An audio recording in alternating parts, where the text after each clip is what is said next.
that. Harry lives in Montecito and it's a bit of a help. It's all right, Barry. We'll talk to you afterwards. Explain it later. So anyway, right. So what do we think that William's going to do to modernise the monarchy, or what's he going to do? Reform it? Oh. Well, I don't know what else is left that could be done. But if they slimmed it down anymore, there would only be just sort of, two of them left. They could try and make it, I suppose, a little bit more cost efficient. I don't know what else they could do. I would strip titles from those that shame the family, because that's sort of their job title. So I would have got Andrew and Harry and Meghan perhaps get rid of their titles, but that's about it. I think he always strikes me, and I obviously don't know him, but I think he seems quite traditional and quite dutiful, and Catherine, they never put a foot wrong. I think they take... I don't know if he's a massive Tory or not. No, but I'm putting but I think what we're dealing with here now is maybe a king that has quivered slightly on the kind of more Lib Dem aspects of life, whereas I think William might be a Tory. Oh, I don't know about that. I just think he'll be quite traditional. I think he will follow the late Queen's example. But that's not changes. That's why I disagree. I would just point out that our late Queen of blessed memory... Yes. She managed to stay out of politics for 70 years. And I think he will be like monarch, that. And I believe that he will as well. I do as well. But from what we hear... He doesn't like the flummery. Yeah. He doesn't like the dressing up. You know, we may get a couple less ostrich feathers in the hats of the Order of the Garter. It may, in that sense, look less medieval. But I think he's got to be careful. Because, actually... Why do tourists come to this country? They come to this country because they see images of these guys on horseback with gleaming breastplates and feathers or horsehair coming out of their brass helmets. We love it. We do love it. And actually, we do it better than any other place in the world. Even like with Trump, the diplomacy is amazing. You hear about King Charles. I'm going to be very careful about how I say it, but you do hear things that King Charles has his toothpaste squeezed onto the toothbrush, and these. I don't know if these things are true, but he seems quite high maintenance as a person, and I think William and Catherine have been very much less formal. But I do think he's a serving veteran. You know, he's flown helicopters. I really think he will maintain all of those fantastic traditions. Yeah, what do you think? Look, there's a case for, there's a case for streamlining the monarchy, definitely. There's a case for, reducing the cost, whatever, fine. But, yeah, like Barry, actually, I just hope they don't do it in the wrong way, where they think, actually, what people want is to, see me in corduroys and not a suit. And it's like, no. I want the full regalia. I want the full regalia at big state of it. It's what the gays have. Other people have FA Cup finals. The gays only have the shiny buttons and all of that. Thank you, and the feathers. And all of that. The coronation was a high camp ceremony. Why do you think the gays want to be in the Church of England? Because of the dresses. Right.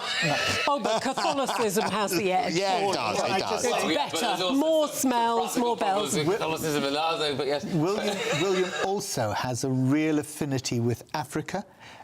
He spent time there, and he really cares about conservation. Yes. And I don't know whether he inherited that from his dad or his granddad and WWF, but actually, I think it's brilliant that we will have a monarch who really has understood Africa and the needs of conservation on that continent. Yeah, look, I'm certainly, by the way, I know we've kind of joked a little bit about the current monarch there. I'm obviously not wishing that King Charles goes anytime soon at all, simply saying that I do have quite high hopes for Prince William, and I think it gives us hope for the future as well of the country. So there we go. Which is the whole point, succession. Which is the whole point. Thank you. You're actually pushing exactly what it's all about. He's looking not ahead. Forgiving Harry as much as his father. Well, good. Potentially. You know what? I think they should just have a fight and tell about it. Imagine that they did in the kitchen. Barry shaking his head. Fair enough. All right, look, thank you very much, everyone. So we are out of time. Take care, everybody. Ben's next. Viewers, listeners, good evening to you. Welcome to the Late Show Live, kicking off in just a few seconds. Big question tonight. Does Keir Starmer have an issue with identifying the biggest national security threat to the UK, radical Islam? Because I've not heard the man utter that word since taking power in July last year, despite decades of attacks. Also tonight, FBI Director Kash Patel has fired an FBI trainee for having a LGBT flag on his desk. A breach of free speech or good old-fashioned common sense? See you after the weather.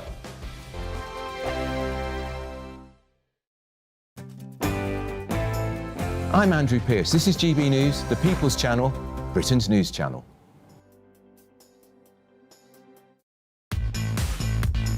5 hosts, 5 opinions, 5 fearless debates, 5 unfiltered takes on the day's news. 5 reasons not to be anywhere else on Saturday night. This is the Saturday 5. You got me good there. Britain's biggest Saturday night TV show. It's not a bad brand. Yeah. Uncensored. Very, very racy tonight. On the unpredictable. What does she say? Can you translate it for us? And always entertaining. And how can a country go from being led by William Wallace to Saturday nights from 6 p.m. only on GB News, the People's Channel. Britain's news channel. You're going to want to stay tuned, trust me. Westminster, the ultimate clique. And you're fighting like rats in a sack. But here on the Camilla Tominey Show, we ask the questions the establishment media is too scared to ask. OK, let me ask you a straight question, because I know you're a straight-talking politician. Whether it's net zero, illegal immigration or law and order, nothing is off limits. You had the power then. Yeah, as I and say, now you've lost it. That's the Camilla Tominey Show, a politics show that's fearless. But no, let me finish my question if you don't mind, because it is my show. Sundays at 9:30, only on GB News, the People's Channel, Britain's news channel. Westminster's full of talk, but out here, it's the real world. Am I allowed to talk No, now? that's it. This is where it matters, real people and real lives. That's what politics is all about. In fact, has Trump made a good start? No. Straight answers, no spin, and just a couple of pints. How many fingers have I got up? About 10. So join me for Lee Anderson's Real World every Friday at 7 p.m. only on GB News. The People's Channel, Britain's news channel. From the school run to the home run, watch a new show for all of Britain. he can say whatever he wants. A straight-talking show where all voices are heard.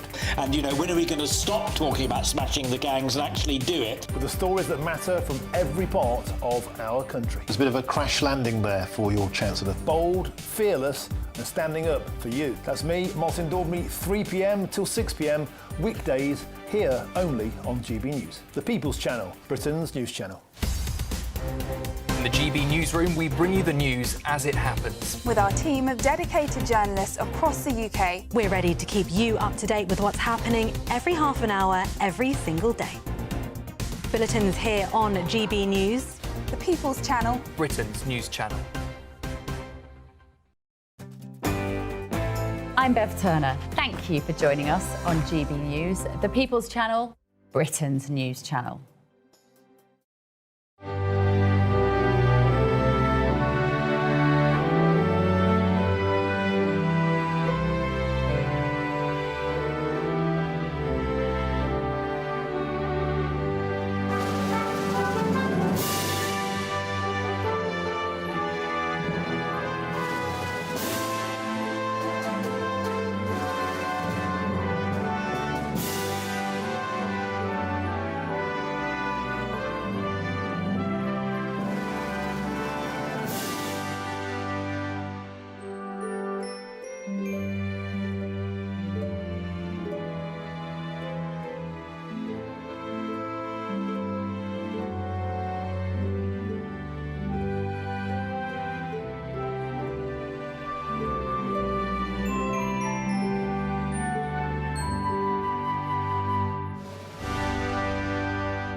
Hello there, very good morning to you. From grief to anger.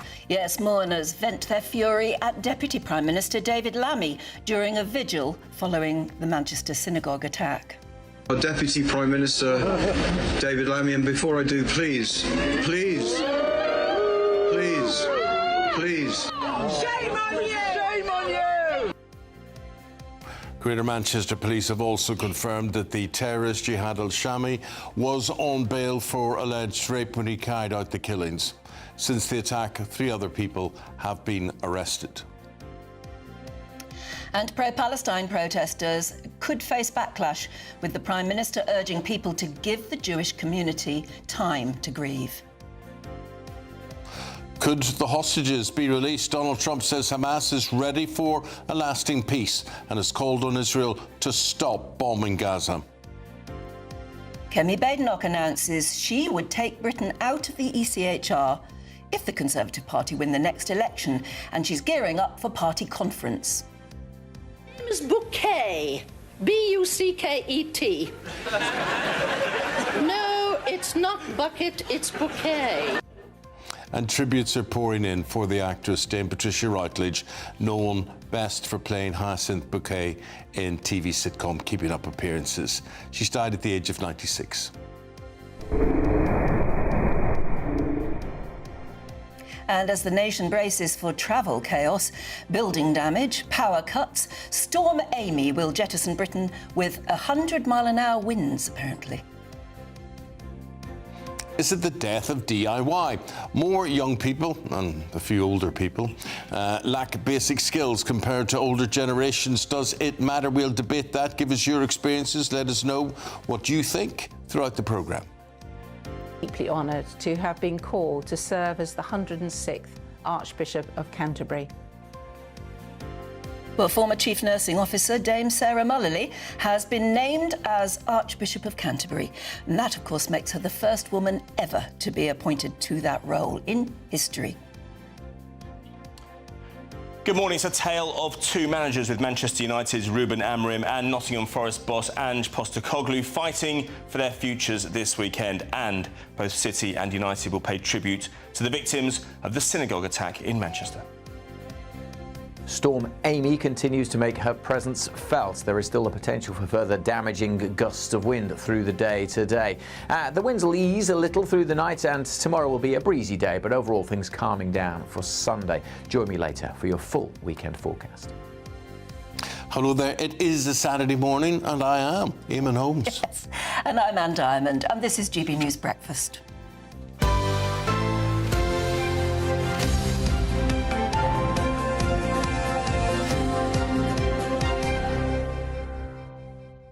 See, the storm blew me in this morning. Yes, it did. Yes. Yes, it didn't mean to be here at all, but No. it just blew you in. And have you been affected by Storm Amy? It was very stormy coming here today, but I think it's going to get worse during the day, isn't it? Yeah. I mean, you could feel it, the car being buffeted on the motorway. It was, I don't like that. You sort of feel as though you're not completely in control. And worse for you if you live in Ireland or Scotland. Ireland always gets the brunt of it, doesn't it, really? Yes, in off the Atlantic, and there you are, first thing it hits. Did it hit you, Aidan? No, not really. I didn't feel like it. I normally breeze into work anyway, you know. Yes, of course. But no, I remember October the 16th, 1987. How old were you then? 5? I'd been 10 for 6 days, or 5 days rather. And I was broadcasting that day in the BBC. Were you really? I was. Well, yeah. I'd have been listening. You got a studio in London? Yeah, no, the studio was out because the electricity had gone off, and they'd forgotten to turn the generator on. So then I had to be taken down to a little, what they called a bubble, tiny little studio in Thames Television in London. And that's when and I was wearing what I'd worn on my way into work, which was a bright red jumper with Bugs Bunny on the front. And that seemed fair enough until the reports that it wasn't just a localised thing in London. No. It was throughout the country, and there were deaths. Yeah. And I thought, I can't. There was nowhere to get changed or anything like that. Yeah. So I had to just turn the jumper around. So I presented the rest of the programme with wearing the back of my jumper. Yeah. I know, and people forget. I mean, you're saying you had to find that sort of shoebox of a studio to broadcast from in London. I was in Manchester that day, and the BBC had no available studios, no power in any of them, and the programming had to come from London, from Manchester, sorry. I remember waking up and there were 3 fence panels down in the back garden. We'd only been in the house 5 minutes. And we got a day off school, though, which was good. And I remember I think it was January 1990 we had another one, didn't we? Quite bad. Yes. Gordon Kay, the actor, was hurt in that one. Yeah. Oh, gosh, yes, he I had thought that Gordon big Kay bad was injury. hurt in 87 one. No, in January 1990. Because there's two up. But he was He hurt. was. Yeah. But Sevenoaks, near where I live, became Two Oaks. Yeah, it did indeed. But I remember I was due to interview an Apollo 17 astronaut that morning. Wow. And we had to tell him to go home Wow. because there'd been a bad storm. And I thought, the man's been to the moon. And we still can't interview him because there had been such a bad storm that we had no space for an interviewee. Well, thanks for your company this morning, however you're watching, however you're listening. 6:05 is the time. Anne and I will be with you right through until 10 o'clock this morning. And I'm afraid it is sombre news, isn't it, because of what has happened in the last 48 hours. It's our top story, of course. Greater Manchester Police have confirmed that the terrorist Jihad al-Shami had been arrested for rape and was on bail when he carried out the killings. Well, additionally, 3 more people, that's a man and 2 women, have been arrested, bringing the number of people held on suspicion of preparing acts of terrorism to 6. Now, yesterday, crowds really heckled the Deputy Prime Minister, David Lammy. He spoke at a vigil in Crumpsall. This is what happened. It was really extraordinary. So therefore, I have great pleasure in introducing our Deputy Prime Minister, David Lammy, and before I do, please, we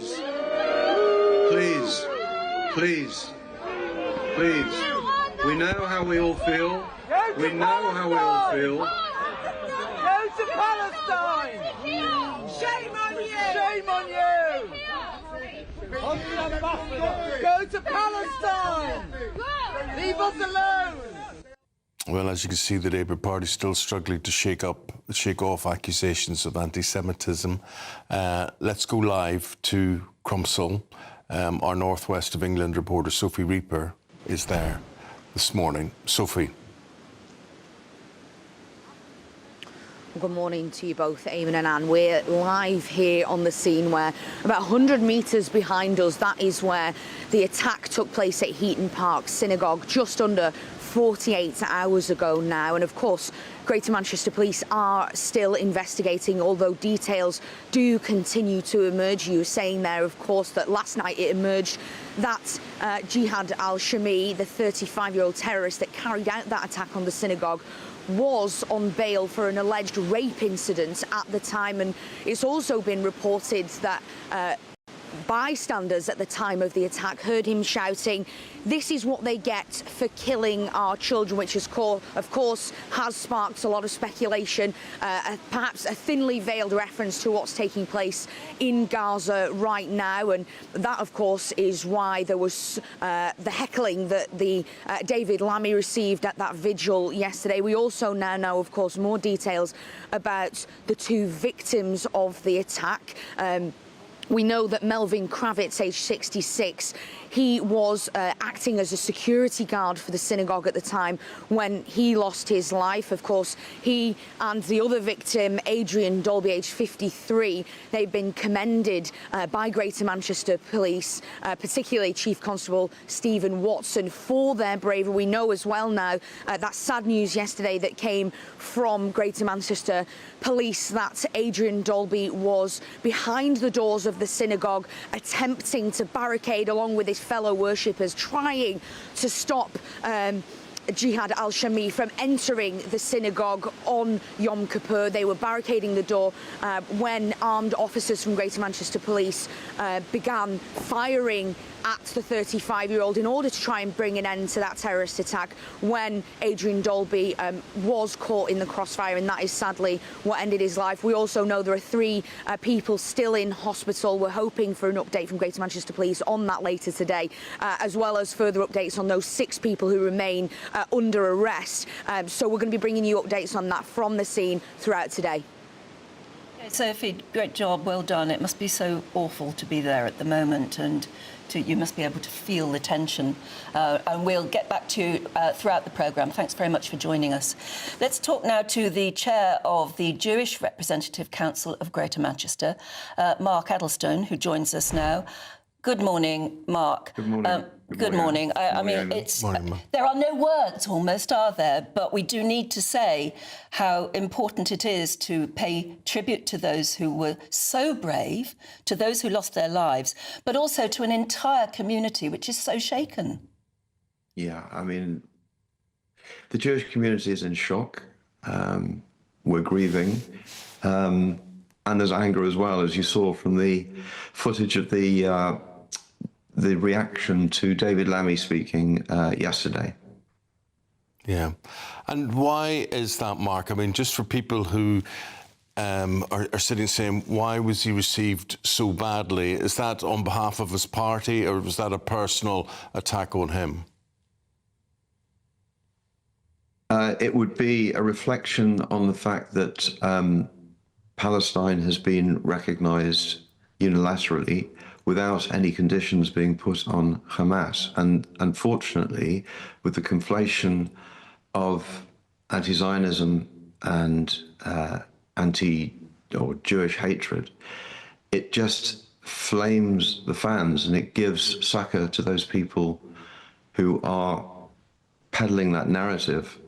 And I think there's a real fear within the Jewish community that this will just continue to exacerbate the situation. Yeah. Yes, I mean, so many people, particularly from the Jewish community, have said, we don't want words and we don't want just, expressions of sorrow. We want action. But still, all we seem to get from politicians and religious leaders is words. Yeah, the words are helpful, and the words do give us support and succor. And I have to say the civic leaders have been amazing. Local politicians have been incredible. And that is important, and we mustn't underestimate that. But I do fully understand the frustration, because these are words, and it almost feels like a sticking plaster. The increased police presence, which is amazing, and Greater Manchester Police have been incredibly supportive. But I think fundamentally what the concern is that we're not tackling the root causes of the issues. And I think to some extent, the current laws are limited in what can happen. So, for example, it would be highly inappropriate, and yet it's going to happen, for further Palestinian marches to be happening at a time that, we are grieving as a community for the death of two lovely souls, two lovely lost souls. It just seems highly inappropriate. However, it's not illegal for that to happen. Yeah. And I think it's also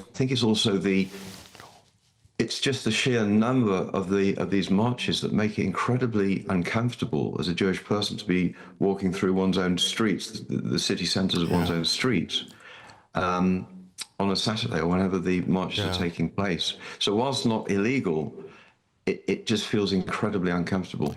Mark, talking about feeling and you mentioned the community and the fear throughout the community. Now, I lived in Manchester for 7 years, and I made a lot of Jewish friends, and I was phoning them over the past 2 days or so, just consoling, talking about it. And I was surprised at the fear, the genuine fear from people from all walks of life, and all age groups and income brackets and whatever. And they are frightened. They are genuinely frightened about what goes on, and they feel as if they are on their own. Yeah. Look, I understand that feeling. I hear it a lot myself. There are many people who are questioning, Jewish people, questioning whether they have a future in this country. My own personal view is that this is an amazing country. And by the way, those people who are saying that are patriotic British Jews who, let's talk about Manchester. Jewish people have been in Manchester for at least 150 years. This is their home. This is my home. And they are starting to question it. Now, I personally am not. And the reason I say that is that if we draw comparisons, say, to Nazi Germany, which is a fairly dramatic comparison, it is very different, because what we had then was state-funded and directed terror towards the Jewish people. What we have now is completely different. We have extremists, we have fundamentalists, but the politicians and our civic leaders are, in my opinion, squarely behind us. And I do a lot of work. I work very closely with them. We, the Jewish Rep Council, work very closely with them. So we know they have our back. And that's really, really important. And I suspect that some of the community who are feeling this fear are not as close to that as I am. And I'm trying my best, and we are trying our best to just encourage people to be calm and not fearful. I think my own personal view is it's an overreaction to say that there is no future for Jewish people in this country. Okay, Mark, we'll leave it there. Thank you very much on again, another very sad day. We wish you well. Thanks for taking the time speaking to us today. And thank you for being Eamonn. Thank you, a Anne. voice of calm. Okay. You really are. But it is terribly wrong, isn't it, that any group of people in this country, that it should have become the norm for them to be guarded, to have to arrange special security around the places of worship, around their schools. It's just plain wrong. And what do you think? What are your views about the pro-Palestinian marches today? Very sad, that situation as well. It's not making a judgment on that, but is now the time? Is today? Is this Saturday, 2 days after those murders in Manchester? Is this the day to register that protest, or should it wait for another day, a later time? Well, especially when the news has come in from America, which could be changing things, because Hamas have agreed to release all of its remaining hostages at the moment. This is the news coming from America, and we'll move on to talk about this now. They've agreed to release all the remaining hostages, they say, and they say they'll negotiate a peace deal. They're not agreeing to everything that President Trump wants, for instance, but it could include a permanent ceasefire in Gaza. So Donald Trump went on his, what is it, his website? Truth Social, yeah. And he warned that Hamas would face all hell, in his words, if they didn't agree to his plan to end the whole conflict. This was on the Late Show Live last night, and his former National Security Council Chief of Staff, Fred Fleitz, give his reaction. This is a clever no by Hamas. They don't want to disarm. They don't want to give up their weapons. They've tanked the idea of an international body or international force in Gaza, and they say they have to be part of post-war governance of Gaza. That is impossible. Israel will never agree to that. But what I think is most outrageous is that they front-loaded their response by saying they're going to release all the hostages. That way, when the U.S. and Israel reject the deal, they'll be blamed. And this is a cynical response. I think that's the way the U.S. will regard it. But Trump, I think, is giving Hamas one last chance. Well, isn't that interesting? We're now joined by former Conservative advisor James Price. What's your feeling? Could this be a breakthrough? I mean, first of all, God, I hope so. I'm sure everybody does as well. The fact that Trump gave this deadline of 6 p.m. on Sunday, and the fact that then Hamas have already come out on Friday, so we've got a weekend of negotiating to see what actually happens about it. Hamas don't really hold an awful lot of cards. What they do hold are the hostages, the remaining hostages. And you think these poor people have been down there for so long, and the conditions are just awful. Oh, they come out emaciated if they come out at all, right? Or, yeah. or remains are coming out instead of living people. So it's getting to a point where the Israeli ground offensive on Gaza City is advancing at the moment. And Trump has now called on Netanyahu and the Israelis to stop bombing ahead of this, as almost a sign of goodwill or hopefully an ability to get these hostages out.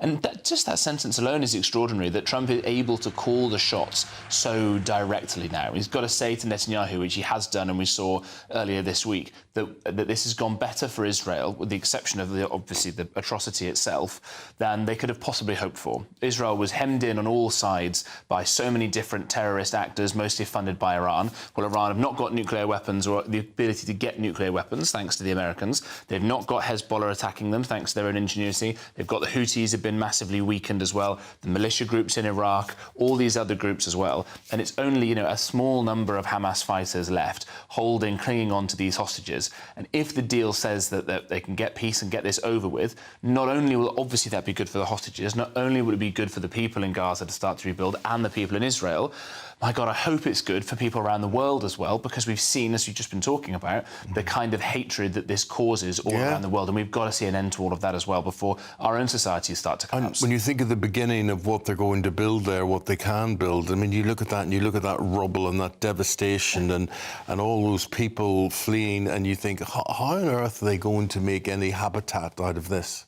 Yeah, it's a very good question. I mean, I suppose we've got experience of this to some extent in the rubble of the Second World War. And Germany and Japan, who were, Japan suffered 2 nuclear weapons, and Germany was left as complete rubble, and they bounced back and are now thriving economies with cultures and all the rest of it. And I remember in the 80s and 90s, we talked about that with Beirut. Yeah. I mean, Beirut looked like the pictures we're seeing now. It was total destruction, but they've rebuilt it very well. Yeah, absolutely. And look, just an enormous amount of international aid, both from governments and from individuals sending money. Of the total amount that's been sent around the world, an enormous amount of it has been spent on Gaza. But what has happened with that? That money has been taken by Hamas, and it's either given them luxury pads in Doha, in Qatar, or they've used literally the raw building materials and turned them into the terror tunnels, have turned water pipes that should have been used for clean water into rockets. The most extraordinary thing. So Hamas going is to be the prerequisite. But we don't know. I mean, that's the thing.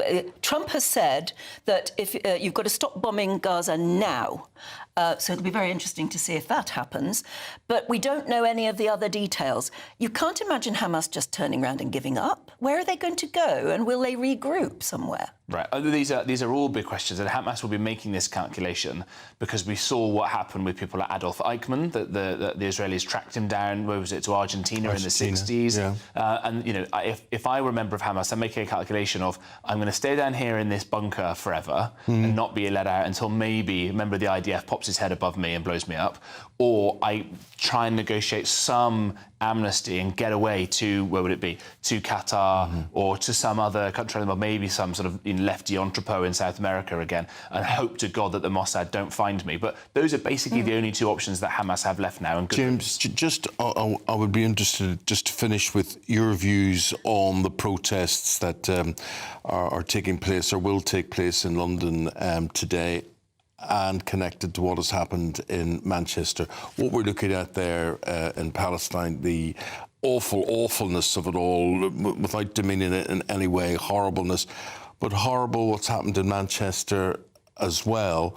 What is your view on the protests that are due to take place this weekend? Yeah, I mean, personally, I'm thoroughly sick of all of it. And I suppose how that translates, I mean, hopefully most people agree with me on that, and how that has to translate into what you actually do about this is that actually a lot of protests were denied, certainly in the late noughties, under the end of the New Labour years. And it's only been the fact that I think that Labour won the Westminster Local Borough Council a few years ago that have allowed so many of these damn protests to happen again and again. They're not causing a jot of difference. It's not like Donald Trump is looking at it and going, they're making some good nuanced points that I'll put into the negotiations.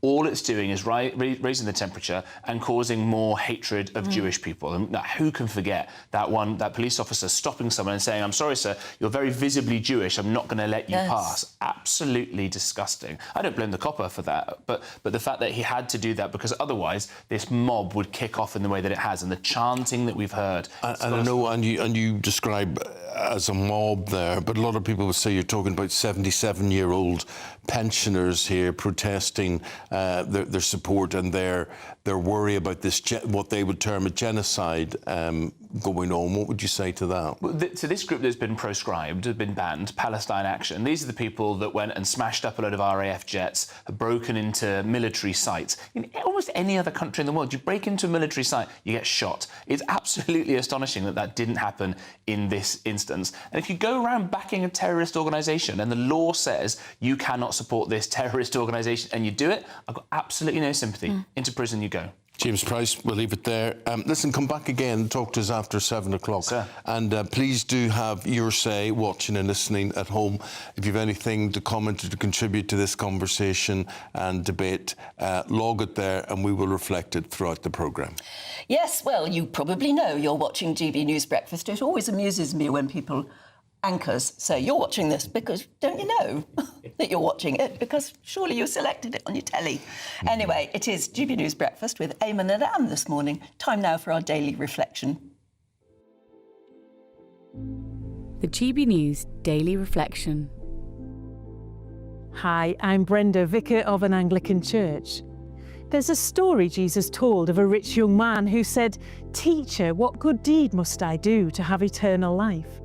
And Jesus says, if you wish to be perfect, go sell your possessions and give the money to the poor, and you will have treasure in heaven. We hear the man went away sad because his possessions were more important to him than Jesus. Our church is called St. Francis, and Francis was also a rich young man. But unlike the man in the story, Francis found his love for Jesus was more important than riches. He was an unexpected Christian, finding the truth of Jesus after hearing the voice of God.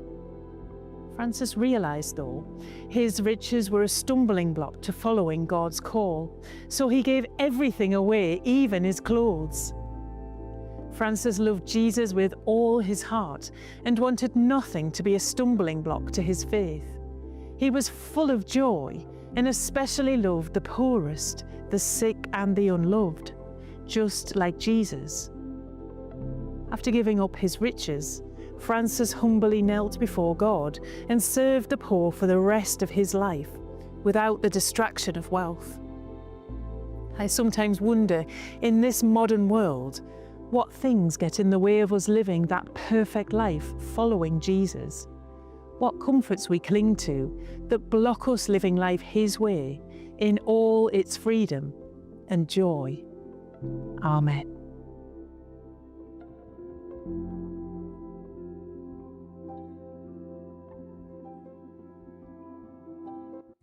And just while we're on the subject of religion, we should give our congratulations to the new Archbishop of Canterbury. Yeah, first woman ever. Yeah, and she'll be installed, I think, January. My goodness, has she got a job? Yeah, she has got a job. Mind you, she's obviously good at managing in a crisis because she's a former Chief Nursing Officer. But you see, what gets me is, how could you have a whole separate career where you become the... People do, don't they? You hear about people who have jobs in the city and then who suddenly realise that they want something more meaningful in their life and they turn to the church. But yes, she's done incredibly well. Chief Nursing Officer, and then, the head of the Church of England. Let us know your view on that one. We send her our best regards with that. Storm Amy, we were talking about today. You could feel the wind hurtling about today. You may well have been impacted by it yesterday. Let us know how it's affecting you. Send us some pictures of your fence or your shed has broken down, or tiles off the roof, or that sort of thing. We'll be glad to reflect those throughout the programme. We get the forecast, where the storm is heading, how it's doing. Here's Alex Deacon.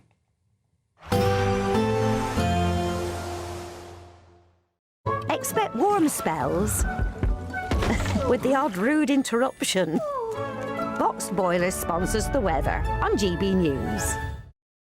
Good morning. Storm Amy will be moving away, but it's going to be a slower process today. So there is still the potential for damaging gusts of wind, and there'll be further heavy rain to come as well. Many Met Office warnings remain in place. An amber warning across the north of Scotland. Many other wind and rain warnings across the UK. Gusty conditions, a band of rain slipping southwards, followed by plenty of showers. More heavy rain in the northwest of Scotland, where there's very strong winds, I say, are likely to continue for much of the day. The potential for further significant disruption. Some good spells of sunshine across the south, but it will be bright and blustery and cool. You'll noticeably chillier than recent days, with temperatures struggling to get into the teens for some, and feeling colder with those winds, which continue to blow across northern Scotland. You can see a swirling around Storm Amy, but still dangerous dangerous gusts possible well into the afternoon, and further heavy rain coming into northern Scotland as well. Something a bit drier across the west coast of Scotland, but showers will be zipping through here, down through the Irish Sea into northwest England, North Wales, pretty much throughout the day. A bit of shelter across the southeast, not too many showers here through this evening. A decent chance of some calmer conditions, some clearer skies, and the winds will ease a little through the night. Still very windy though across northern Scotland. There's that storm Amy slowly starting to pull away from Shetland through the early hours, but still providing, as I say, some very strong winds. Temperatures mostly dipping down to 9 or 10 degrees Celsius as we start Sunday. Sunday's still a breezy day, but for many a bright and breezy day. Quite a bit of sunshine around on Sunday across eastern England and southern England. Further west, you'll have to share the sunshine with some showers feeding into western Scotland, Wales, northwest England, and maybe more persistent rain returning to the northwest later on, but not as heavy as it has been. And those winds through the course of tomorrow won't be anything like as strong as today, so it'll probably feel a touch warmer. Expect warm spells with the odd rude interruption. Boxed Boiler sponsors the weather on GB News.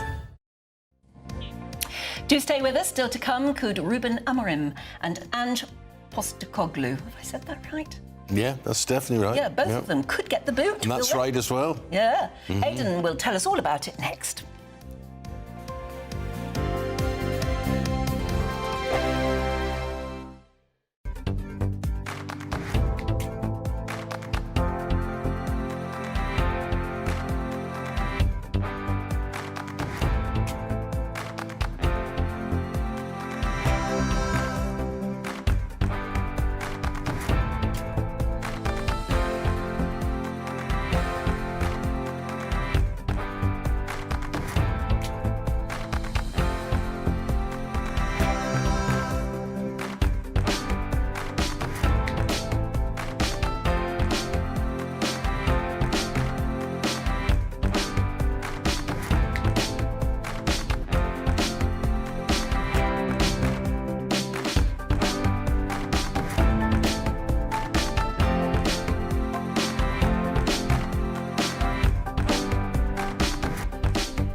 Decisions made in Washington aren't just shaping America, they're shaping Britain too.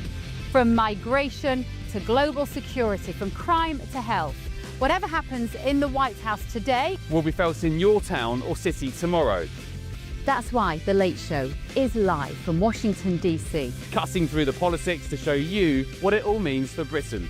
The Late Show live every night at midnight. Only on GB News, Britain's news channel. It's Patrick Christie's Tonight, and here we do things differently. It's explaining the absolute madness of this, doesn't it? It's explosive. I mean, this is very good. It's lively. 850. Your government sat there, Sean, and it did nothing. It's controversial. And the Middle East has been in turmoil since before I was born. It's everything you need to kickstart your evening. Everyone's had their Weetabix tonight. I love to see it. That's Patrick Christie's Tonight, weeknights from 9 p.m. Only on GB News, the People's Channel, Britain's news channel. Hi, I'm Michelle Dewberry, and my show is your opportunity to cut through all the noise and dive in headfirst to some robust debates. Ideas clash. Situation, no, isn't it? Because the failure is... You're deliberately avoiding my point. Nothing's held back. And if you think this is the end of it, wait for more. And we do not shy away from the difficult stuff. Sometimes I want to shake people and say, if only you understood. So join me on Jubes & Co. weeknights at 6 p.m. only on GB News, Britain's news channel. Say hello, good morning, and welcome to Aidan McGee here, who's going to run through what's going to happen sports-wise today and who the talking points are. Well, look, just two men in the framework in the firing line today, and they are Ruben Amorim, the Manchester United manager, and Ange Postecoglou at Nottingham Forest. Now, do you know where the thing goes in their favour? Go on. Payoffs. Oh, without doubt. I mean, nobody I said to Gareth Southgate 15 years ago when he was manager of Middlesbrough, I said, "Are you going to resign, Gareth?" He goes, "No chance." And I thought, well, what a thing to say. And I realised that if he did, he loses probably about £2 million. Really? Yeah. So they'd rather be fired? Oh, without doubt, yeah. Without doubt, I mean, as a matter of fact, you say in his case £2 million.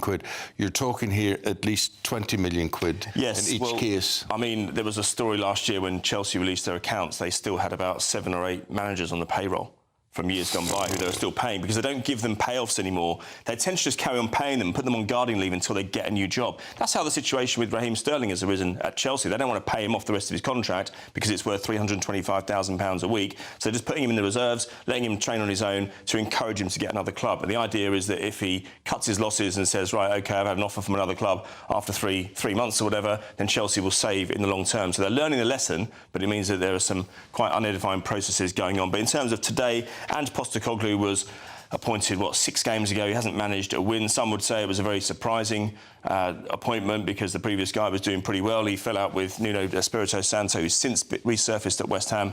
This is what they do. It's a merry-go-round, isn't it? He fell out with the owner, Evangelos Marinakis, and Forest face Newcastle tomorrow. Look, I mean, it was very difficult for them the other night. Big night back in Europe for them. First time in nearly 30 years they played European football, and they were turned over by some Danish minnows. I think you might call them Midtjylland. And then you've got the situation at Manchester United. We'll hear from... the word is there nothing. Amarin's going nowhere because he's got a clause in his contract which says if they get rid of him before a year is out, he will have to be paid this whole contract. I mean, given the hassle, I'd probably want to go, wouldn't you, to get that kind of money in your back pocket? That's what football's turning into now. You're turning the job almost isn't worth doing if it means that by leaving you're going to have your account loaded up.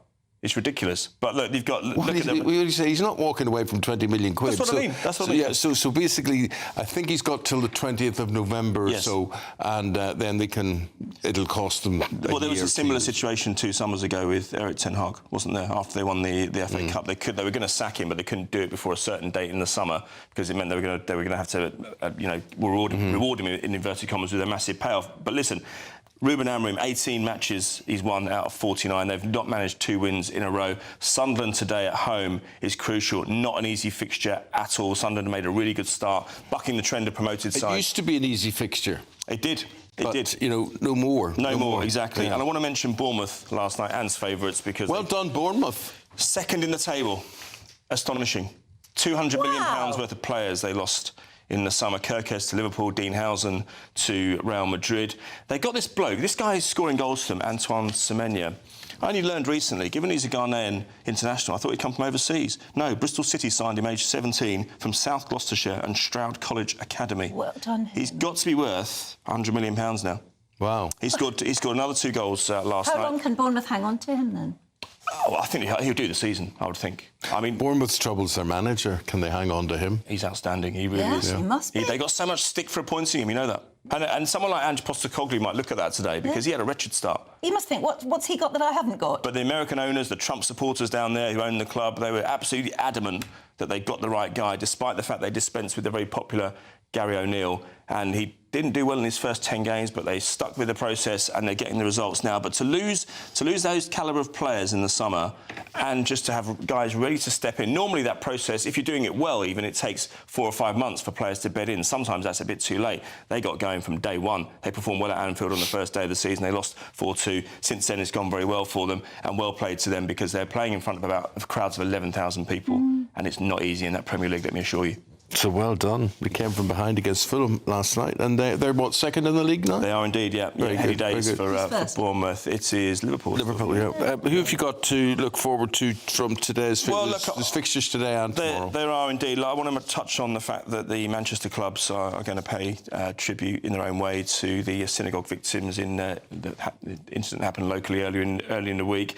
It's interesting because the Premier League decided against a blanket kind of tribute. They probably feel it's a little bit too political. There are there are, pros and cons of that argument. They lit up the Wembley Arch after the Hamas attacks, didn't they, on October the 7th. They attracted criticism. They can't do wrong for doing right. So they've let clubs individually make their own tribute.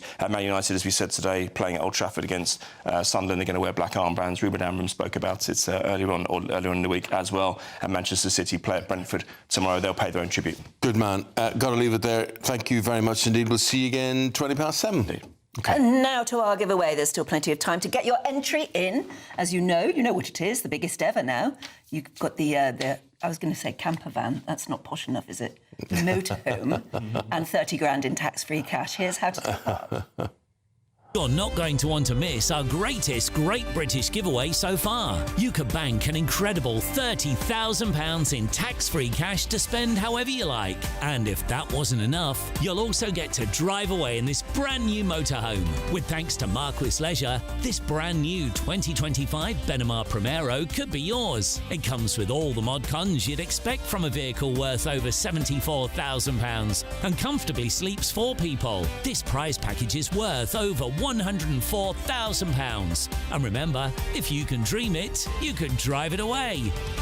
For another chance to win, text WIN to 63225. One entry costs £2.50 plus one standard network rate message. Or text BONUS to 63225. 5 entries cost £5 plus one standard network rate message. Go to gbnews.com/win. Entries start at £2.50. Call 0903 686 3232. Calls cost £2.50 plus your network access charge. Or post your name and number to GB16 PO Box 8690 Derby DE1 9TT. UK only. Entrants must be 18 or over. Lines close at 4 p.m. on the 31st of October. The winner will be contacted live on GB News, week commencing 10th November. Please check the closing time if listening or watching on demand. Good luck.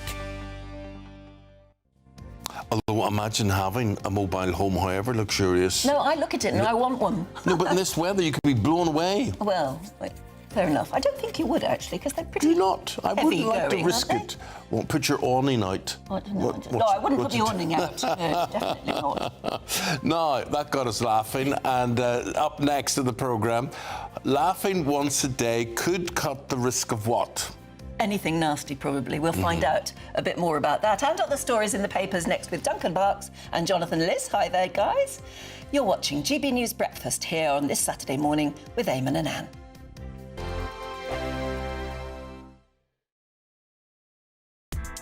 Join me, Nana Okoye, for an informative, interactive news programme with a difference.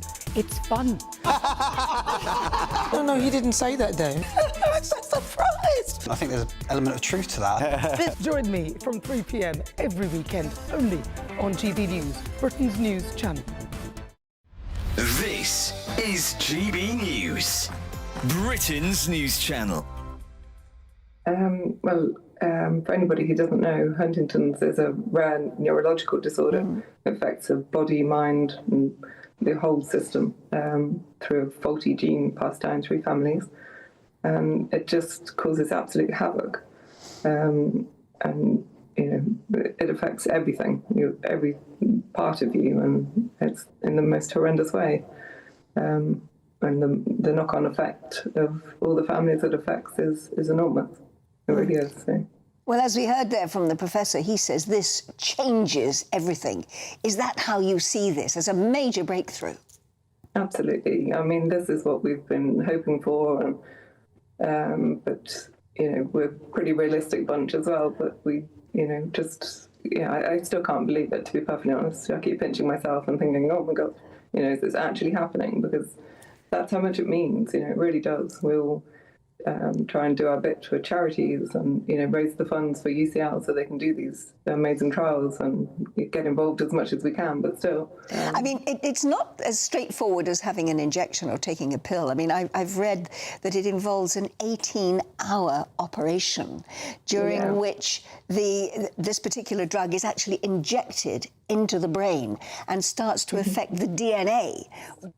18 hours of brain surgery. I'd take 180 hours of brain surgery over the horrors that lie ahead with Huntington's disease. So, to some people it might sound pretty grueling, but actually it's just the most exciting thought, having the opportunity given to us to be in this position, to go to surgery and, make a real difference. GB News, the People's Channel. In the GB Newsroom, we bring you the news as it happens. With our team of dedicated journalists across the UK. We're ready to keep you up to date with what's happening every half an hour, every single day. Bulletins here on GB News. The People's Channel. Britain's news channel. Britain was once the envy of the world. But look around. A nation that no longer knows what it is or where it's going. A country that's broken. How do we fix Britain? How do we bring it back? Friday night with Matt Goodwin at 8 p.m. only on GB News. Okay, here we've got the papers, that time of the morning. We're going to enjoy those now with Jonathan Liss and Duncan Barks. And I want to get this one out of the way, Duncan, first of all, about laughter, right? Laughter, they say, is often the best medicine. And what have they now discovered that it is really good for? Well, they've done a study of 32,000 adults, so it's quite a chunky bit of research, and they were observed for a 6-year period to see the effects of laughter on their mood. And the headline here, the result is, laughter is good because it cuts the risk of depression. So what you want is a good old-fashioned belly laugh, once a day, a proper, almost losing control laugh, and it cuts the risk of depression. Isn't it? Yeah. Well, I tell you, it is. I think of my life in England, where I probably rarely laugh, and my life in Belfast, where I never stop laughing. And the people I laugh most with are my children and my brothers. I've got 4 other brothers, and I have to say, we insult each other, we do lots of things, and it mightn't... Anyway, we laugh, and I can say, I would justify it as good medicine. Why don't you laugh in London, then? Because it's a very funny city. There are less people, there's less of a sense of community in London. It's harder. If I was to say, basically, I'm going to call round to Duncan's house today or whatever to watch the football, might look at it and say, it takes me an hour and a half to get to Duncan's house in an hour and a half. 20 mile per hour speed limit, nowhere to park, cameras anywhere. You're not going to laugh at that, are you? You're making me depressed already. So how this works is what's interesting about it, it's all to do with your it lowers the levels of the stress hormone cortisol. So that's basically the premise of it here. Do you know we get that in great doses by presenting a programme early in the morning? Yes. It goes like from zero to through the roof. Yeah. I used to go on air with TVM at 6:25 in the morning. That was always the start of the programme. My first baby came out at 6:25 in the morning. And my doctor said, there's no surprise because your body is used to pumping adrenaline at that time of the day. Yeah. But we always have some laughs on this channel. Yeah, we do, actually. Look at you. Exactly. Let me ask you a question. Great time. As a veteran of getting out of bed very early in the morning, both of you, when you're not having to get out of bed very early in the morning, and I used to do breakfast radio shows, so I can relate to this, do you still find yourself waking up? Yes. 4:19 a.m. is always the time I will turn over, look at the clock on the table beside the bed and go, oh, look, what a surprise, it's 4:19, because for a couple of years, that was the time my alarm went off. There you go, yeah. That didn't make you laugh, did it? No, it's not makes me miserable. Funny about that. Well, sometimes when you look at the state of the news, if you don't laugh, then you just want to cry. So actually, I think it is in general actually quite healthy to laugh in the face of disaster sometimes, actually. When terrible things seem to be happening, it is actually very cathartic and therapeutic. News, terrible things, and so many terrible things we're going to be talking about after this very short break. We'll be back right after this.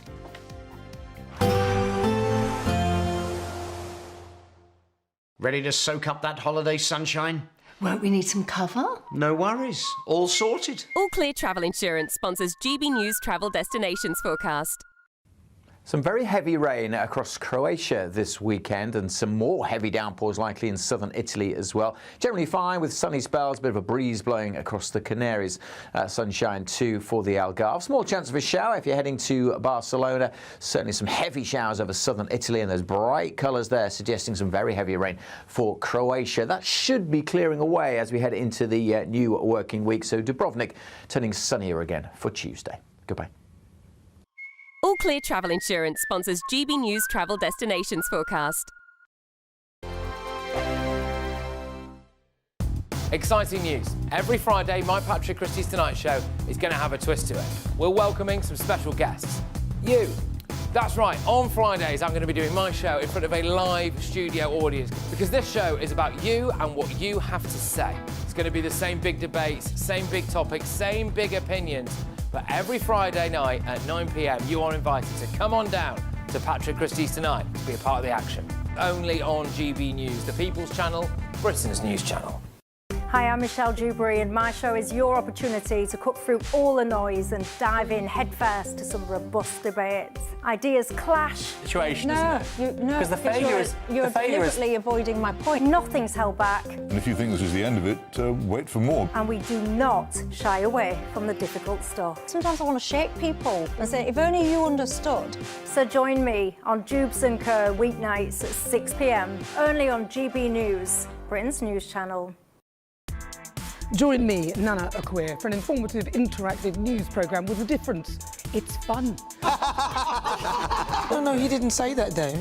I'm so surprised. I think there's an element of truth to that. Join me from 3 p.m. every weekend, only on GB News, Britain's news channel. Westminster's full of talk, but out here, it's the real world. Am I allowed to talk now? No, that's it. This is where it matters, real people and real lives. That's what politics is all about. In fact, has Trump made a good start? No. Straight answers, no spin, and just a couple of pints. How many fingers have I got up? About 10. So join me for Lee Anderson's Real World every Friday at 7 p.m, only on GB News. The People's Channel, Britain's news channel. From the school run to the home run, watch a new show for all of Britain. So he can say whatever he wants. A straight talking show where all voices are heard. And, you know, when are we going to stop talking about smashing the gangs and actually do it? With the stories that matter from every part of our country. There's a bit of a crash landing there for your Chancellor. Bold, fearless and standing up for you. That's me, Martin Daubney, 3 p.m. till 6 p.m, weekdays, here only on GB News. The People's Channel, Britain's news channel. Britain was once the envy of the world. But look around. A nation that no longer knows what it is or where it's going. A country that's broken. How do we fix Britain? How do we bring it back? Friday night with Matt Goodwin at 8 p.m, only on GB News. At GB News, we love to hear from you, our loyal community. So drop us a line at gbnews.com/yoursay. There, you can talk to each other and also to the presenters live on air. gbnews.com/yoursay, because GB News is your channel, Britain's news channel.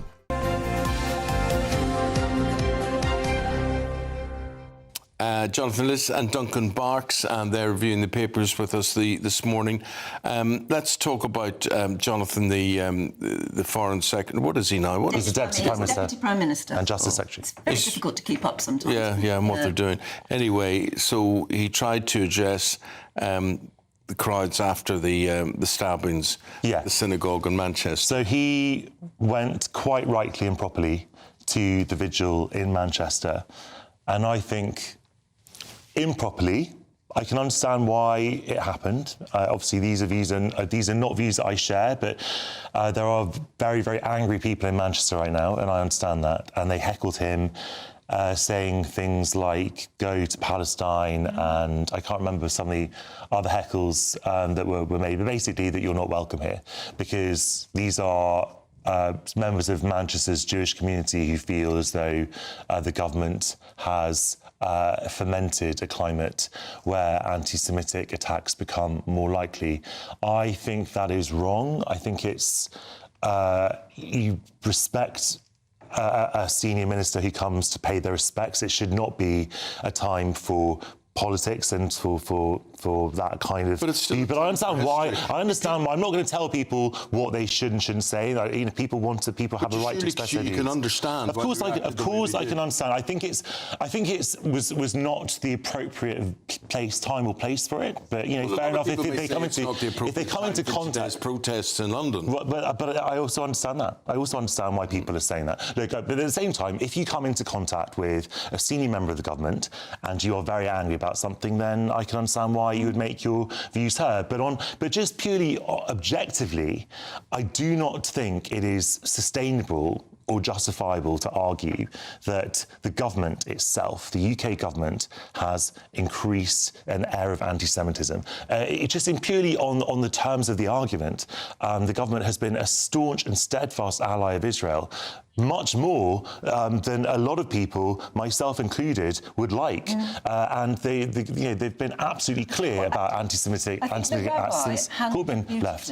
Don't you? I think the rabbi handled it beautifully. He just walked to the microphone, he kept saying, please, no. Please, no, in the calmest way, and it had the right effect. It was the calming influence, but Jonathan, I'm interested in your view there. Duncan, do you not think... Sorry, I got to cut across you because we hit the break now, OK? Forgive me, we'll next time we'll go into that later. Yeah. We're back after Alex with the weather.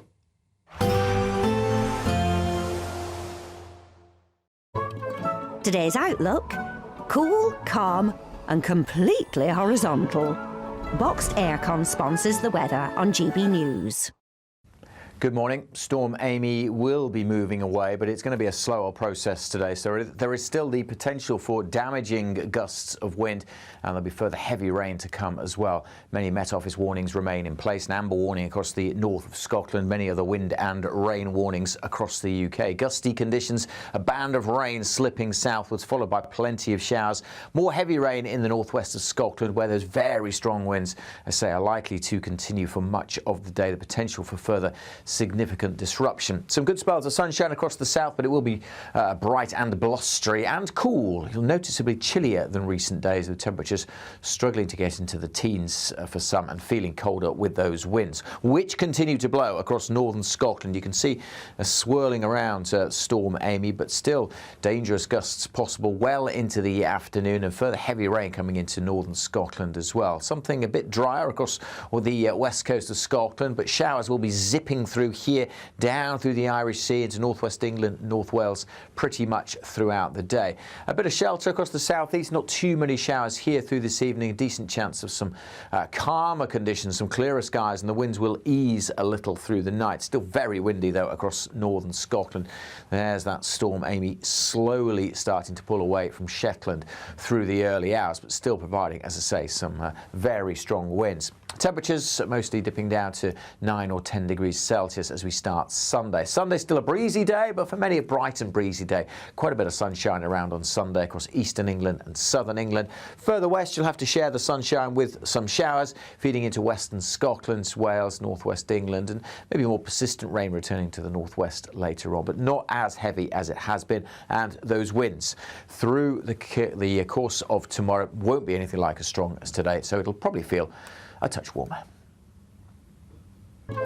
Today's outlook: cool, calm and completely horizontal. Boxed Aircon sponsors the weather on GB News.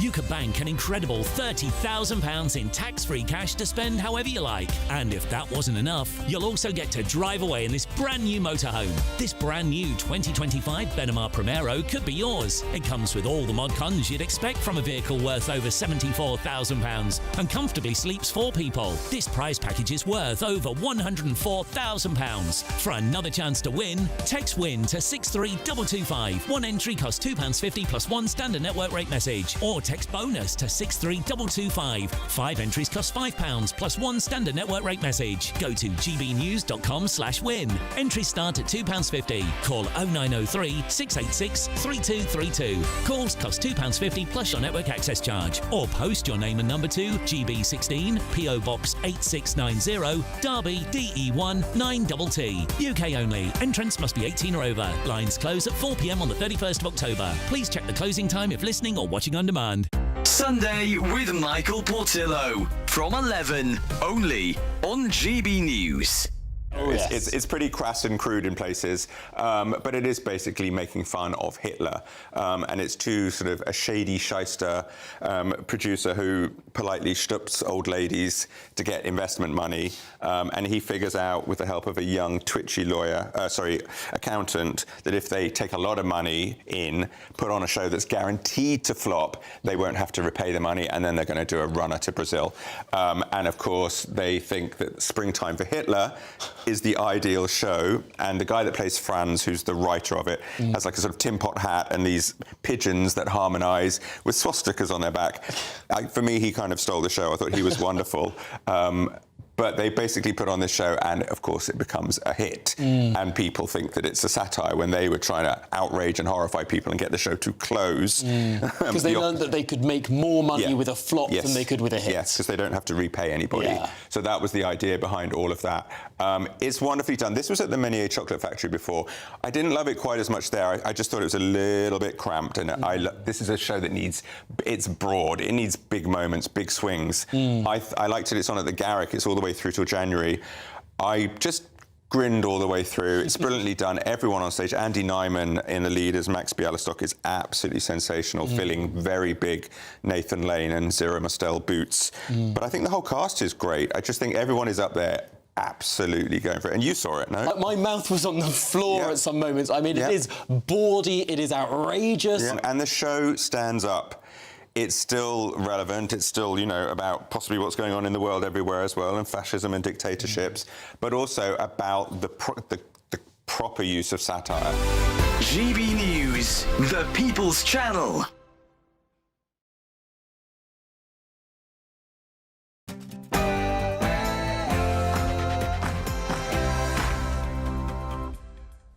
Good morning. From grief to anger. Mourners vent their fury as David Lammy, the Deputy Prime Minister, turns up to a vigil following the Manchester synagogue attack. Deputy Prime Minister David Lammy, and before I do, please. Shame on you! Shame on you! Well, Greater Manchester Police also now have confirmed that the terrorist, Jihad al-Shami, was on bail for alleged rape when he carried out those attacks. Since that, 3 other people now have been arrested. And pro-Palestine protesters are facing a backlash, with the Prime Minister urging people to give the Jewish community time to grieve. Well, ahead of today's protests, we're live on the scene bringing you all the latest developments as Greater Manchester Police's investigation continues. Could the hostages in Gaza be released? Donald Trump says Hamas is ready for a lasting peace, and he has called on Israel to immediately stop bombing Gaza. Kemi Badenoch has announced she will take Britain out of the ECHR if the Conservatives win the next election. Do you believe her? My name is Bouquet. B-U-C-K-E-T. No, it's not bucket, it's bouquet.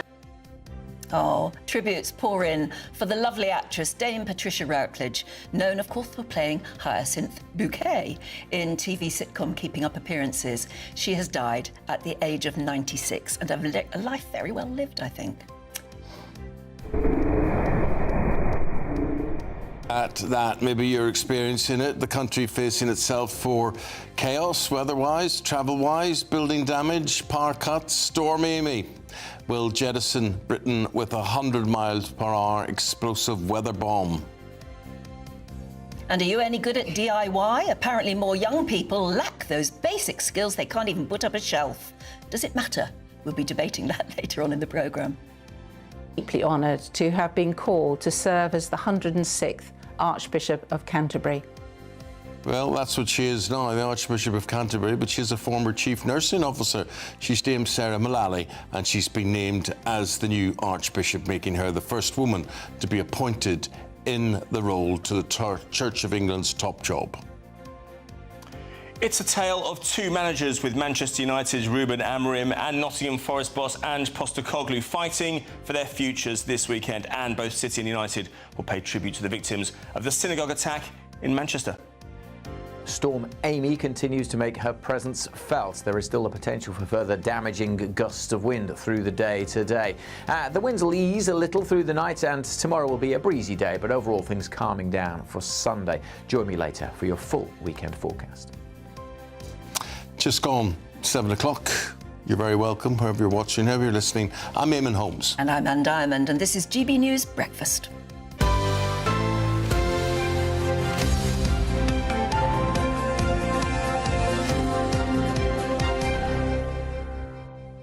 very nice cartoon on the front page of one of the papers, I'm trying to find it, of Patricia Routledge turning up to the pearly gates. And she says to St Peter, "No, never mind what's on your list. It might be spelt bucket, but it's bouquet." Get it right, get it right. She'll be sadly missed. A great talent, absolutely super talent. A woman who had so many talents and won herself a Tony Award won lots in America. Of awards, I think. Yes, that's right. She was in an operetta, and a song was written for her by Leonard Bernstein. So she obviously had a singing voice as well. Although you never would suspect. You would never know. Looking at keeping up appearances, but we were talking about laughter a few minutes ago on the newspaper review and how it is a good cure for things that are wrong with you, particularly depression and whatever. And Chippy tells us that the great Ken Dodd used to advise exercising your chuckle muscles every day. That's right, he did. Chuckle muscles, so he was ahead of the science. He was. So he was. He wasn't laughing when he saw the tax man, was he? Yeah.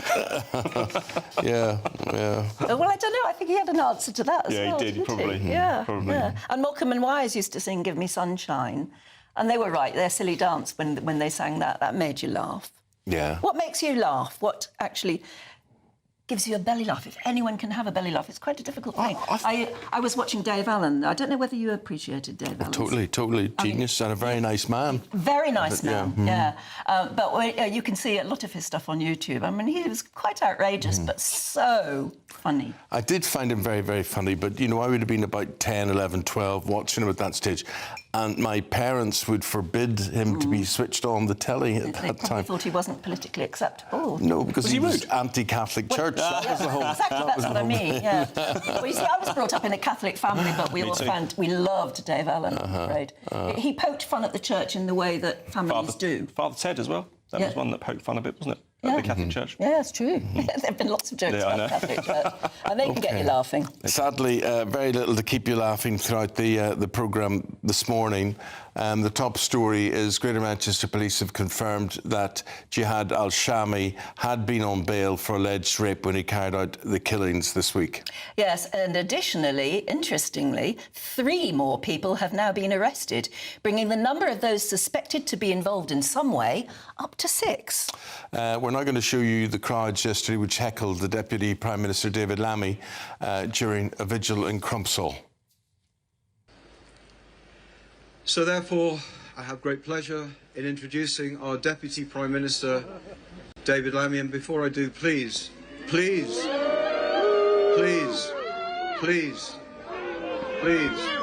know how we all feel. We know how we all feel. Go to Palestine! Shame on you! Shame on you! Go to Palestine! Leave us alone! Can't have been easy for him. Well, you see, would another Labour politician have had the same reaction? Well, people are saying, well, why didn't the Prime Minister go? There must have been a decision to send Lammy instead of Starmer. But Lammy has maybe the worst reputation of all of them in terms of, you know, acting more like a student protester in his time than he has said some amazing things when he was in opposition. Maybe that's a learning lesson for him, that he had to face the results of that. Anyway, shall we cross live now to Crumpsall, where GB News' North West of England reporter Sophie Reaper is there. Good morning, Sophie. You know, it's early in the morning, I guess, but tensions must have been pretty rough overnight. Absolutely, and I think when we first arrived on the scene just an hour or so after this attack had first taken place on Thursday, the mood across that day was a sombre mood. It was a mood of heartbreak, of upset, and rightly so. And over those 24 hours, people have been coming to various parts of the police cordon and laying flowers, like you can see behind me. This is a community very much in grief. We heard that statement from the synagogue yesterday in which they said this was a loss that they could not put into words. They hadn't just lost members of the synagogue, they'd lost friends and brothers in the loss of those 2 men who died in the attack. But yesterday, the mood seemed to shift. We had heard lines such as members of the Jewish faith were shocked, but they weren't surprised. That is something that has been consistent throughout since this attack had taken place. But yesterday, at that vigil, which was attended by several members of the cabinet, that the mood really did seem to shift, and people in the crowd were speaking to GB News and other members of the press, and when David Lammy came onto the stage, they were shouting things like "shame on you" and "go to Palestine," placing the blame for those pro-Palestine protests on the government, and in particular David Lammy. And a lot of people very angry, feeling that the respect for those of the faith and for the loved ones of those who died really wasn't there. And of course, that continues today. We are expecting further protests this afternoon, highly controversial, of course, and the Met Police and Greater Manchester Police have urged those responsible for the protests to cancel them, to take that time instead to allow members of the Jewish faith and the loved ones of those who died to grieve and to take that time. But instead, we believe that, in fact, these protests could be some of the largest that we've seen, and that could indeed cause fractures in the community, both here and around the UK. We'll be bringing you updates on that throughout the day. Thanks for that, Sophie. Appreciate it. We're now joined by Defence and Security expert and former Army officer, Lieutenant Colonel Stuart Crawford, friend of the programme. Stuart, awful situation. I mean, do you run your security eye past all of this and think something could have been enacted, people could have been protected more, or what is your take? Good morning. My take, I think, is based around the fact that Greater Manchester Police, the armed response officers, were remarkably speedy in turning up to the scene of the incident. Within 7 minutes or so. Yeah, which is quite astonishing. And because what my perception would be, it would take much longer than that from a standing start. But what does that tell us, Stuart? Does that tell us that there was a line of communication open, that on that very special day for Jewish people yesterday, they were aware that synagogues could have been a target? Well, I suspect that might be the case, and of course, the security services are not going to tell us that, not at the moment anyway, but I suspect that's the case, because 8 minutes or 7 minutes is remarkably quick, and I think that the police acted extremely well in the circumstances, being faced with a completely unexpected individual with knife, car ramming, and a fake suicide bomb around his waist. And I don't think there's much else they could have done. No, and what is becoming apparent is that it's almost impossible, surely, to defend, at this level of security that may be needed, to defend an entire body of people. No, I think that's absolutely right. And traditionally with other forms of terrorism, for example, the terrible troubles in Northern Ireland, there was a recognition that, generally speaking, the terrorists wanted to get away with it. So they wanted to be able to withdraw from the scene without being interdicted. But the problem with this sort of jihadist terrorism is that the perpetrators don't want to get away. They want to be, or appear to want to get martyred. And that's a completely different thing to deal with altogether. But I think, Stuart, the whole Jewish community, I think they have their own security network, which they pay for. I think the government supports it as well, around key targets and key areas and synagogues and things like that. Schools. I don't know if it was if they were on site on Thursday or not. I suspect they may have been. Yes, I mean, from what I've read, and again, I've only got access to open sources like everybody else, but one of the individuals who was wounded was actually part of the security detail. And it's a bit of a searing indictment on British society that peaceful people going to church or to a synagogue to pray have to have security around them. And, I have noticed a new wave of anti-Semitism in the United Kingdom and elsewhere, which is really pretty tragic in this day and age.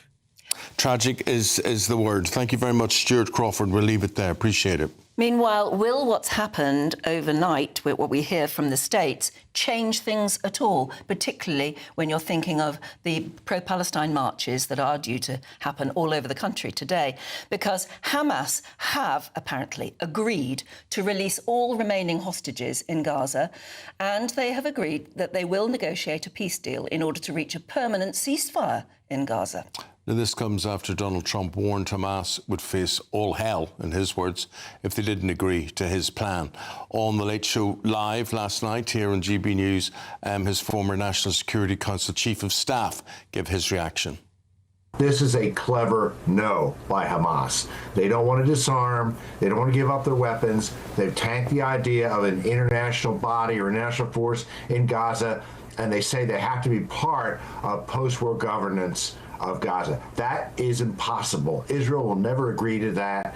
But what I think is most outrageous is that they front-loaded their response by saying they're going to release all the hostages. That way, when the U.S. and Israel reject the deal, they'll be blamed. And this is a cynical response. I think that's the way the U.S. will regard it. But Trump, I think, is giving Hamas one last chance. Will they take it? We're now joined by former Conservative advisor James Price. Yeah, I mean, I just wonder if this could be the actual deal that Trump has wanted for so long. They've clearly been working quite hard behind the scenes. That's right. There's been a lot of false dawns about this already, of different ceasefires and things like that. I think Fred Fleitz there was very interesting in the response from Hamas saying, yes, we will give back these hostages, but ... and then all the sort of small print, and the fact is that Trump put this Sunday evening deadline saying that they will face all hell unless there is a deal through. So maybe we get some wrangling over the weekend to see what the details will be. But fundamentally, if you are Hamas, you've not got a lot of cards left to play. You're cowering in those terror tunnels that they took international aid money to build. You're holding on to these poor, emaciated people, or what's left of them, under there, and you're not facing very good options left anymore. All they've really got as a stronghold is Gaza City. The IDF are starting to close in. And I suppose if there's any shreds of humanity left in them, do you want to put the people of Palestine who voted, or people of Gaza who voted for Hamas 20 years ago, let's remember, through even more pain and suffering? Well, probably they do. They don't seem to care at all about the people who elected them for a 4-year mandate 20 years ago. So has Netanyahu won? That's a very big question, I suppose. If you were to tell him on the 8th of October or the 9th of October, just after that horrible atrocity a few years ago, that this would be the situation that he was in, I think he'd bite your hand off. To have a broadly supportive president in the White House, knowing how bad his relationships with Democratic presidents have been, he'd love having Trump back in there. The fact that he has so totally defanged Iran, with the help again of those American bunker busters, we can't forget that, managing to penetrate those deep nuclear weapons testing and preparation sites in Iran, and all those other enemies around the place. You can't forget the walkie-talkies and the pages attacks and all those things. But this is that last, final, intractable bit. And there have been some who've criticised Netanyahu as saying that he's trying to keep the war going to stay in power. Well, there are many Israelis who criticise Netanyahu. Yeah, absolutely right. But I think that if he can get a good resolution out of this, and he can present to people of, look, we've taken the darkest day in our history since probably the 1948 war, or certainly maybe the 1973 Yom Kippur war or something like that, and we've got a triumph out of it and got these hostages back, I think I would take that as a win, wouldn't you? Yeah, and pretty soon it is, of course, October the 7th coming up. Yeah. And wouldn't it be amazing to get a deal struck? I just can't see that we could trust Hamas at this point. No, but I suppose then... But the alternative then is that Trump can say to everyone, well, look, I tried my best, and now Israel can finish the job such as it needs to do. And there's been so much devastation already. You've got to think that there cannot be just another stalemate. This has to be resolved in one way or another, because otherwise it's just a kind of running sore that's never actually going to be fixed as more and more and more people suffer. And it's got to be fixed not just for the people in Gaza, not just for the people in Israel and their security, but, gosh, for the rest of us around the world as well. So many awful protests of people screaming from the river to the sea, Palestine will be free, or globalise the intifada. We saw what globalise the intifada looks like when someone who's been in this country nearly 20 years killed some Jews earlier this week. Well, look, to the people who will be screaming something today, particularly the protests in London, what would you say about their appropriateness, about their timing, about the right and wrongness of it? Yeah, well, I think that morally, this is not the time to be doing this, very clearly. And I think that, I'm surprised with myself saying this. I'm completely back what the new Labour Home Secretary Shabana Mahmood has said. I think it's un-British. I think it's immoral to do this. I mean, people's bodies have barely got cold. Can we not have some decorum and have 1 week off, for goodness sake, of all the screaming and the chanting? Because all these protests seem to do is to ratchet up the hatred. We talked in the past hour about the person who was stopped by a police officer for being, quote, visibly Jewish and therefore not allowed to cross the street. We've seen all these incidences of hate. We've seen people saying, that's it, I'm a Jewish Brit, but I'm leaving Britain because it's not safe anymore. How have we got to a situation where this has happened? And it's, largely students and other people who think that it's some kind of fun cause celeb to get dressed up in the scarf and all the rest of it and go chanting. Donald Trump's not listening to these protests. Netanyahu's not listening to these protests. The only people listening are these horrible people we've got in our society now who might be spurred to action against Jews or others as a result. James Price, we leave it there. Thank you for your comments. Appreciate it. Do you agree or disagree with what James has had to say? Let us know today by having your say, and we'll reflect those throughout the programme. Yes. 19 minutes past 7. It is indeed. And are you looking out the window to see how Storm Amy is impacting you? Let's find out all about it from Alex Deakin with the weather. Expect warm spells with the odd rude interruption. Boxed Boilers sponsors the weather on GB News. Good morning. Storm Amy will be moving away, but it's going to be a slower process today. So there is still the potential for damaging gusts of wind, and there'll be further heavy rain to come as well. Many Met Office warnings remain in place. An amber warning across the north of Scotland. Many other wind and rain warnings across the UK. Gusty conditions, a band of rain slipping southwards, followed by plenty of showers. More heavy rain in the northwest of Scotland, where those very strong winds, I say, are likely to continue for much of the day. The potential for further significant disruption. Some good spells of sunshine across the south, but it will be bright and blustery and cool. You'll noticeably chillier than recent days, with temperatures struggling to get into the teens for some and feeling colder with those winds, which continue to blow across northern Scotland. You can see a swirling around Storm Amy, but still dangerous gusts possible well into the afternoon, and further heavy rain coming into northern Scotland as well. Something a bit drier across the west coast of Scotland, but showers will be zipping through here, down through the Irish Sea into northwest England, North Wales, pretty much throughout the day. A bit of shelter across the southeast, not too many showers here through this evening. A decent chance of some calmer conditions, some clearer skies, and the winds will ease a little through the night. Still very windy, though, across northern Scotland. There's that Storm Amy slowly starting to pull away from Shetland through the early hours, but still providing, as I say, some very strong winds. Temperatures mostly dipping down to 9 or 10 degrees Celsius as we start Sunday. Sunday's still a breezy day, but for many a bright and breezy day. Quite a bit of sunshine around on Sunday across eastern England and southern England. Further west, you'll have to share the sunshine with some showers feeding into western Scotland, Wales, northwest England, and maybe more persistent rain returning to the northwest later on, but not as heavy as it has been. And those winds through the course of tomorrow won't be anything like as strong as today, so it'll probably feel a touch warmer. Expect warm spells with the odd rude interruption. Boxed Boilers sponsors the weather on GB News. You know, this morning, in an hour's time, we're going to be paying tribute to Dame Patricia Routledge, and she just is an amazing lady and is talented in so many ways. And I have to say, we're talking about the power of laughter. She made me laugh. Yeah. She made me laugh. Funny. And she was a very physical actress as well. She would do a lot of slapstick and a lot of falling about and a lot of her own stunts and that sort of thing. And we just want to know if you've got memories of her, if you've got something you want to share, if you've something you want to say about her. And when she said when she thought her career was entirely over, suddenly she was offered Hetty Wainthrope. Yes. The detective, the retired lady detective. Which is why she gave up. She didn't do a 6th series, I think, of Keeping Up Appearances. Is that right? Yeah, because she was offered Hetty Wainthrope. Yeah. Yeah. No, so she was some lady, but 96, good age. Not that any age is good, you know, when you've got to go, but a life well lived. A life very well lived. And she gave us laughter. And very good. Your tributes will reflect those in an hour's time on the programme. Have your say, get in touch.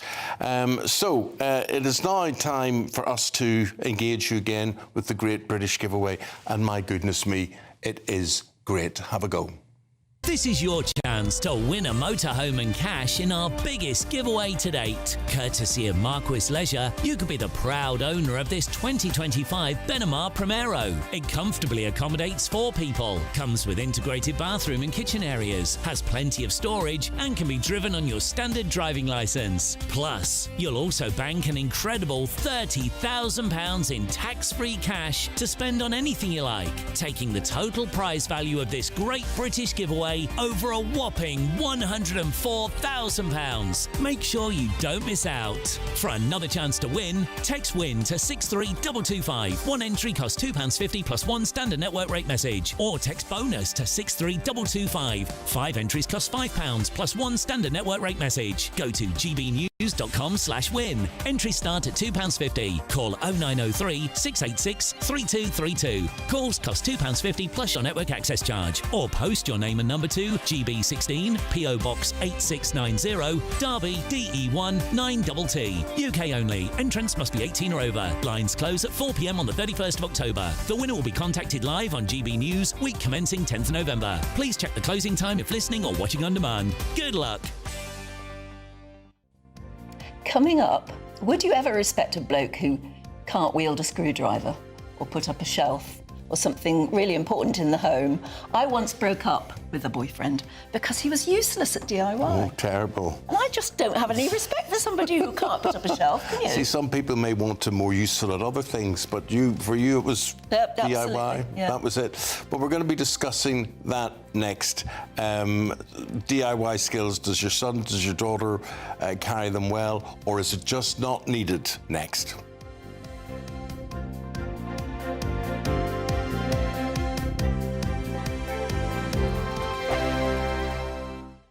Welcome back to Britain's Newsroom with Andrew and Beth. Hello everyone, Patrick Christie's here. I'm Michelle Duke, Britain's News Channel. Access the stories that matter to you. Take the GB News family with you on any device. And as long as you have an internet connection. Tune in to GB News, anywhere on the planet or beyond. GB News, the People's Channel, Britain's News Channel.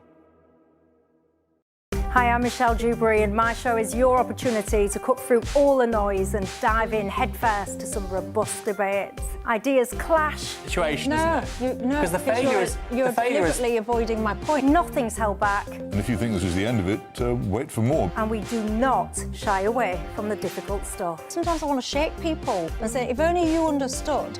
So join me on Jubes & Co. weeknights at 6 p.m. only on GB News, Britain's News Channel. Decisions made in Washington aren't just shaping America, they're shaping Britain too. From migration to global security, from crime to health. Whatever happens in the White House today will be felt in your town or city tomorrow. That's why The Late Show is live from Washington, D.C. Cutting through the politics to show you what it all means for Britain. The Late Show live every night at midnight. Only on GB News, Britain's news channel. From the school run to the home run, watch a new show for all of Britain. So he can say whatever he wants. A straight talking show where all voices are heard. And, you know, when are we going to stop talking about smashing the gangs and actually do it? With the stories that matter from every part of our country. There's a bit of a crash landing there for your Chancellor. Bold, fearless and standing up for you. That's me, Martin Daubney, 3 p.m. till 6 p.m, weekdays, here only on GB News. The People's Channel, Britain's news channel. Britain was once the envy of the world. But look around. A nation that no longer knows what it is or where it's going. A country that's broken. How do we fix Britain? How do we bring it back? Friday night with Matt Goodwin at 8 p.m, only on GB News. At GB News, we love to hear from you, our loyal community. So drop us a line at gbnews.com/yoursay. There, you can talk to each other and also to the presenters live on air. gbnews.com/yoursay, because GB News is your channel, Britain's News Channel. Join me, Nana Akwe, for an informative, interactive news programme with a difference. It's fun. No, he didn't say that, Dave. I'm so surprised. I think there's an element of truth to that. Join me from 3 p.m. every weekend, only on GB News, Britain's news channel.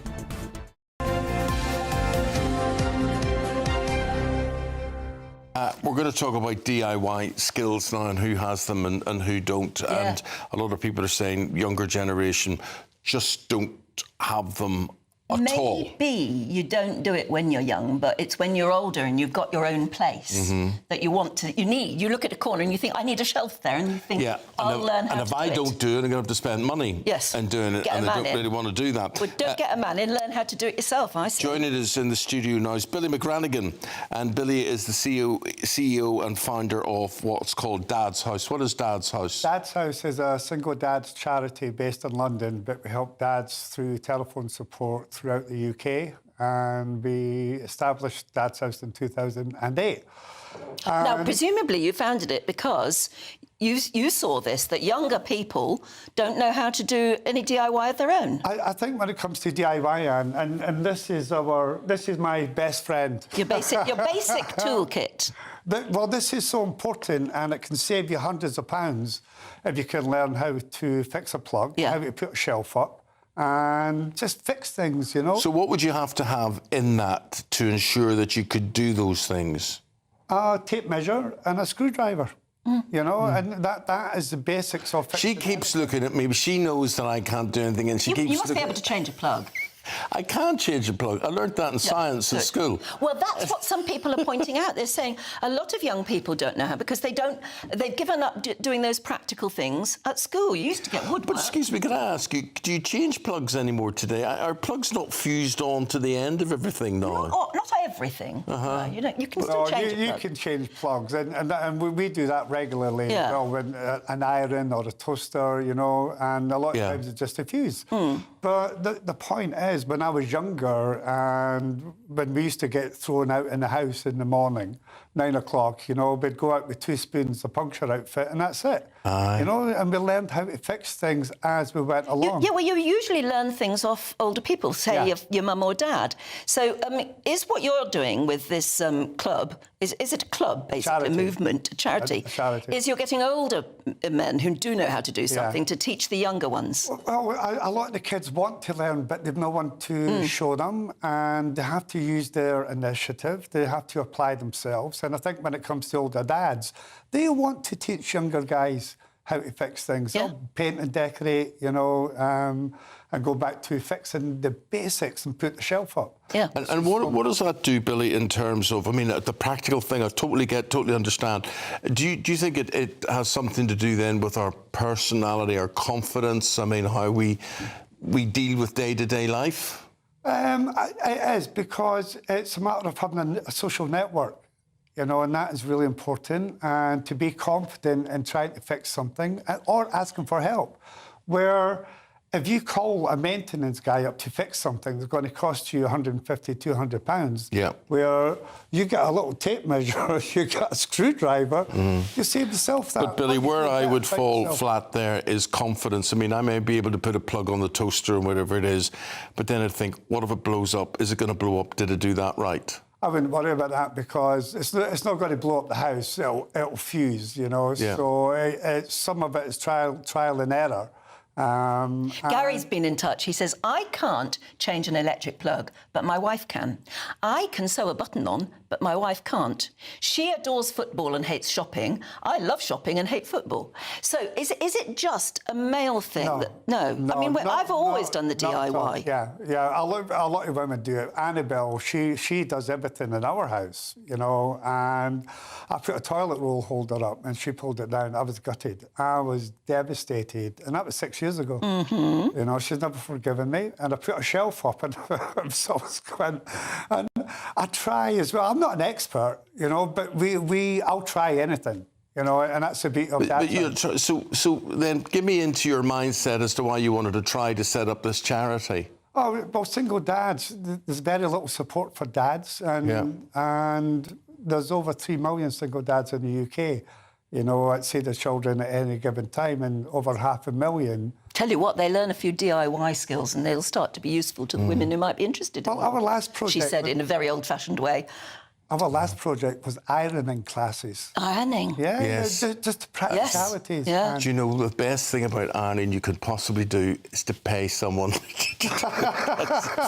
Billy, good talking to you. Thank you very much indeed. You'll have inspired people. You've got people talking around. So thank you very much indeed. I can't believe we still have clothes that need ironing. We're in the 21st that's very true. century. I think it's right. Sake. Show me your hand.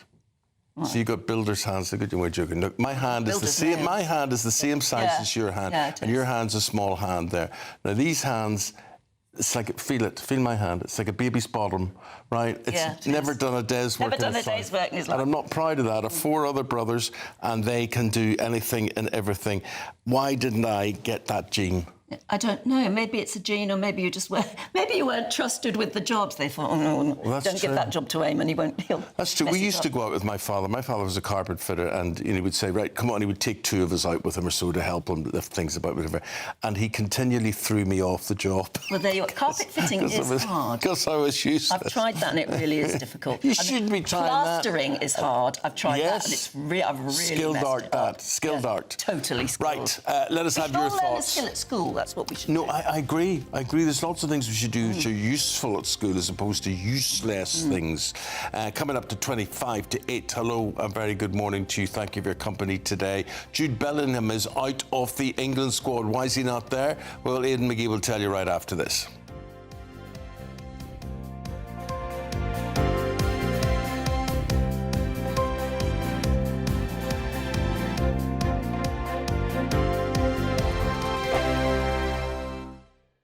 Westminster, the ultimate clique. And you're fighting like rats in a sack. But here on the Camilla Tominey Show, we ask the questions the establishment media is too scared to ask. OK, let me ask you a straight question, because I know you're a straight-talking politician. Whether it's net zero, illegal immigration or law and order, nothing is off limits. You had the power then.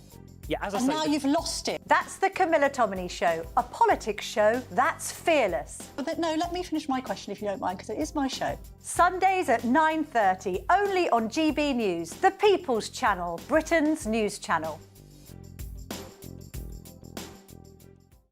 Hi, I'm Michelle Dewberry, and my show is your opportunity to cut through all the noise and dive in headfirst to some robust debates. Ideas clash. Situation, isn't it? No, because the failure is you're deliberately avoiding my point. Nothing's held back. And if you think this is the end of it, wait for more. And we do not shy away from the difficult stuff. Sometimes I want to shake people and say, if only you understood. So join me on Dubes & Co. weeknights at 6 p.m, only on GB News, Britain's news channel. Westminster's full of talk, but out here, it's the real world. Am I allowed to talk now? No, that's it. This is where it matters, real people and real lives. That's what politics is all about. In fact, has Trump made a good start? No. Straight answers, no spin, and just a couple of pints. How many fingers have I got up? About 10. So join me for Lee Anderson's Real World every Friday at 7 p.m, only on GB News. The People's Channel, Britain's news channel. You want to know what's really going on in the corridors of power? Labour don't know what to do with you half the time, and that makes you quite lethal in the chamber. Get behind the headlines with Chopper's Political Podcast. Join me, Christopher Hope, as I sit down with the great and the good of British politics. We'll see where this ruling takes us. These are the stories shaping our nation. Chopper's Political Podcast, available now on all platforms. Listen in and stay ahead. Exciting news. Every Friday, my Patrick Christie's Tonight Show is going to have a twist to it. We're welcoming some special guests. You. That's right, on Fridays I'm going to be doing my show in front of a live studio audience, because this show is about you and what you have to say. It's going to be the same big debates, same big topics, same big opinions, but every Friday night at 9 p.m. you are invited to come on down to Patrick Christie's Tonight to be a part of the action. Only on GB News, the People's Channel, Britain's news channel. At GB News, we love to hear from you, our loyal community. So drop us a line at gbnews.com/yoursay. There you can talk to each other and also to the presenters live on air. gbnews.com/yoursay, because GB News is your channel, Britain's news channel. Let's get in to run us through the sports thing, and we're talking about an international story to start with, and Jude Bellingham. Is Thomas Tuchel not a fan, or is Jude Bellingham carrying an injury? Well, look, he's had shoulder surgery, and look, he's played one game for Real Madrid this season. He started against Atletico Madrid. They lost 5-2. He's come off the bench a couple of times, and Tuchel clearly doesn't think that's enough to warrant just waltzing back into the England squad. He also said to the squads that lined up last time, you're going to get 2 international sessions. He said, I can't just break my promise to them, I'd lose all credibility. Jude Bellingham will come back. He said in his press conference the other day, are we a better team with Jude Bellingham? Yes, we are. But he probably looks at the fixtures and thinks a friendly against Wales and a World Cup qualifier against Latvia the following Thursday, then he probably doesn't need his top players anyway. They should be able to get the job done with the second-string players as a minimum. So I don't think this is the end of the road or anything qualifying like that. job done? Yeah, easily. Yeah. Easily, surely, with those teams. I mean, like, the whole point of getting far into tournaments is you get favourable draws. England have had favourable draws in the World Cup qualifiers and Euro qualifiers for many, many years now. It's much tougher for teams like Wales and Northern Ireland, for example. But I don't think it's the end of the road for Bellingham, not in any stretch of the imagination. There was that incident in the summer when England played in June in the City Ground, and he said that Thomas Tuchel said afterwards that his mother sometimes describes Jude Bellingham's on-field behaviour as repulsive. I think that was just lost in translation somehow. Thomas Tuchel apologised afterwards. I don't think it went down very well with the player himself. But look, I remember back to France '98, we talked about, you and I, Anne, didn't we, a few hours ago, when France were in a similar position. The pressure was on them to win a tournament. They hadn't won anything for 14 years. They had all these magnificent players, but you have to make a decision. Not everyone fits in. They had Ginola, Cantona and Zidane. They had to go with Zidane because 2 of them wouldn't fit into the team, and maybe that's the same now. OK, Man United may have to make a decision pretty soon about their manager. Nottingham Forest, I'm not sure. It's very early days for Postecoglou. I mean, how many games has he played at? 6, but you've got... I mean, you don't get time anymore. No. You know, managers were moaning about time, not getting time 30 years ago. That time... but what would that cost to get rid of a manager? Well, I don't know. Now, the clubs are getting a little bit more savvy in terms of contracts now. They are putting managers on gardening leave instead of just giving him a lump sum of £2 or £3 million or whatever it is, although it depends what's known... The problem with contracts when you're signing a manager is that at the time when you want to appoint that manager, you're in a desperate position, you're losing games, so you tend to give them what they want. Well, we've got a full programme over the weekend, Saturday, Sunday, and there's a Monday night football as well with the Premier League. We'll talk about the consequences of all of that after the break. Thank you very much indeed. Well, we'll be back after soon. Next time with you, Dan. Goodbye. Soon. Still to come, if you're in search of some holiday sun, here's where you're going to have to go for it. Can't wait to get in that sea. Lovely and warm. Just like the feeling of having great travel insurance. All Clear Travel Insurance sponsors GB News Travel Destinations Forecast. Some very heavy rain across Croatia this weekend, and some more heavy downpours likely in southern Italy as well. Generally fine with sunny spells, a bit of a breeze blowing across the Canaries. Sunshine too for the Algarve. Small chance of a shower if you're heading to Barcelona. Certainly some heavy showers over southern Italy, and there's bright colours there suggesting some very heavy rain for Croatia. That should be clearing away as we head into the new working week. So Dubrovnik turning sunnier again for Tuesday. Goodbye. All Clear Travel Insurance sponsors GB News Travel Destinations Forecast. It's Patrick Christie's Tonight, and here we do things differently. It's explaining the absolute madness of this, doesn't it? It's explosive. I mean, this is very good. It's lively. 850. Your government sat there, Sean, and it did nothing. It's controversial. And the Middle East has been in turmoil since before I was born. It's everything you need to kickstart your evening. Everyone's had their Weetabix tonight. I love to see it. That's Patrick Christie's Tonight, weeknights from 9 p.m. Only on GB News, the People's Channel, Britain's news channel. Decisions made in Washington aren't just shaping America, they're shaping Britain too. From migration to global security, from crime to health. Whatever happens in the White House today will be felt in your town or city tomorrow. That's why The Late Show is live from Washington, DC. Cutting through the politics to show you what it all means for Britain. The Late Show live every night at midnight. Only on GB News, Britain's news channel. Westminster's full of talk, but out here, it's the real world. Am I allowed to talk now? No, that's it.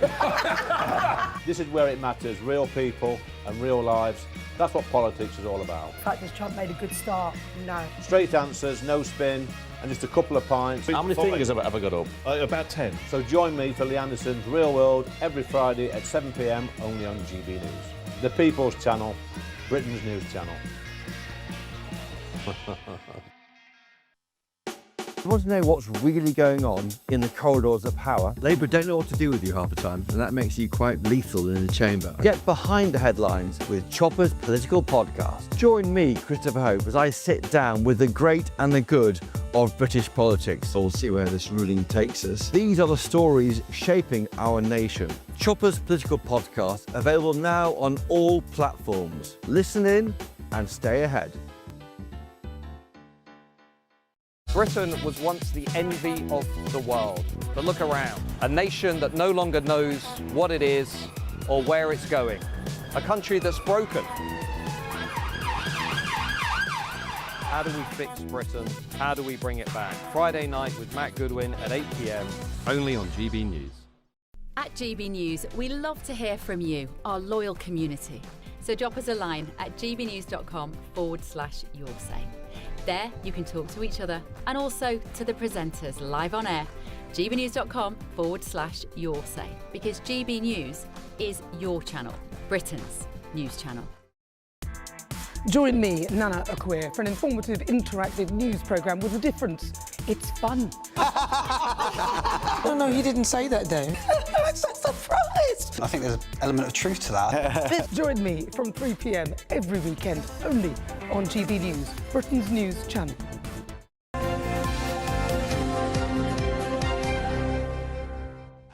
Welcome back. Very nice to see you. Coming up to 7:45, joining us now to tell you what's making the news. We've got Duncan Barks and Jonathan Liss. Very nice to see you both. Duncan, it's really extraordinary what Kemi Badenoch has just said about the people who defect from the Tory party to go to Reform. It's not a mental image you want this early on a Saturday morning. Tell us what it is. So Kemi Badenoch's giving a lot of interviews because the Conservative Party conference kicks off in Manchester. It starts tomorrow, and she's been asked questions about Conservative MPs, both past and present, who have defected to Reform.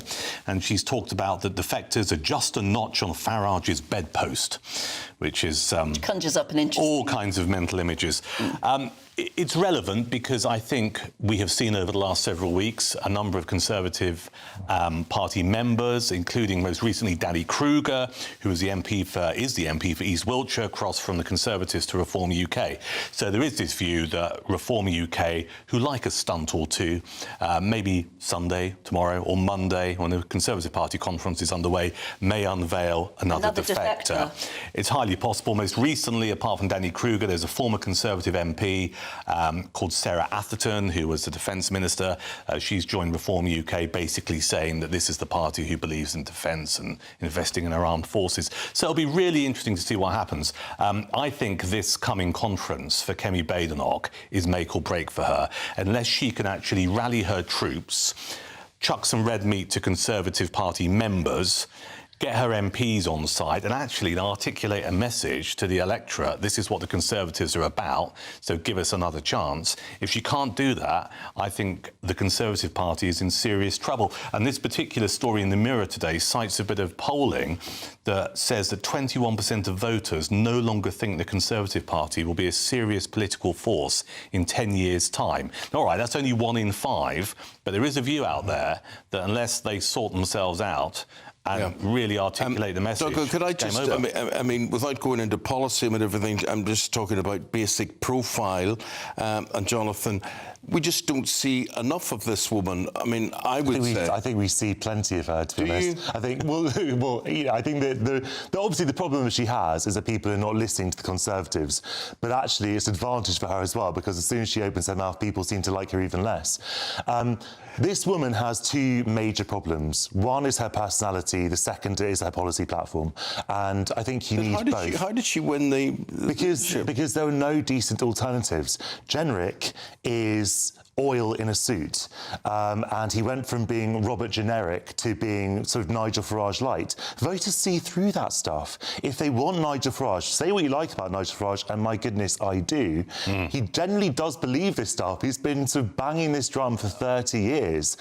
These abhorrent views are his own, and so people. I think there are two things there. I think you're right. Generic had quite a quick conversion from being what some people might describe as a conservative wet into Farage Mark II, and I think you're right. I think a lot of voters go, hang on a second, that's rather convenient. I will go into bat for Kemi Badenoch. I wrote a piece for the Daily Express a couple of days ago because she gave an interview to the Daily Expresso, which is their new daily podcast, and I saw sides of Kemi Badenoch in that particular interview I've not seen before. Without being too rude about it, I saw a warm personality that we don't get to see. So I made the point... Yeah, but there's no point in having a warm personality as leader of the Tories if you don't get to see it. No, and this is the point I made. People need to see more of that to perhaps change the perception of her. So it'll be interesting to see what happens in the next few days. If she comes out and she says at party conference, I am taking the country out of the ECHR, surely that'll go down well. But Eamonn, the problem here is that there's no use just positioning yourself onto an exact match of the Reform Party, because then people will say, what literally is the difference between Reform and the Conservatives? If that was the major policy difference and you obliterate that policy difference and every single policy platform Reform comes up with, the Tories say, well, we were going to do that ourselves, then why would anyone vote for the Conservatives? And crucially, in the same problem that the Labour Party is having with alienating its sort of centre-left base, why would the sort of the Liberal Tories in Surrey and the South East, who've traditionally gone to the Tories for their economic sensibility, etc., why would they stick with this party if they're just going over to Farage's side? I think the difference between the two parties is Reform just go, yeah, we'll come out of the ECHR. Everything we're reading in this morning's papers suggests that she is going to explain how to do it legally. And that's one of the criticisms of Reform. They're very quick to be able to say, well, we're going to do this, but don't necessarily show their workings out. What the point has been made in the various reports this morning is that Kemi Badenoch has taken legal advice and can almost show a step-by-step guide about... She started by saying that she will do it. This is how we will do it. It won't affect the Good Friday Agreement. Will that win over conference? Or, I mean, who's going to come out of that conference as potential leader? I mean, is Generic going to come through? Well, look, I think you've got two possibilities, haven't you? Basically, the last three from the Conservative leadership campaign last year, which are James Cleverly and Robert Generic. Now, James Cleverly is very impressive. Look, I mean, it's a low bar. James Cleverly, the last government. Cleverly, well, that's one problem that you have to say. So is Generic, mind you. Cleverly is a kind of a sensible moderate as far as anyone can be in the Conservative Party these days. But, and it's not just me saying this, a lot of people say in private, he is not the brightest spark, not the brightest button in the box, and that is a problem when you are being held to account. And a lot of people say he's actually not leadership material. But there is very do you ever think of Chris option. Philp? We've got him coming on after 8 o'clock, and he's the shadow. Well, he thinks about him, but he's the only nice one. enough bloke, but I think there's even less recognition or profile. I would just make this point very quickly.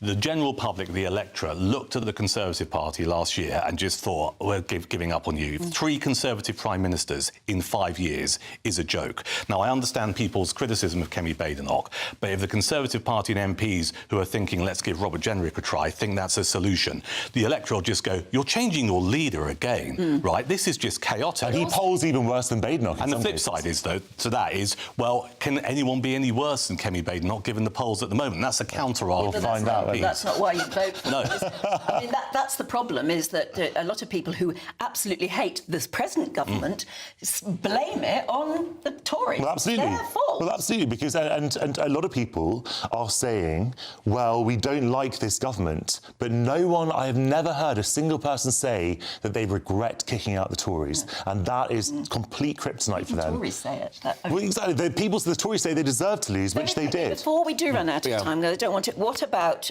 what Trump has announced overnight, that he is ordering Israel to stop the bombing of Gaza and that a peace deal is imminent? Well, this is a fascinating story.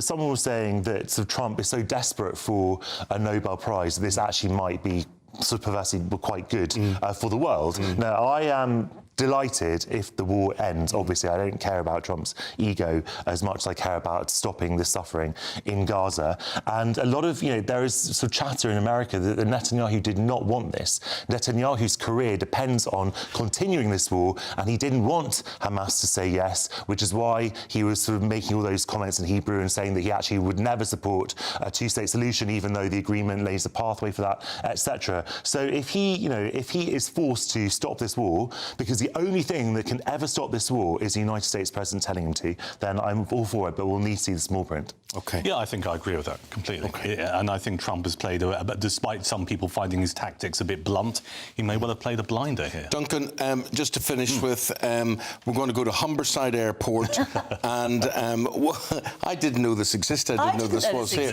But we're going to show you a picture of a statue, a model outside Humberside Airport, and stand by for action. Here we go. This is a picture of Thunderbird 3. This is a fun story this morning. Outside Humberside now. Look at it. It's amazing, isn't it? Who bid on it or who bought it thought they were buying a model. Yeah.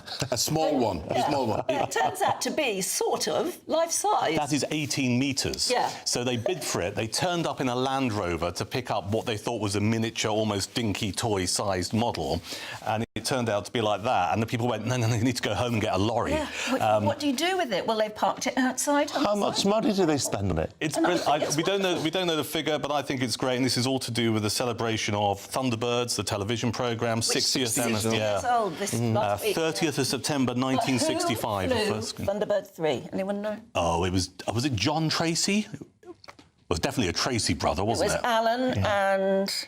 Might have been John. Alan and John. Right. They swapped, I think. They swapped it, did they? OK. We're not going to swap these two. They're going to be back in 40 minutes' time. Thank you. And here's Alex with your weather picture.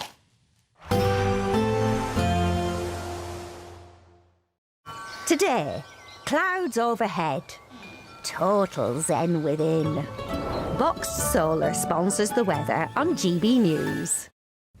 Good morning. Storm Amy will be moving away, but it's going to be a slower process today. So there is still the potential for damaging gusts of wind, and there'll be further heavy rain to come as well. Many Met Office warnings remain in place. An amber warning across the north of Scotland. Many other wind and rain warnings across the UK. Gusty conditions, a band of rain slipping southwards, followed by plenty of showers. More heavy rain in the northwest of Scotland, where those very strong winds, I say, are likely to continue for much of the day. The potential for further significant disruption. Some good spells of sunshine across the south, but it will be bright and blustery and cool. You'll noticeably chillier than recent days, with temperatures struggling to get into the teens for some and feeling colder with those winds, which continue to blow across northern Scotland. You can see a swirling around Storm Amy, but still dangerous gusts possible well into the afternoon, and further heavy rain coming into northern Scotland as well. Something a bit drier across the west coast of Scotland, but showers will be zipping through here, down through the Irish Sea into northwest England, North Wales, pretty much throughout the day. A bit of shelter across the southeast, not too many showers here through this evening. A decent chance of some calmer conditions, some clearer skies, and the winds will ease a little through the night. Still very windy, though, across northern Scotland. There's that Storm Amy slowly starting to pull away from Shetland through the early hours, but still providing, as I say, some very strong winds. Temperatures mostly dipping down to 9 or 10 degrees Celsius as we start Sunday. Sunday's still a breezy day, but for many a bright and breezy day. Quite a bit of sunshine around on Sunday across eastern England and southern England. Further west, you'll have to share the sunshine with some showers feeding into western Scotland, Wales, northwest England, and maybe more persistent rain returning to the northwest later on, but not as heavy as it has been. And those winds through the course of tomorrow won't be anything like as strong as today, so it'll probably feel a touch warmer. Today, clouds overhead, total zen within. Box Solar sponsors the weather on GB News. This This is your chance to win a motorhome and cash in our biggest giveaway to date. Courtesy of Marquis Leisure, you could be the proud owner of this 2025 Benamar Primero. It comfortably accommodates 4 people and can be driven on your standard driving licence. Plus, you'll also bank an incredible £30,000 in tax-free cash to spend on anything you like. Make sure you don't miss out. For another chance to win, text WIN to 63225. One entry costs £2.50 plus one standard network rate message. Or text BONUS to 63225. 5 entries cost £5 plus one standard network rate message. Go to gbnews.com/win. Entries start at £2.50. Call 0903 686 3232. Calls cost £2.50 plus your network access charge. Or post your name and number to GB16 PO Box 8690 Derby DE1 9TT. UK only. Entrance must be 18 or over. Lines close at 4 p.m. on the 31st of October. Please check the closing time if listening or watching on demand. Good luck. This is GB News, Britain's news channel. Lee Purvis. Lee, I think last night there were probably 10 million armchair judges watching, but what was your verdict on what you saw? I thought it was fantastic. I was slightly taken aback at how harsh the judges seemed to be, certainly for the first week of them at voting. I think Karen Carney's jive was fantastic. It's made me want to take up jiving. And I think Ross King got off really badly, actually. I felt quite sorry for him. I was quite surprised at how harshly marked he was. And having met him several times, obviously in the showbiz scene and as a fellow journalist, you know, I knew how utterly nervous he was. And I think it's going to be a bumpy ride for all the contestants this year. The judges are really focusing on the footwork on the floor, and absolutely everyone needs to sort of up their game. But it was absolutely fabulous. You know, more than 100,000 sequins involved in the show that we saw last night, and it can only get bigger and better. I think that that first programme is always the opportunity for people more to decide who is likely to get the chop rather than those that are going to make it through to the glitter ball. Because, I mean, you know, so many people are so close with their marking last night, and so many of them clearly show the opportunity of getting better as they go week after week. But it is usually quite easy to find, I think, who's going to be thrown out. What do you think? Well, so I think Ross King, definitely, we'll see him probably go in literally a matter of weeks. I think Stephen Dennis, who played Paul Robinson for many years on our screens in Australian soap Neighbours, I don't think he's going to be in it for much longer either. Again, I felt quite sorry for him, and also having to dance to the theme tune of Neighbours was just pure genius. GB News, the People's Channel.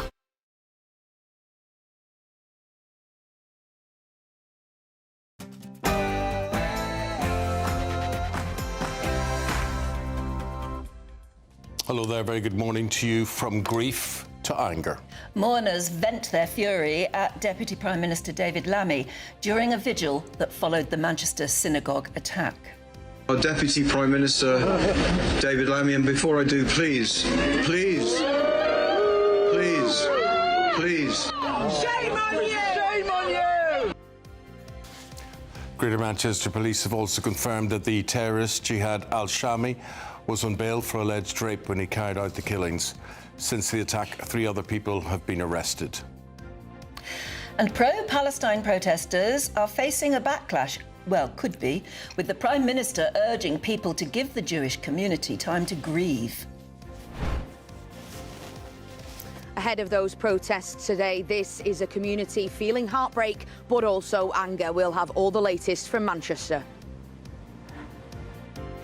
Could the hostages be released? Donald Trump says Hamas is ready for a lasting peace and has called on Israel to stop bombing Gaza. Kemi Badenoch announces she will take Britain out of the ECHR if the Conservative Party win the next election.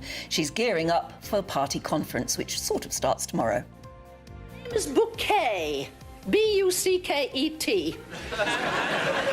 No, it's not bucket, it's bouquet.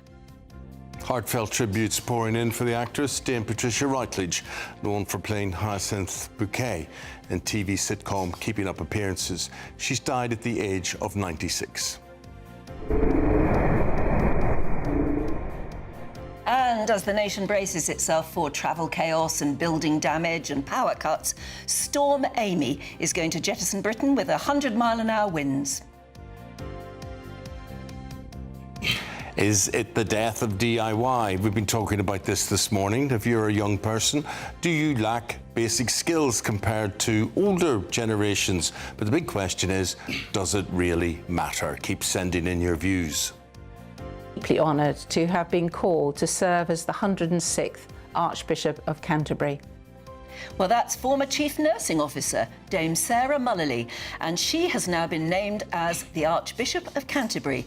Means that she's the first woman ever in the entire history of the Church of England to have that honour. It's a tale of two managers, with Manchester United's Ruben Amorim and Nottingham Forest boss Ange Postecoglou fighting for their futures in the Premier League this weekend, and England star Jude Bellingham is left out of Thomas Tuchel's latest England squad. Storm Amy continues to make her presence felt. There is still the potential for further damaging gusts of wind through the day today. The winds will ease a little through the night, and tomorrow will be a breezy day, but overall things calming down for Sunday. Join me later for your full weekend forecast. A very good morning to you. However you're watching, wherever you're listening, I'm Eamonn Holmes. Yes, indeed, and I'm Anne Diamond, and this is GB News Breakfast.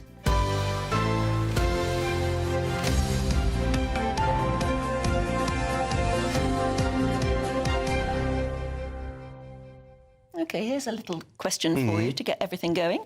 What do Anne Widdecombe and Anneka Rice have in common?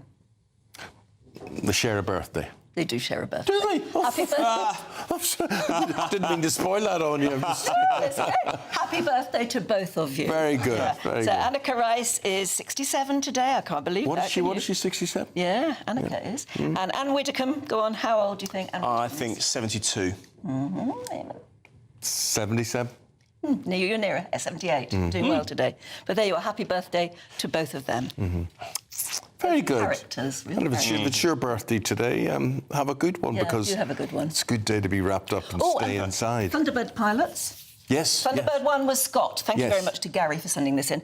Thunderbird 2 was Virgil. Thunderbird 3 was Alan and John. They took it in turns. Thunderbird 4 was Gordon. And Thunderbird 5, which was, I think, the space one, wasn't it, was John and Alan who rotated as well. So they were on 3 or 5. That's what they... Oh, yeah.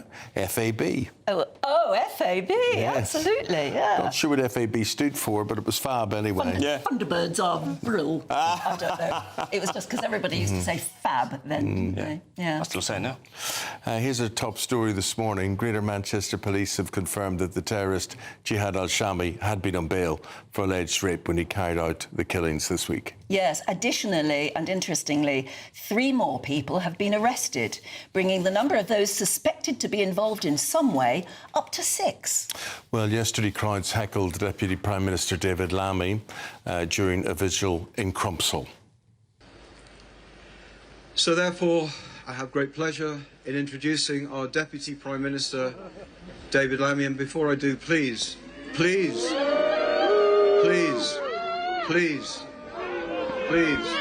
we know how we all feel. We know how we all feel. Go to Palestine! Shame on you! Shame on you! Go to Palestine! Leave us alone! Well, the Shadow Home Secretary, Chris Philp, joins us now. A very good morning to you. I think the thing that's on everybody's mind at the moment, other than, total and utter sympathy and grief for those who lost their lives and who've been injured and their families, is what's going to happen to the marches today? Should they be stopped? The marches, in my view, should be stopped, and I say that for 2 reasons. Firstly, as a mark of respect to the families of the victims in Manchester, and indeed the whole Jewish community in the United Kingdom, who are in grief and shock, as you would expect, and who, frankly, I think have been feeling a sense of intimidation from some of these marches that have been going on for so long. That's the first reason. The second reason is the police, both in Manchester and the Metropolitan Police in London, have said they don't have the resources to both properly police the protest and also protect the Jewish community and synagogues at the same time. Of course, today is Saturday, the Sabbath day in the Jewish calendar. Yet the organisers of these marches have refused to cancel them. It's not too late. I'm standing here in London in the morning. They could still cancel these marches or protests, and I think, frankly, they should for the two reasons I've just said. Shadow Home Secretary, what do you feel like listening and seeing the reaction that the Deputy Prime Minister received in Crumpsall?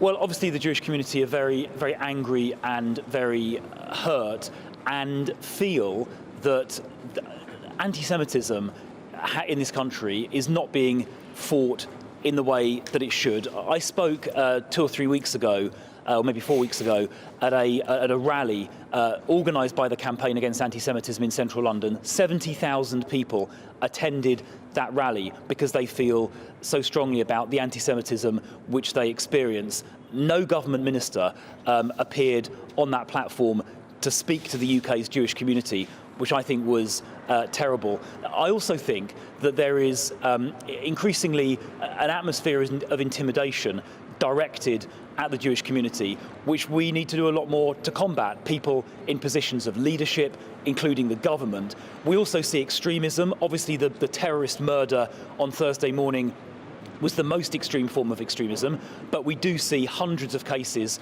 referred to prevent for Islamist extremism each year. And I think all of us in society need to do more to call that out, including the Muslim community. Obviously, the vast majority of this country's Muslim community are decent, law-abiding people. But I think all of us, including the law-abiding Muslim majority, need to call out and stand up to the extremist minority, to be brave in doing that. Because if we don't confront extremism, then it allows anti-Semitism to flourish, and in the most extreme cases, it leads to terrorist murder of the kind we saw on Thursday, which, of course, sadly, is not the only terrorist murder of that kind we've seen over recent years. Why has this happened in our country? Why has anti-Semitism grown so strong? Well, I think partly because some people have reacted against what's happening in the Middle East in a way that I think is completely unjustifiable, in the sense that the UK's Jewish community obviously are in no way to be sort of blamed for what people may be unhappy about in the Middle East. That association that some people have made is completely unreasonable, firstly. Secondly, just to repeat the point I made a second ago, I don't think our society as a whole, including political leaders, have done enough to stand up to extremism and confront it wherever we see it. That is the duty that sits on all of us, but it does also sit on the shoulders of the vast majority of peaceful, law-abiding members of the Muslim community, who I think, where they see extremism, have to call it out and confront it just as much as politicians on both sides, including me, have an obligation to do it as well. All of us, every single one of us in this country, politicians, Muslim community, people who are not religious at all of us have that obligation. And I think all of us need to step up and do that, because if we don't confront extremism and if we don't confront anti-Semitism, we see where that leads. We saw where that led in Manchester on Thursday morning. And I think, if I can just say to the government, they should have sent a senior minister, to speak alongside the chief rabbi, alongside like me and others on that platform 4 weeks ago at the Campaign Against Anti-Semitism march, because the Jewish community need to know that we stand alongside them in fighting anti-Semitism. Just to move on to other subjects, Chris, there you are. You're on the eve of your conference, which will be held in Manchester, which will be very sensitive for you. But one of the things you guys as a party are going to have to face is defectors. And Kemi Badenoch, I mean, she's got a view on them. What's your view on people who would say the Conservatives have had it, we're going to reform? Well, I would say they're wrong. I'd say don't do it. I'd say show some patience. Look, reform is essentially, they've got good slogans, I'll give them that, but these slogans are written on the back of a fag packet in a pub. They don't stand up to any serious scrutiny. They don't have any detail behind them. We saw that announcement, was it a week or so ago, where Nigel Farage fell apart within like a few minutes of questioning because he hadn't got his facts straight on European Union citizens. The Reform is essentially a one-man party. There is only room for Nigel Farage in that party, and any Conservatives who join it will pretty soon discover that. That's why people like Ben Habib, Rupert Lowe, even Alan Sked, going back to the 1990s, end up leaving, because it is essentially a one-man organisation. Look, what the Conservative Party offer under new leadership is not just radical policies like the ECHR withdrawal policy that we're announcing this morning, but we do it in a way that is carefully thought out. We don't shoot from the hip. We don't just make up slogans that fall apart under scrutiny. We actually think things through properly and have a carefully developed plan which will actually work in practice. We're a team, we're a big team, we're a strong team. We think about things properly, we don't shoot from the hip, and that is the difference between us and Reform. And I just ask people for the patience to work all of those things through. We're going to see a lot more new ideas at conference. ECHR withdrawal has been announced this morning. There is a lot more to come. And I think by the end of conference, by Wednesday, just 4 days' time, people will see the Conservative Party is very much back in business. OK, well, Chris, have yourself and your party a good conference. No doubt we'll get a chance to speak to you as the week progresses. Thank you very much indeed. I'm sure. Thank you. But back to those terrible events that happened in Manchester. Let's cross live now to Crumpsall and join GB News' North West of England reporter Sophie Reaper. Sophie, what's the situation there this morning? Well, Anne, the situation is very much as it has been for the past 48 hours or so. The mood is still a sombre one. It's still one of sadness, of heartbreak and of grief. You can, of course, see the police cordon behind me where people have been coming over the past couple of days to show their respects and to lay flowers.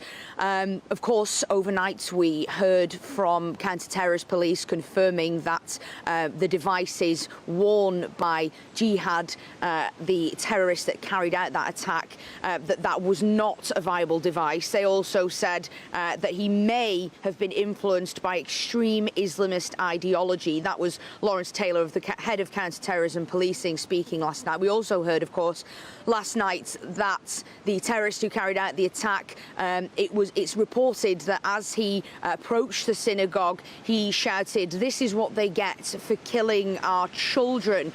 And of course, as well, that he was on bail from an alleged rape attempt at the time of the attack. Of course, he was shot and killed by Greater Manchester Police armed officers as they carried out their duty to end his terrorist attack. Of course, as I say, this is a community still in grief, but we saw yesterday at that vigil taking place here that there is a lot of anger as well. People furious with the government, they say, for allowing this rise of anti-Semitism and for allowing these pro-Palestinian protests to continue. Of course, we're expecting some more of those later today, so I'm sure tensions will be high.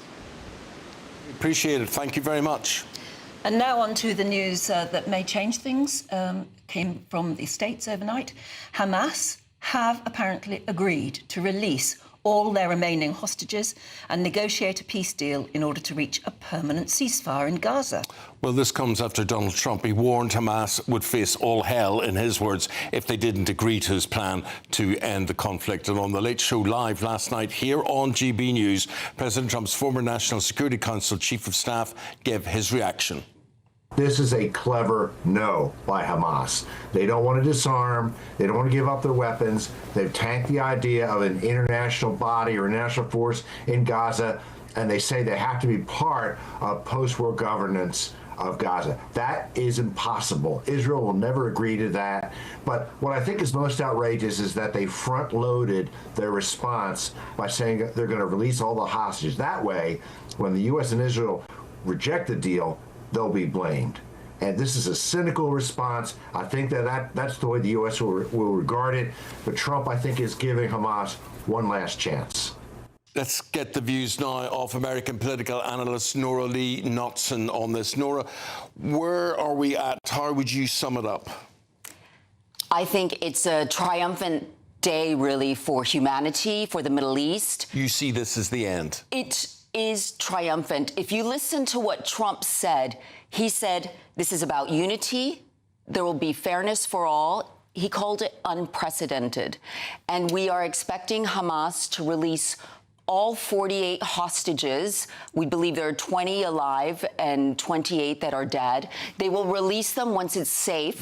Once Israel stops the bombing, they have pared it down, but it needs to stop completely for it to be safe.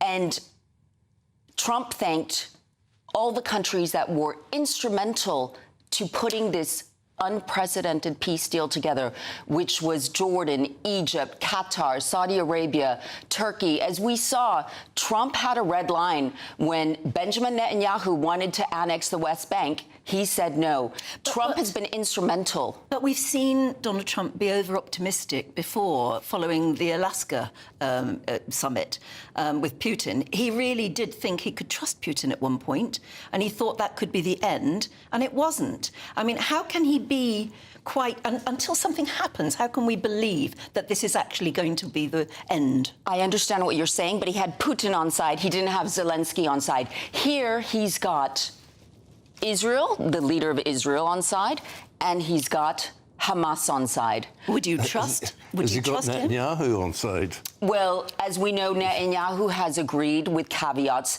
but within Israel, there's a lot of opposition to how Netanyahu has been conducting this war. And we do know that the families of the hostages had written a letter to Trump begging for him to stop this war and not necessarily listen to the leadership in Israel. So I think this is triumphant for peace, for prosperity. I think everybody understands that in order to move forward, there must be peace. And it's been more than 30 years since we were close to peace in the Middle East. Yeah. But Nora, look at the situation even here in the UK and the repercussions, how these repercussions go worldwide and what we've experienced in Manchester this week as a result of what is going on. What would you say, how do you see people reacting here? What would you say to people? We've got marches which will happen in London later today. A lot of people are saying, goodness sake, show some respect to the Jewish community and, you know, don't have these protests today. But they'll say, look at the tens of thousands of people that have been killed in Gaza. What would you say? It's been a horror on both sides. You know, what happened to the hostages, what's happened to the innocent Palestinians. It's been a horror on both sides. It's been a horror for humanity. It's been a horror for the fabric of our society. Yeah. Very divisive, as you rightly point out. So I think today, actually, the focus should be on celebrating peace and being hopeful for peace, because we must bring people together and focus on the end game. We are all human beings at the end of the day. We all want the same things out of life, and let's minimize the extremists who try to steal headlines. What will happen then? I mean, I just can't see, I don't know whether anyone could ever trust Hamas, but supposing they did give up the hostages, and then we will learn just how they were treated to the ones who are alive. Yeah. God only knows about the ones who are already dead. But what will Hamas do? Where will they? They'll go somewhere and regroup. This is not going to go away forever, is No, it? because according to Trump's peace plan, as you know, he's going to be the head of the Board of Peace, and then you've got another group which will include some Palestinians, not Hamas. You will have Arab nations involved in stabilizing the region. And the Arab countries, they all want peace. Israel wants to normalize relationships with Arab countries. They have more to gain by working together. There is so much to do together. The region is booming. So many of my Israeli friends have moved back to Israel because they saw this coming. Really? This is the way forward. Oh, they expect it to be boom times. Yeah. Yes. So if you can focus on the end game and not get stuck in the minutiae. People have long memories and people are hurt, and it's difficult. It's going to be really, really difficult. Other places have recovered terrible wars, though, haven't they? Yeah. We hope it all ends well and it ends soon. Well, I think Trump is setting an example now for the Ukrainian war as well. Yeah, that's true. If he manages this, I guarantee you we're going to get peace between Ukraine and Russia. Well, wouldn't that be good? Wouldn't that be good? Laura Lee, we've got to leave it there. Thank you. And thank you very much indeed for your take on things. Meanwhile, get back to being British and I'm talk sitting about the thinking, weather. I couldn't put my teeth in there. No. Nothing was working for me. Meanwhile. Something in the air. Yeah. But let's be very British and talk about the weather. Here's Yes. Alex Deakin.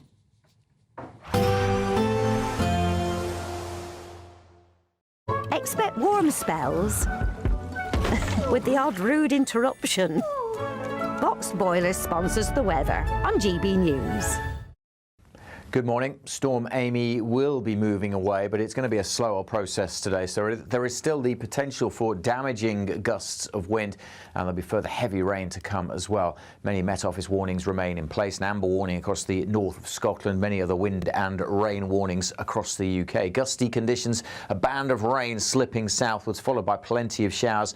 More heavy rain in the northwest of Scotland, where those very strong winds, I say, are likely to continue for much of the day. The potential for further significant disruption. Some good spells of sunshine across the south, but it will be bright and blustery and cool. You'll noticeably chillier than recent days, with temperatures struggling to get into the teens for some and feeling colder with those winds, which continue to blow across northern Scotland. You can see a swirling around Storm Amy, but still dangerous gusts possible well into the afternoon, and further heavy rain coming into northern Scotland as well. Something a bit drier across the west coast of Scotland, but showers will be zipping through here, down through the Irish Sea into northwest England, North Wales, pretty much throughout the day.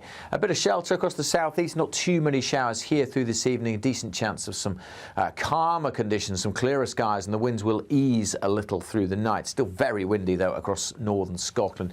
There's that Storm Amy slowly starting to pull away from Shetland through the early hours, but still providing, as I say, some very strong winds. Temperatures mostly dipping down to 9 or 10 degrees Celsius as we start Sunday. Sunday's still a breezy day, but for many a bright and breezy day. Quite a bit of sunshine around on Sunday across eastern England and southern England. Further west, you'll have to share the sunshine with some showers feeding into western Scotland, Wales, northwest England, and maybe more persistent rain returning to the northwest later on, but not as heavy as it has been. And those winds through the course of tomorrow won't be anything like as strong as today, so it'll probably feel a touch warmer.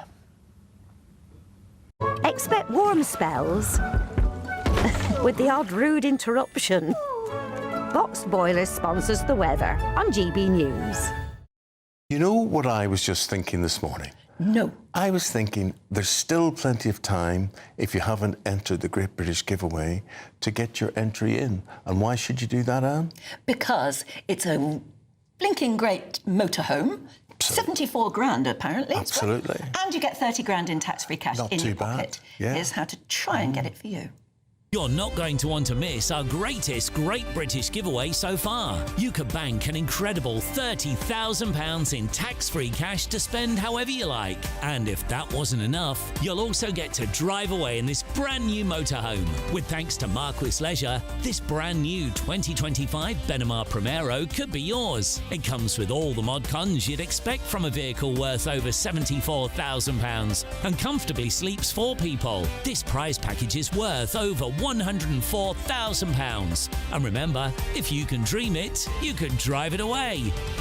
For another chance to win, text WIN to 63225. One entry costs £2.50 plus one standard network rate message. Or text BONUS to 63225. 5 entries cost £5 plus one standard network rate message. Go to gbnews.com/win. Entries start at £2.50. Call 0903 686 3232. Calls cost £2.50 plus your network access charge. Or post your name and number to GB16 PO Box 8690 Derby DE1 9TT. UK only. Entrants must be 18 or over. Lines close at 4 p.m. on the 31st of October. The winner will be contacted live on GB News, week commencing 10th November. Please check the closing time if listening or watching on demand. Good luck. We're looking forward to the next item. We're paying tribute to Dame Patricia Routledge, otherwise Hyacinth Bouquet. Yeah, and we've got the man who played the postman in Keeping Up Appearances, and that's the actor David Jansen. He's got a story or two to tell, and we're going to be speaking to him right after this very short break.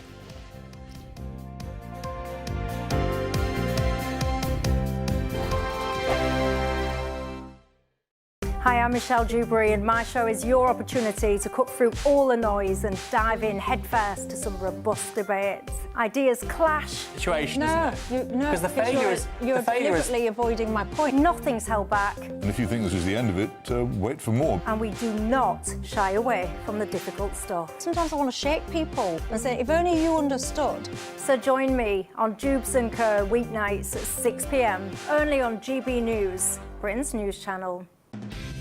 Decisions made in Washington aren't just shaping America, they're shaping Britain too. From migration to global security, from crime to health.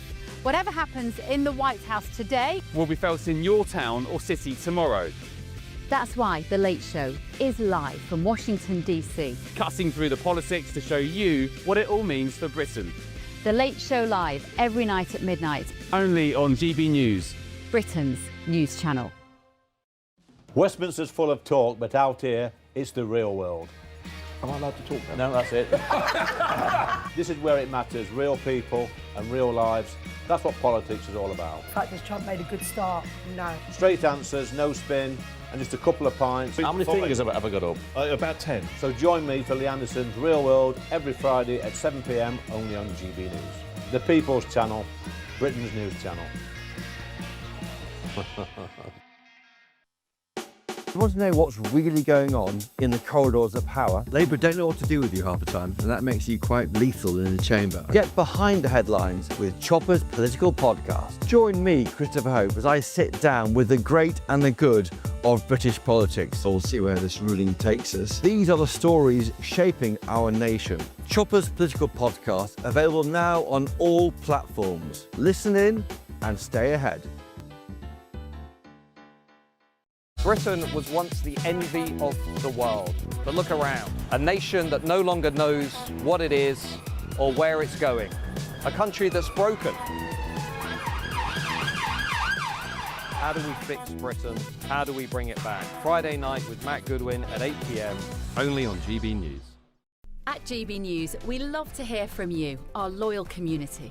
So drop us a line at gbnews.com/yoursay. There, you can talk to each other and also to the presenters live on air. gbnews.com/yoursay, because GB News is your channel, Britain's news channel. Join me, Nana Akweer, for an informative, interactive news programme with a difference. It's fun. No, you didn't say that, Dave. I'm so surprised. I think there's an element of truth to that. Join me from 3 p.m. every weekend, only on GB News, Britain's news channel.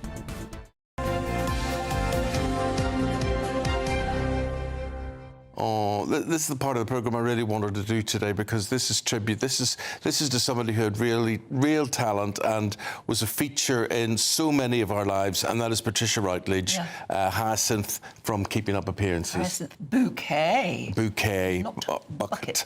In fact, she explains it here. My name is Bouquet. B-U-C-K-E-T. No, it's not bucket, it's bouquet. And we're now going to speak to the actor, the guy who played the postman in the series, David Jason, who was there. David Jansen, forgive me, David, who played the postman in the series. And the thing is, you played that part so well, David, that you were mistaken for a real postman, weren't you?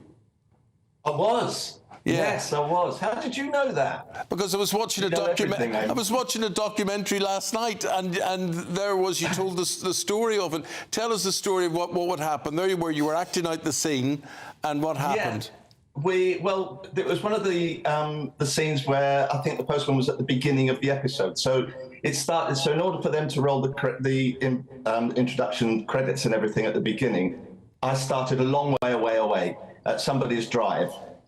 And I was waiting there for ages and ages while they were waiting for cars to go past and everything else, waiting for the director to give us the action cue. And probably about 30 seconds before we actually said action, a woman appeared from her house, came out and said, "Excuse me," she said, "can you take this letter and take it to the post office for me?" Because she said, "I haven't got time to take it to the post box." And then as soon as she finished, I got the action cue, and I was walking down the road with her letter on the top of the pile. that I had to hand to Hyacinth.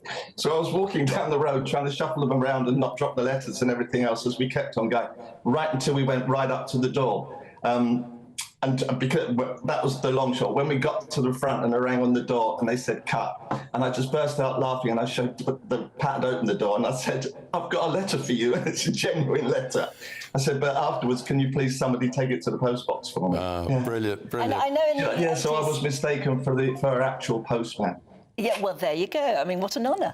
I remember interviewing her quite a few times, and she was so lovely and down to earth. And she came across, actually, just like everybody's auntie, your favourite auntie. What was she like to actually work with?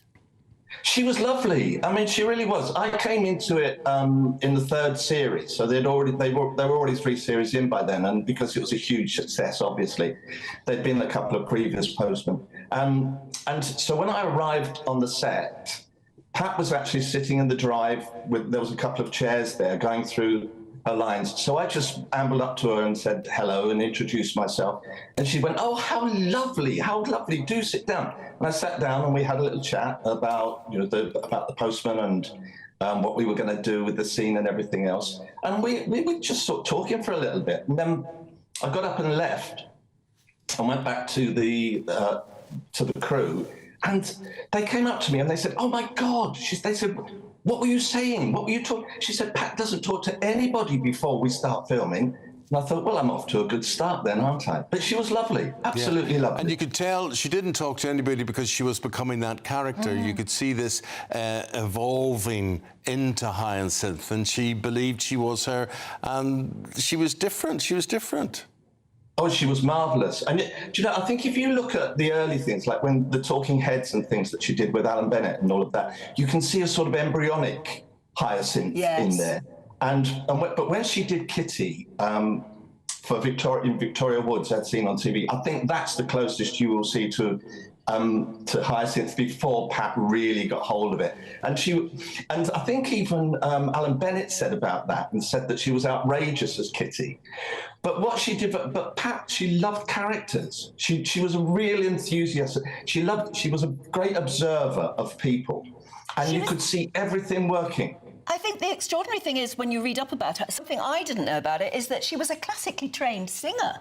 She'd actually... Oh, yes, she was a really good singer. Yeah, wasn't she? She'd actually I would never have guessed it watching the programme. No.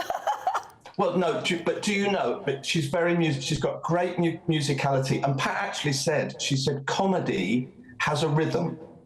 And she said, and if you know that, she said a lot of comedy has a rhythm, just the way you deliver lines. And she was an absolute master at it. If you look at it, if you really sit down and analyse it all, the way she delivered those lines, she was right also up to very the physical. punchline. She was very physical. When you looked at the amount of... I remember watching her get on a barge one time and they were sailing down a river and whatever. And everything about her comedy, whether she would walk up a path and fall over the hedge or whatever it happened to be, she was physical. Yes, she was. Great physicality. And people I don't think people quite get how difficult all of that is, to put all of that together. But she'd had great grounding because she'd done a lot of theatre. So she was very used to playing to a live audience and honing her craft through that. So, and when you're doing comedy in the theatre, you can go out one night, something will happen, and then you can develop that, and you develop it a little bit more and a little bit more. And I think with Hyacinth, she was just given this license to do whatever she did. It was a sort of culmination of all of those things that she'd learned, honed over the years. I know it's a sad day because we're marking her death, but actually we're celebrating a life so fully lived. She did so much, and she was loved. I mean, she gave us a laugh apart from anything else. She did, but she had a twinkle in her eye all the time. There was this little twinkle, and we used to do, when we were out doing those things, because it was only a single camera, so we would do, take a shot of the what we call the master shot, just the scene, and then the camera would come in for close-ups. So it'd come in and we'd do Pat's close-ups, and I would feed her the lines from behind the camera, so she's got the right eye line. And then they would reverse the camera around, and it was for my close-ups, and Pat would feed the other side.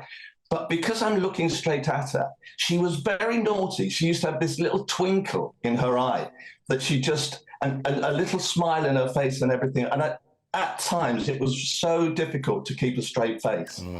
But she knew where the laughs were. She knew where the gaps were. And she knew how the audience would react when it was played in at the studio. She brought a lifetime experience to all of that. And I'll tell you what, we'll let you get back on your round, just in case, you know, you lose any post or whatever. But David, great talking to you, my friend, and thank you for reliving the series with us and remembering Patricia so fondly. Thank you very much indeed. Yeah. Thank you, she was a lovely lady to work with. Really. Yeah, well, you were very lucky to work with her, weren't you? That's one of those things you always remember. Okay.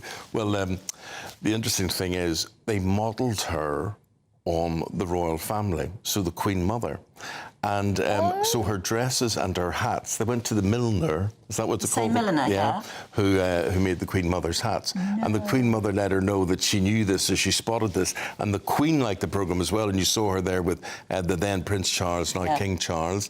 And so that was a lovely tribute. But, you know, things like her dresses and whatever were all modelled on the When you think about it, it was Queen very Mother. Queen Motherly. Yeah, it was indeed, So there you go. We're going to take a break. We've lots to come in the programme today, including what's going on in the newspapers, and we'll talk about that with Duncan and Jonathan next. Westminster, the ultimate clique. And you're fighting like rats in a sack. But here on the Camilla Tominey Show, we ask the questions the establishment media is too scared to ask. OK, let me ask you a straight question, because I know you're a straight-talking politician. Whether it's net zero, illegal immigration or law and order, nothing is off limits. You had the power then. Yeah, as I and say, now you've lost it. That's the Camilla Tominey Show, a politics show that's fearless. But no, let me finish my question if you don't mind, because it is my show. Sundays at 9:30, only on GB News, the People's Channel, Britain's news channel. From the school run to the home run, watch a new show for all of Britain. So he can say whatever he wants. A straight talking show where all voices are heard. And, you know, when are we going to stop talking about smashing the gangs and actually do it? With the stories that matter from every part of our country. There's a bit of a crash landing there for your Chancellor. Bold, fearless and standing up for you. That's me, Martin Daubney, 3 p.m. till 6 p.m, weekdays, here only on GB News. The People's Channel, Britain's news channel. Westminster's full of talk, but out here, it's the real world. Am I allowed to talk now? No, that's it. This is where it matters, real people and real lives. That's what politics is all about. In fact, has Trump made a good start? No. Straight answers, no spin, and just a couple of pints. How many fingers have I got up? About 10. So join me for Lee Anderson's Real World every Friday at 7 p.m, only on GB News. The People's Channel, Britain's news channel. Decisions made in Washington aren't just shaping America, they're shaping Britain too. From migration to global security, from crime to health. Whatever happens in the White House today will be felt in your town or city tomorrow. That's why The Late Show is live from Washington, D.C. Cutting through the politics to show you what it all means for Britain. The Late Show live every night at midnight. Only on GB News, Britain's news channel. Exciting news. Every Friday, my Patrick Christie's Tonight Show is going to have a twist to it. We're welcoming some special guests. You. That's right, on Fridays I'm going to be doing my show in front of a live studio audience because this show is about you and what you have to say. It's going to be the same big debates, same big topics, same big opinions. But every Friday night at 9 p.m, you are invited to come on down to Patrick Christie's Tonight to be a part of the action. Only on GB News, the People's Channel, Britain's news channel. At GB News, we love to hear from you, our loyal community. So drop us a line at gbnews.com/yoursay. There you can talk to each other and also to the presenters live on air. gbnews.com/yoursay, because GB News is your channel, Britain's news channel.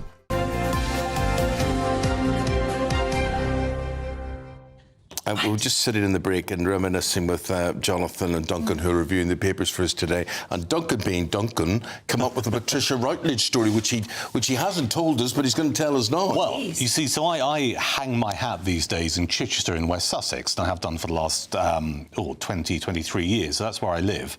A lot of GB News viewers in Chichester, by the way. And that's where Patricia Routledge... Hello, GB News. Morning. That's where Patricia Routledge spent the last 25 years of her life. So she was known locally, and she was adored locally. She used to attend Chichester Cathedral a lot because she was a worshipper. She raised quite a lot of funds to repair the roof of the cathedral as well. She sounds nicer and nicer. And used to perform a lot at the Chichester Festival Theatre, which of course is world-renowned. Great performer, great comedian as well, as you've talked about so far this morning. I was at an event with Patricia Routledge with about 12,000 other people where we had this campaign, I think it was about 20 years ago, 2005, to save the local A&E at the hospital. So, and it was a big campaign organised by the local radio station and the Chichester Observer newspaper, and we had a rally that ended up in a place called Priory Park, and there was a stage and there was some microphones and speakers. It was all broadcast live on a radio station at the time called Spirit FM. And what we had is we had the great and the good of Chichester in attendance, or people in the surrounding areas. So we had the actor Christopher Timothy. Oh, yeah. We had Grunt and Snell. Sir Patrick Moore, the astronomer, because he lived in Selsey. Yeah. We also had Keith Richards, the Rolling Stone, because he lived down on the Wittery, which was extraordinary, and also Patricia Routledge, who was there as well. And she did a lovely thing. That's some lineup, it was quite a lineup, an eclectic lineup, yeah. And she did a lovely thing where she went around afterwards, because everyone gave a little speech about why the local A&E should be saved. She did this great thing that not many people do, and they should do. She just went around afterwards and spoke to all of the organisers and said, thank you for organising this, because people don't understand how much effort it takes. So, yeah, that's my Patricia Routledge story. Lovely. Yeah. And my Patrick Moore story is I was in his house. Me too. I went to his house. Did you Selsey Bill. Farthings. The pipe rack in the hallway. Yes. Yes. And books everywhere. And they had telescopes in the telescopes. garden. Oh, that's a small world. Well, the name of the house is Farthings, isn't it? Farthings. Farthings, as in what you see out of a telescope. So yeah. Goodness me. Goodness. Legend. Right, guys. Let's get into the news. News and and what's going on. Jonathan, the science of spending, how to buy more joy with your money. How do you do that? Well, if I knew that, I would... well, actually, would I tell you? No, I think I probably would tell you. So this is a story about an academic research project where this woman, Dr. Elizabeth Dunn, has given money to people to spend as they pleased to see how money and happiness interact. And in brief, her verdict is, if money doesn't make you happy, then you probably aren't spending it right. Yeah, right. The parable of the two sons or something, isn't it? Well, they were both given money and one went away and wasted it and the other one didn't or something. I think the thing with money is that poverty makes you very, very unhappy. I think that we can all agree with that. When people say money doesn't make you happy, I think it can make you happy. It helps. If you have comfort. For example, I have no ambitions to be super rich at all. I think it can make people deeply unhappy, actually, because it makes them sort of fearful and it makes them distrust people and all that stuff. But I just want to be sort of rich enough that I don't have to worry about money. And I think that it's also very, very true that money doesn't buy you the essential things like love, and that But it can buy you happiness, which you say there. And I would say for me, where I've wasted money throughout all the years, but in the pursuit of happiness, was cars. Cars. Okay. I think a car... You like cars? Oh, yeah, an expensive car. I mean, to look at, like a Bentley GT Speed or something, just to look and smell the leather and, are you connecting with me? Yeah, I am, yeah. Yeah? Oh. I could just see, how you could spend 150 grand and be really happy. I spend my Friday evenings looking at classic car websites and just falling... Yeah, not that I can afford one, but, sort of like a 1983 Mercedes or whatever, and powder blue would give me a tremendous amount of pleasure. But no, I'm like you. I just want enough so that I don't have to worry about the next bill. Exactly. Or future bills. But you're only like that because you've got older. As you get older, you get more worried. Do you not think so? You didn't think like that at 23? No, I didn't think like that at 23. OK. I always thought money would come easy. What would make you happy? Let us know. We're back with Duncan and Jonathan right after this.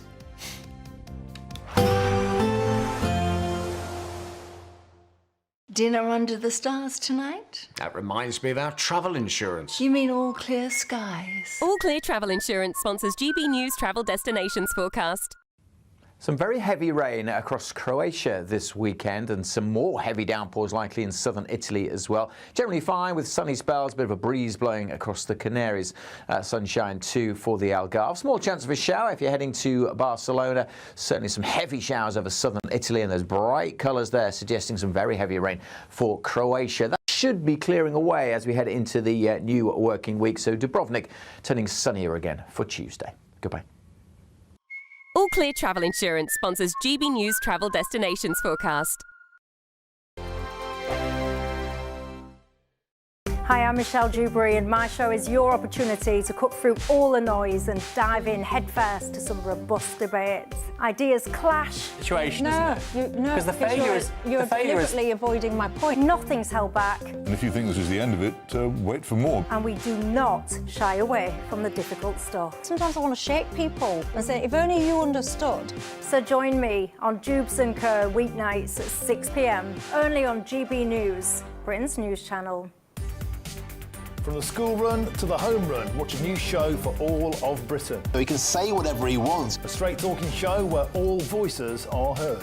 And, you know, when are we going to stop talking about smashing the gangs and actually do it? With the stories that matter from every part of our country. There's a bit of a crash landing there for your Chancellor. Bold, fearless and standing up for you. That's me, Martin Daubney, 3 p.m. till 6 p.m, weekdays, here only on GB News. The People's Channel, Britain's news channel. Westminster's full of talk, but out here, it's the real world. Am I allowed to talk then? No, that's it. This is where it matters, real people and real lives. That's what politics is all about. The fact that Trump made a good start, no. Straight answers, no spin, and just a couple of pints. How many fingers have I got up? About 10. So join me for Lee Anderson's Real World every Friday at 7 p.m, only on GB News. The People's Channel, Britain's news channel. You want to know what's really going on in the corridors of power? Labour don't know what to do with you half the time, and that makes you quite lethal in the chamber. Get behind the headlines with Chopper's political podcast. Join me, Christopher Hope, as I sit down with the great and the good of British politics. We'll see where this ruling takes us. These are the stories shaping our nation. Chopper's political podcast, available now on all platforms. Listen in and stay ahead. Britain was once the envy of the world. But look around. A nation that no longer knows what it is or where it's going. A country that's broken. How do we fix Britain? How do we bring it back? Friday night with Matt Goodwin at 8 p.m, only on GB News. At GB News, we love to hear from you, our loyal community. So drop us a line at gbnews.com/yoursay. There, you can talk to each other and also to the presenters live on air. gbnews.com/yoursay, because GB News is your channel, Britain's news channel. Join me, Nana Akweer, for an informative, interactive news programme with a difference. It's fun. No, he didn't say that, Dave. I'm so surprised. I think there's an element of truth to that. Join me from 3 p.m. every weekend, only on GB News, Britain's news channel.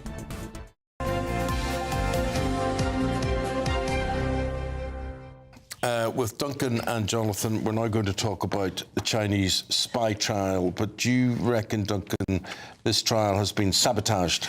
Well, the Daily Telegraph thinks potentially it's been sabotaged. So let me just walk through the background to this. So we had this court case that was due to take place involving a couple of chaps called Christopher Cash and Christopher Berry. They both denied the allegations of passing information about the government's foreign policy to a high-ranking member of the Chinese government. One was a teacher, the other used to work for Conservative MPs.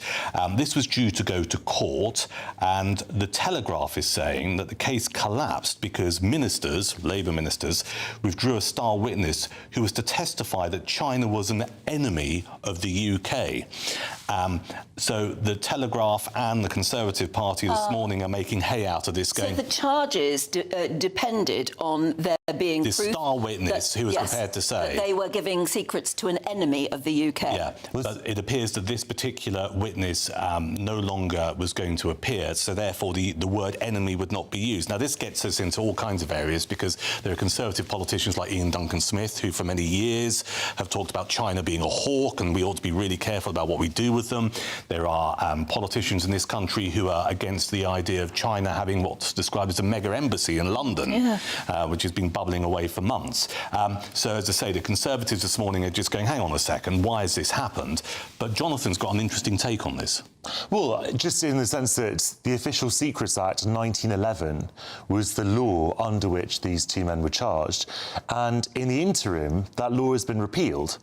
So there's a new law called, I think, the National Security Act 2023, under which people can be sort of charged with these sorts of crimes. But it struck me as very strange that the government would have to declare a country an enemy in order for you to be charged with spying for them. Because if someone is passing confidential government secrets to, say, the government in Rome or Madrid or Lisbon, which are friendly governments, presumably that would also still be a crime. You wouldn't have to say that Italy, Spain or Portugal were enemies of the UK. So it does seem quite strange that under the last Conservative government, or the people who prosecuted these two men were depending on a UK declaration of China as an enemy, which would have serious repercussions sort of politically, diplomatically. If you had to declare China an enemy of the UK, that clearly China cannot be an enemy of the UK. We need China, regardless, rightly or wrongly. And this is a subtext that's being laid out here, which is, as you hit upon, Anne, we want a relationship with China that's relatively healthy because we want them to invest billions of pounds in this country.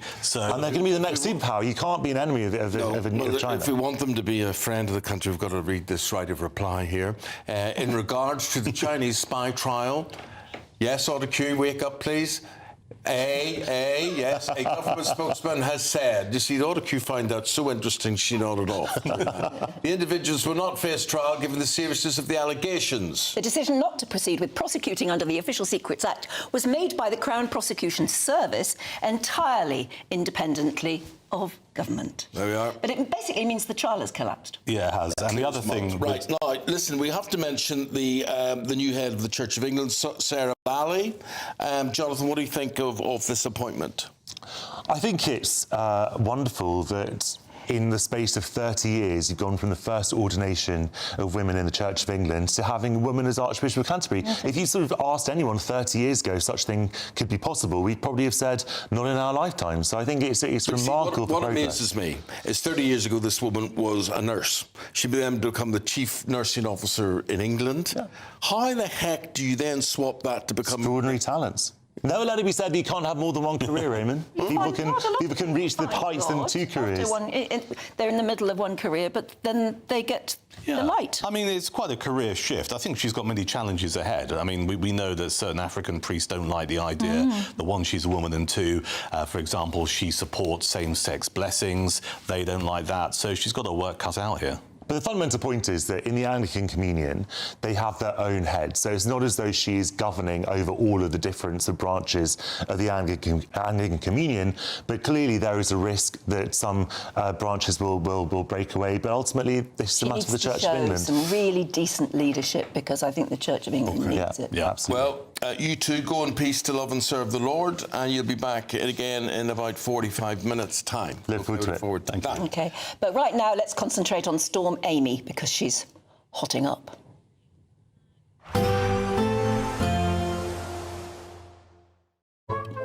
Today's outlook: cool, calm and completely horizontal.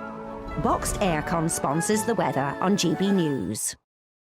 Good morning. Storm Amy will be moving away, but it's going to be a slower process today. So there is still the potential for damaging gusts of wind, and there'll be further heavy rain to come as well. Many Met Office warnings remain in place. An amber warning across the north of Scotland. Many other wind and rain warnings across the UK. Gusty conditions, a band of rain slipping southwards, followed by plenty of showers. More heavy rain in the northwest of Scotland, where there's very strong winds, I say, are likely to continue for much of the day. The potential for further significant disruption. Some good spells of sunshine across the south, but it will be bright and blustery and cool. You'll noticeably chillier than recent days, with temperatures struggling to get into the teens for some and feeling colder with those winds, which continue to blow across northern Scotland. You can see a swirling around Storm Amy, but still dangerous gusts possible well into the afternoon, and further heavy rain coming into northern Scotland as well. Something a bit drier across the west coast of Scotland, but showers will be zipping through here,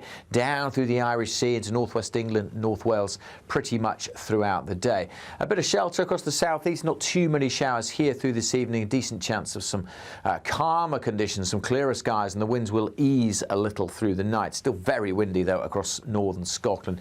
There's that Storm Amy slowly starting to pull away from Shetland through the early hours, but still providing, as I say, some very strong winds. Temperatures mostly dipping down to 9 or 10 degrees Celsius as we start Sunday. Sunday's still a breezy day, but for many a bright and breezy day. Quite a bit of sunshine around on Sunday across eastern England and southern England. Further west, you'll have to share the sunshine with some showers feeding into western Scotland, Wales, northwest England, and maybe more persistent rain returning to the northwest later on, but not as heavy as it has been. And those winds through the course of tomorrow won't be anything like as strong as today, so it'll probably feel a touch warmer.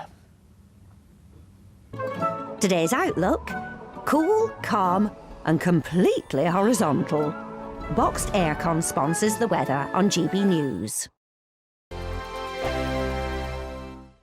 You could bank an incredible £30,000 in tax-free cash to spend however you like. And if that wasn't enough, you'll also get to drive away in this brand new motorhome. This brand new 2025 Benamar Primero could be yours. It comes with all the mod cons you'd expect from a vehicle worth over £74,000 and comfortably sleeps 4 people. This prize package is worth over £104,000. For another chance to win, text WIN to 63225. One entry costs £2.50 plus one standard network rate message, or text bonus to 63225. 5 entries cost £5 plus one standard network rate message. Go to gbnews.com/win. Entries start at £2.50. Call 0903 686 3232. Calls cost £2.50 plus your network access charge. Or post your name and number to GB16 PO Box 8690 Derby DE1 9TT. UK only. Entrance must be 18 or over. Lines close at 4 p.m. on the 31st of October. Please check the closing time if listening or watching on demand.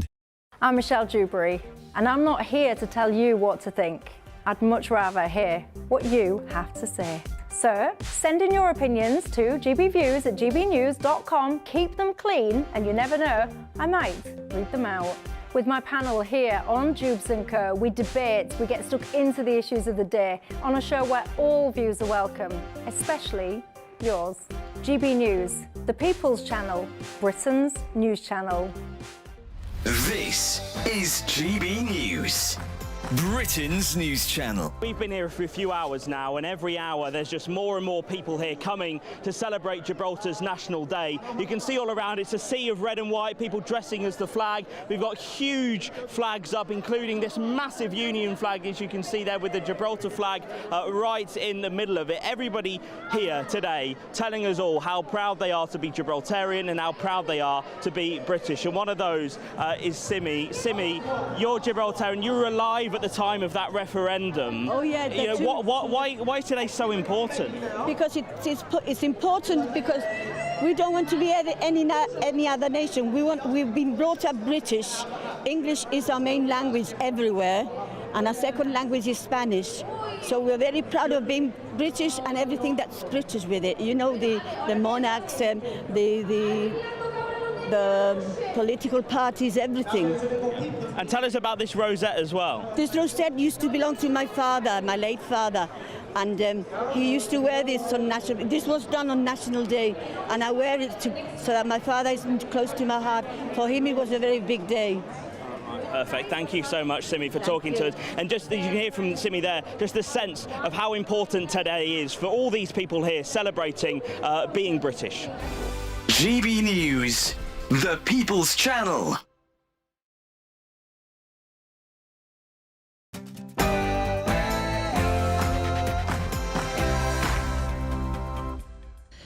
Good morning. From grief to anger. Mourners vent their fury at the Deputy Prime Minister David Lammy during a vigil following the Manchester synagogue attack. Deputy Prime Minister David Lammy, and before I do, please. Shame on you! Shame on you! Greater Manchester Police also now have confirmed that the terrorist, Jihad al-Shami, was on bail for alleged rape when he carried out the killings. Since the attack, 3 other people have been arrested. And pro-Palestine protesters are facing a backlash, with the Prime Minister urging people to give the Jewish community time to grieve. Your thoughts are welcome. Earlier, we spoke to the Shadow Home Secretary, Chris Philp, who's called for those marches scheduled for today should be cancelled. The organisers of these marches have refused to cancel them. It's not too late. I'm standing here in London in the morning. They could still cancel these marches or protests, and I think, frankly, they should. We're live on the ground in Crumpsall, Manchester, where this community is still heartbroken, but their anger is bubbling over. We'll have live developments throughout the day. Could the hostages be released? Donald Trump says Hamas is ready for a lasting peace and has called on Israel to stop bombing Gaza. And Kemi Badenoch announces that she would take Britain out of the ECHR if the Conservative Party won the next election. She's gearing up for a party conference which starts tomorrow. My name is Bouquet. B-U-C-K-E-T. No, it's not bucket, it's bouquet. Tributes pouring in for the actress Dame Patricia Routledge, known for playing Hyacinth Bouquet in the TV sitcom. Keeping up appearances. Send us in your memories, keep them coming in. And we were saying she was modelled on the Queen Mother. And there she is with the new Queen. Yeah, there she is with the new Queen. Yeah, amazing, isn't it? Oh dear, the nation is now bracing itself for travel chaos, building damage, power cuts, you name it. The storm will cause it. It's Storm Amy, and she's coming for us with 100-mile-an-hour winds. Deeply honoured to have been called to serve as the 106th Archbishop of Canterbury. Well, she is the new Archbishop of Canterbury. She's the former Chief Nursing Officer, Dame Sarah Mullally, and she will take up the new role. She will be appointed in January, the first woman to be appointed in that role in the Church of England's history. And Taylor Swift's latest album, The Life of a Showgirl, has broken multiple streaming records, becoming the most played record in a single day. Storm Amy continues to make her presence felt. There is still the potential for further damaging gusts of wind through the day today. The winds will ease a little through the night, and tomorrow will be a breezy day, but overall things calming down for Sunday. Join me later for your full weekend forecast. And I hope you're starting that day with us. Eamonn Holmes here with you until 10 o'clock. Another hour, that's right. And I'm Anne Diamond, and this is GB News Breakfast.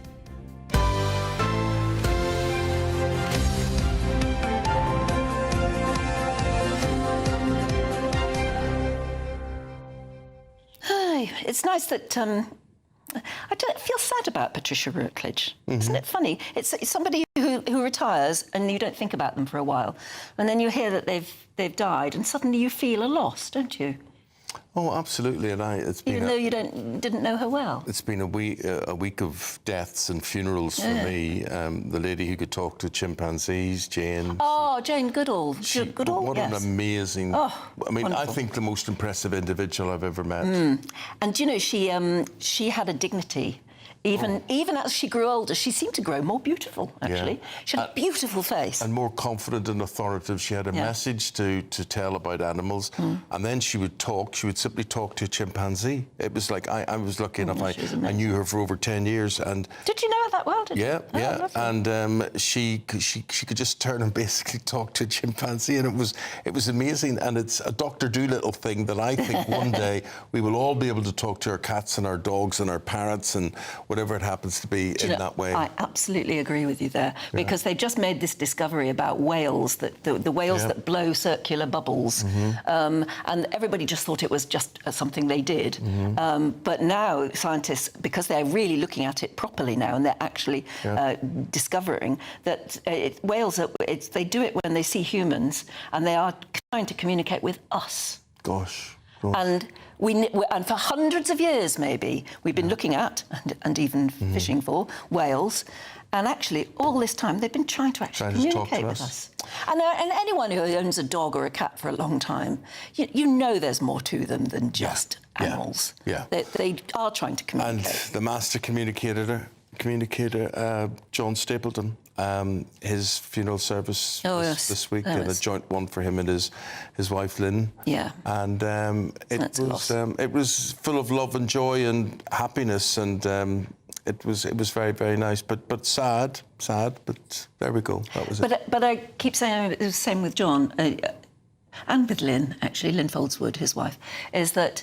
It's terribly sad, of course, but when their life is well lived, and when people who are behind say and mean good things about them, then that's all you can hope for, isn't it? Yeah, funny. I put on my Instagram. I said it was a life well lived, and it was a heck of a journey, and there's absolutely no doubt that it was. I don't think you'd have changed any of it in John's. I hope they're together. Incredible.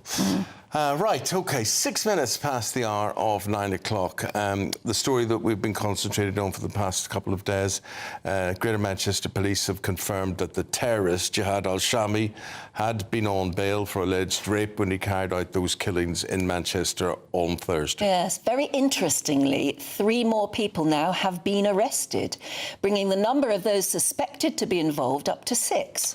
Well, yesterday, crowds heckled the Deputy Prime Minister David Lammy, and we've been getting your reaction to this. Here it is. This was a village in Crumpsall. So therefore, I have great pleasure in introducing our Deputy Prime Minister, David Lammy. And before I do, please, we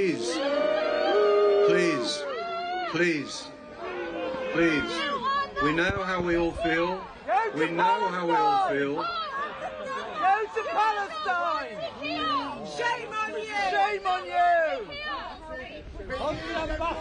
Go to Palestine! Leave us alone!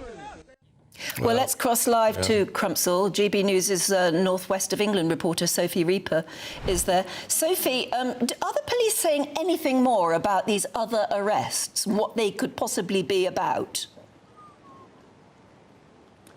Well, before I bring you that, Anna, I will just bring you an update that we have just had in the last few moments from Greater Manchester Police.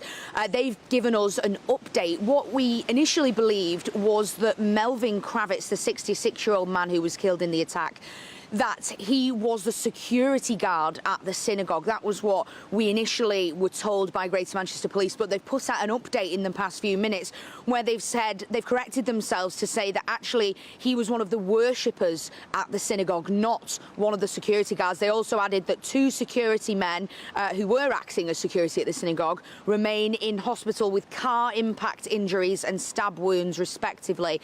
They've apologised for any confusion they've caused there. So we now know that both Melvin Kravitz and Adrian Dolby, the 2 men who lost their lives, they were both worshippers at the synagogue at the time of the terrorist attack on Thursday. Now, in terms of the arrests, as you mentioned, Anne, really the only update we've had is the one that we heard last night. We know, along with those arrests, that there was a raid on a house in Bolton last night. That took place as well as they continue their investigation. But of course, we are just waiting to hear any more about those 6 different arrests. Of course, they've been charged on various offences relating to the terrorist incident that took place here in Crumpsall on Thursday. And I think that that's something that people will be keen to see updates on in the coming hours and the coming days, to try and find out more about the attacker, who of course was killed by Greater Manchester Police's firearm officers as he carried out that horrific attack. But a lot of people will be asking questions about these 6 people who've been arrested. Were they helping? Were they helping the attacker? Did he act alone? I think a lot of people will have a lot of questions, and we'll have to wait for further updates from Greater Manchester Police before we have those answers. It just shows, doesn't it, that assumptions can be too easily made, and that it may, you know, a lot of people initially called him a lone wolf attacker. That may not be the case. And of course, we also need to know more about, sadly, one of the victims who died, maybe not because of him, but might have been caught in police fire. We don't know how, or ricochet from police fire. Again, we just don't know the details. It's dangerous, isn't it, at this stage, to jump to conclusions ourselves. Absolutely, and I think that's something that Greater Manchester Police has absolutely reiterated. They've told people not to speculate, they've told people not to post their theories online, because of course that does cause often more damage than it does good. You're absolutely right in saying that we're waiting for more details on both the arrests and that the line that we got yesterday that one of the men who died, Adrian Dolby, was caught in the crossfire of armed police and he died of a gunshot wound. Of course, GMP have referred themselves to an independent watchdog to have that further investigated. But a lot of people still showing support for Greater Manchester Police here on the ground, saying that they did what they needed to do. Of course, we know that the attacker was trying to get inside the synagogue where many worshippers were there for Yom Kippur, the most important day in the Jewish calendar. And of course, that attack, as a result, if he was able to gain access, could have been a lot worse. So lots of questions and still lots of answers to come, I think, here in Crumpsall over the coming hours and days. Appreciate it, Sophie. Thank you very much indeed. I'd like now to cross to journalist for the Jewish Chronicle. We say hello, good morning to Nicole Lampert. Nicole, if you were listening or you heard any of that interview there, we were getting very strongly from Sophie their support for Greater Manchester Police. But what about, and we showed this clip earlier, David Lammy. How would you describe, how did David Lammy emerge from all of this? I think there was palpable anger in the community, and David Lammy was probably the worst person the government could have sent. But I'm not sure that the government realised just how angry the Jewish community is about the government's failure to act on 2 years of hatred. And in fact, this government's ramping up of that hatred in itself. And I know there have been calls to cancel demonstrations today, but that goes nowhere near enough. This has been 2 years of hatred on our speech, on our streets, 2 years of hatred in our universities, within the unions, I've written quite extensively about what's been happening in the school unions, where we have the union leader, who is someone who's called for the globalization of the Intifada. The Intifada is violence against Jews, and that is what we saw in Crumpsall on Yom Kippur. So there is just a huge amount of anger that so little has been done to stop what many of us in this community have been saying would happen, and Nicole, is now happening. What came through to me, I lived in Manchester for 7 years, and Thursday and Friday I phoned friends just to console, commiserate with them as to what was going on, Jewish friends. And the fear, no matter how old they were, no matter what background they were from, they were genuinely frightened, genuinely. And this whole sense of fear within the community, it's not just one or two people that are being attacked, they feel they're all being attacked. We have felt this for 2 years. We felt this since on the day of the October 7 attack and the days after. People were in the streets celebrating and shouting about Zionists. This isn't a new thing, and it's felt a bit like we're the proverbial frog in the pot, where you could feel it, the temperature boiling and boiling and boiling, and encouraged by the government, particularly David Lammy, but many others who have talked about the inhumane and the inhumanity of the way Israel is acting. And of course, Israel is very different to British Jews, but it impacts on all of us, because we in this country, we British Jews and many other people, including, I'm sure, many of your listeners and viewers, will understand that Israel is fighting a war against terrorism. And what David Lammy and Keir Starmer have done, they've rewarded terrorists with the recognition of a state. And I'm not a person who's against the state for Palestinians. I hope that one day there will be two states, people can live in peace. but at a time when hostages are still being held by terrorists, part of that alleged state is being held by terrorists, then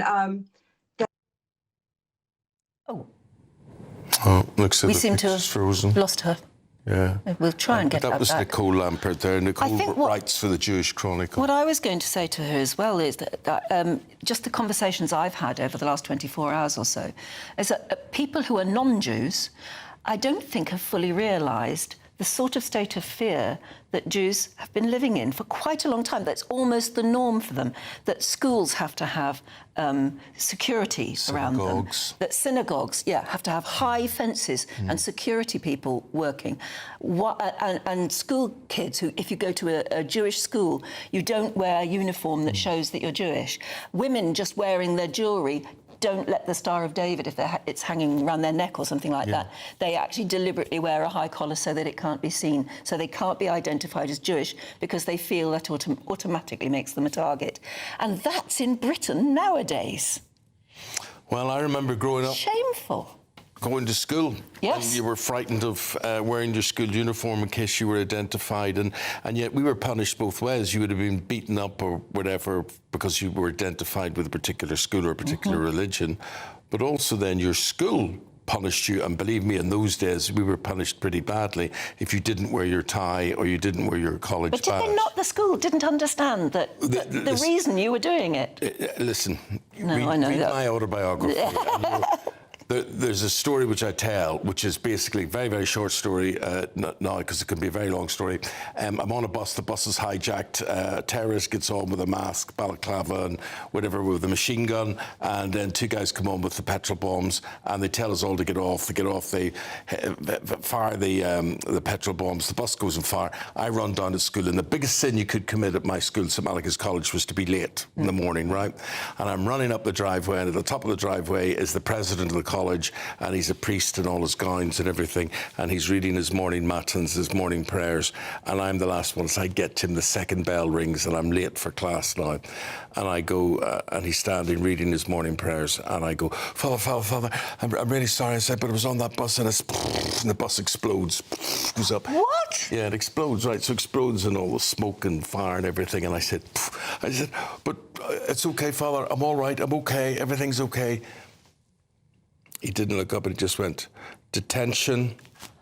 And nowadays, I'd had a counsellor for 6 months. Yeah. I'd had special classes for this, that, whatever. I'd been given time off, whatever it is.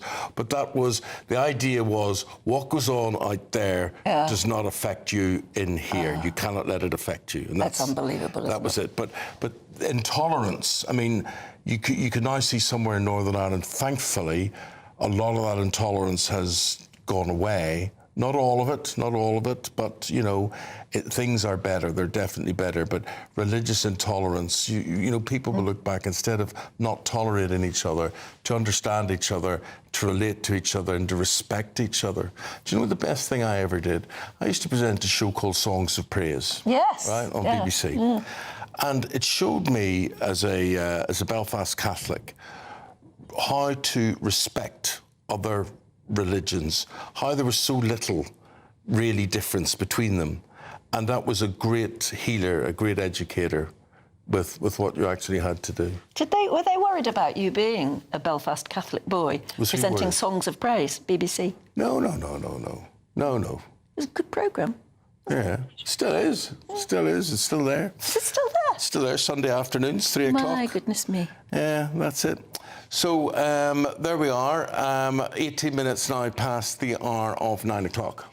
Now, the leader of the Conservative Party, who is Kemi Badenoch, has announced that the Tories would take Britain out of the European Convention on Human Rights if, of course, they won the next election. She says she hasn't come to this decision lightly, but it is necessary to protect borders, veterans, British citizens, and it comes as the Conservative Party conference. It gets underway tomorrow, and that is happening in Manchester. That's right. Tomorrow they will assemble, and then they'll really get going, I suppose, Monday morning, won't they? We're joined now by the former Mayor of Middlesbrough and political commentator nowadays, Andy Preston. Morning, Andy. It's difficult to know where to start with you because I'm sure you'll want to say something about what happened in Manchester, which was so terrible. Is there anything politicians can do to actually, dial down the hatred in this country? I do not think there's anything simple that politicians can do. Right now, things are very raw. I mean, goodness. What Eamonn talked about there when he said he spoke to his friends in Manchester who were Jewish, and the sense of fear that they have, which, interestingly, hasn't just come from this, has it? This is a long-standing fear that Jewish people have. There's a climate of hatred in the country that's grown, and fixing it, I'm afraid, isn't going to be easy. It's going to need patience and love and prayer and time. And it's going to need strong leadership to stand up to the extremists, because sometimes people who are sympathetic to the extremists vote for your side. And we're going to need politicians to be brave and be bolder. But I don't have a simple answer, I'm afraid. No. If only, yeah. OK, let's move on to the future of the Conservative Party. How do you see it going? Is it going to be a dreadfully boring conference, or do you think there might be drama and fireworks? There could be drama and fireworks, but I suspect, Anne, that Kemi Badenoch will focus on being seen to be strong, calm, and very competent. She's going to have to do some things that surprise people. She's going to have to seem really strong. And I think her pre-announcement now about leaving the ECHR is a strong one. It's a traditionally right-wing perspective that a lot of people balk away from because, of course... Would she actually do it, Andy? Would she actually do it?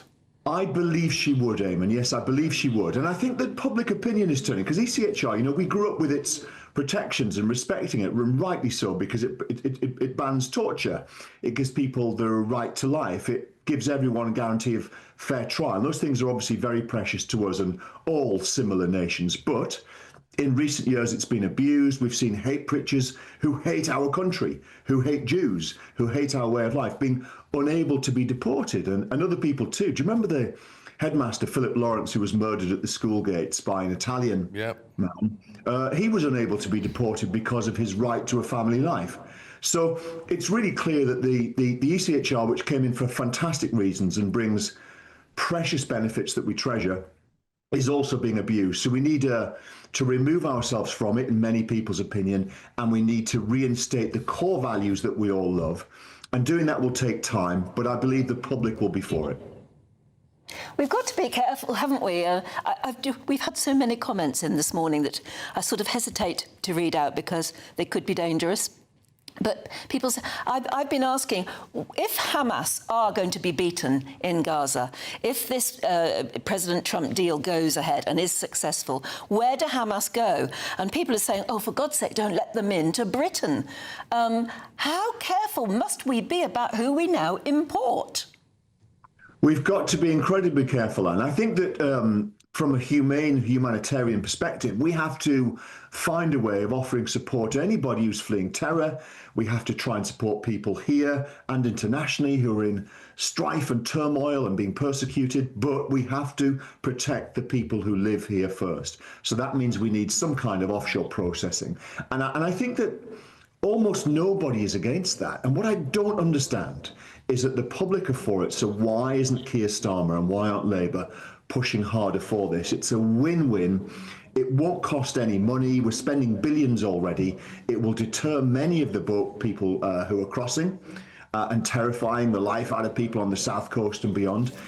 Offshore processing is the answer to a lot of this, which allows you to continue to support people who are genuinely fleeing terror, but means that you are not letting in dangerous people. And that's the only answer. Anne's right. Anne, you sit and think about, listening to what Andy's saying there and whatever, and whether to add to it. I mean, the thing is, the public mood.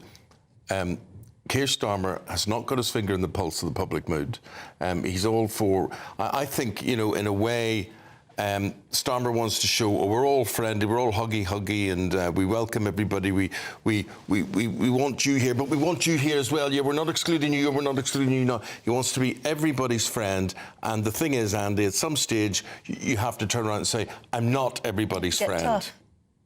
Absolutely. You know what? When you're in power, you have to do uncomfortable things. When you're in opposition, you know, this is the privilege right now that certainly Nigel Farage and Reform have, is that you can say really bold things, you can criticise everything, but you don't ever have to make any difficult decisions when you're in opposition. When you're in power, it's incredibly tough. And right now, our national situation is tough. So we need strong leadership that will take tough decisions and do unpopular things. Yeah. And they don't seem to be willing to do it, Eamonn.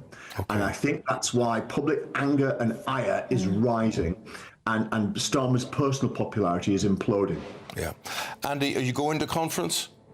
I will be there. It's going to be really interesting. I think Kemi Badenoch, what she's got to do, in my opinion, she's got to turn on any star quality she can muster. Now, these days, rightly or wrongly, politics is partly about charisma. Yes. Leadership is about inspiring others, and Kemi's got to show that. She's got to be a little bit like Nigel Farage, who has it in spades. He has other qualities lacking, I'm afraid, but he has charisma and leadership in absolute spades, and that's why he's so popular. Kemi needs to muster some of that to unite her party and lead the way forward.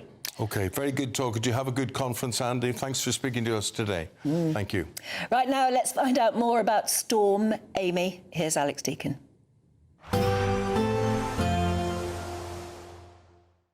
Expect warm spells with the odd rude interruption. Boxed Boilers sponsors the weather on GB News.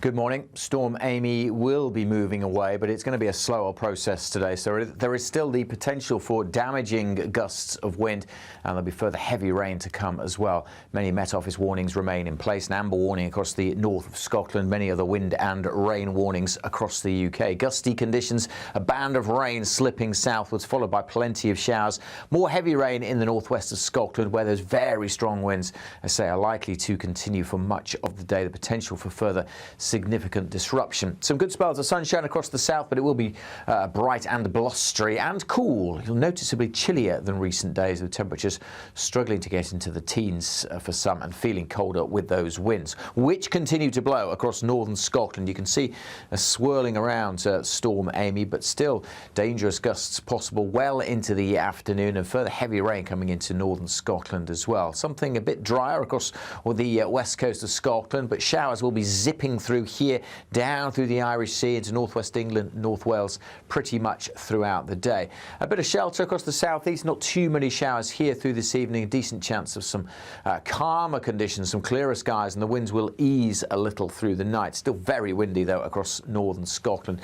There's that Storm Amy slowly starting to pull away from Shetland through the early hours, but still providing, as I say, some very strong winds. Temperatures mostly dipping down to 9 or 10 degrees Celsius as we start Sunday. Sunday's still a breezy day, but for many a bright and breezy day. Quite a bit of sunshine around on Sunday across eastern England and southern England. Further west, you'll have to share the sunshine with some showers feeding into western Scotland, Wales, northwest England, and maybe more persistent rain returning to the northwest later on, but not as heavy as it has been. And those winds through the course of tomorrow won't be anything like as strong as today, so it'll probably feel a touch warmer. Expect warm spells with the odd rude interruption.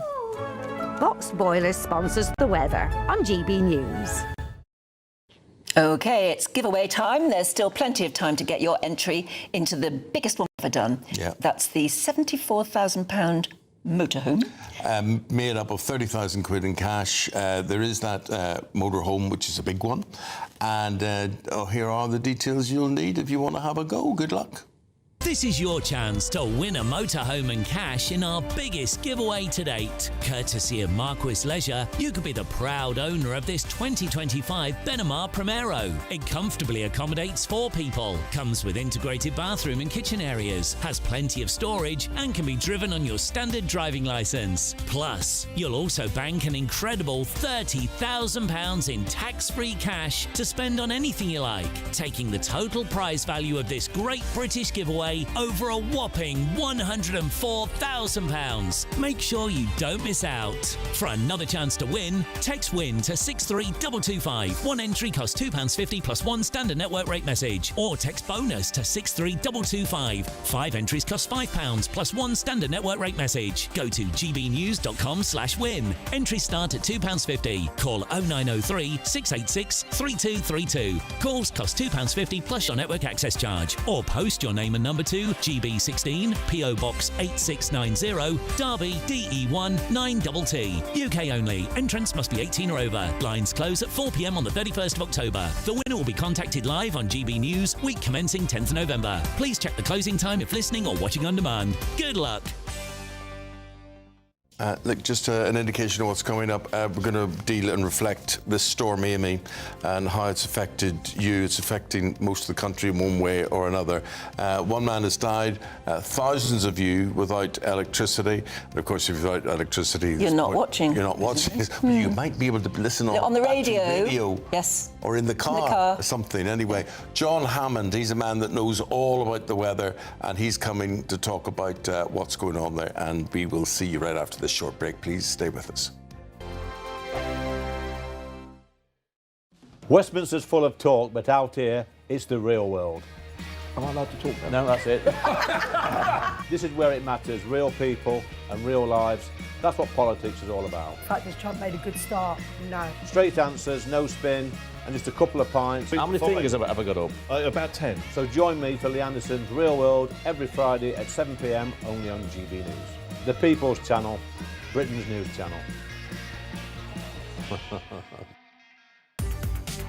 From the school run to the home run, watch a new show for all of Britain. So he can say whatever he wants. A straight talking show where all voices are heard. And, you know, when are we going to stop talking about smashing the gangs and actually do it? With the stories that matter from every part of our country. There's a bit of a crash landing there for your Chancellor. Bold, fearless and standing up for you. That's me, Martin Daubney, 3 p.m. till 6 p.m, weekdays, here only on GB News. The People's Channel, Britain's news channel. Britain was once the envy of the world, but look around. A nation that no longer knows what it is or where it's going. A country that's broken. How do we fix Britain? How do we bring it back? Friday night with Matt Goodwin at 8 p.m, only on GB News. Decisions made in Washington aren't just shaping America, they're shaping Britain too. From migration to global security, from crime to health. Whatever happens in the White House today will be felt in your town or city tomorrow. That's why The Late Show is live from Washington, DC. Cutting through the politics to show you what it all means for Britain. The Late Show live every night at midnight. Only on GB News, Britain's news channel. Hi, I'm Michelle Dewberry, and my show is your opportunity to cut through all the noise and dive in headfirst to some robust debates. Ideas clash. Situation, isn't it? Because the failure is... You're deliberately avoiding my point. Nothing's held back. And if you think this is the end of it, wait for more. And we do not shy away from the difficult stuff. Sometimes I want to shake people and say, if only you understood. So join me on Jubes & Co weeknights at 6 p.m, only on GB News, Britain's news channel. Join me, Nana Akweer, for an informative, interactive news programme with a difference. It's fun. No, he didn't say that, though. I'm so surprised. I think there's an element of truth to that. Join me from 3 p.m. every weekend, only on GB News, Britain's news channel. In the GB Newsroom, we bring you the news as it happens. With our team of dedicated journalists across the UK, we're ready to keep you up to date with what's happening every half an hour, every single day.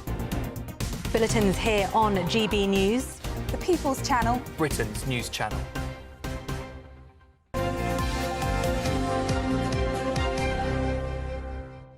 Welcome back. You are watching and listening to Breakfast with Eamonn and Anne. At least we hope you're watching at the moment. You've got enough electricity to do so on your telly. Yeah, well, a lot of people are affected by this storm that's going on at the minute.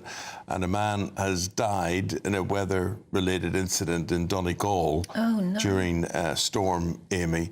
And this comes as there is a fresh weather warning across the whole of the UK with widespread disruption expected. So what can you do if you're in the area of its path? Why is it happening, and is it still happening now? How long it's going to go on for? Let's find out from director and meteorologist for Weather Trending, John Hammond. Hello there, John. Oh, it's still good where you are, but when is it going to hit the rest of the country? By the sound of it, Ireland's been hit pretty hard already. Yeah, it has, and actually it's a getting better story, Anne, for Ireland. The focus of Amy, the focus of the strongest winds and the most destructive weather now will be across the north of Scotland and some other northeastern parts of Scotland. Here we could well see further power outages and certainly some trees down with gusts of approaching 80, possibly 90 miles an hour. For the rest of us, yeah, there are warnings in force, but they're mostly yellow warnings now, which is the lowest tier of warnings you probably know. So yeah, blowy old day, and I've no doubt that a big branch came down just a minute ago, not far away from me here.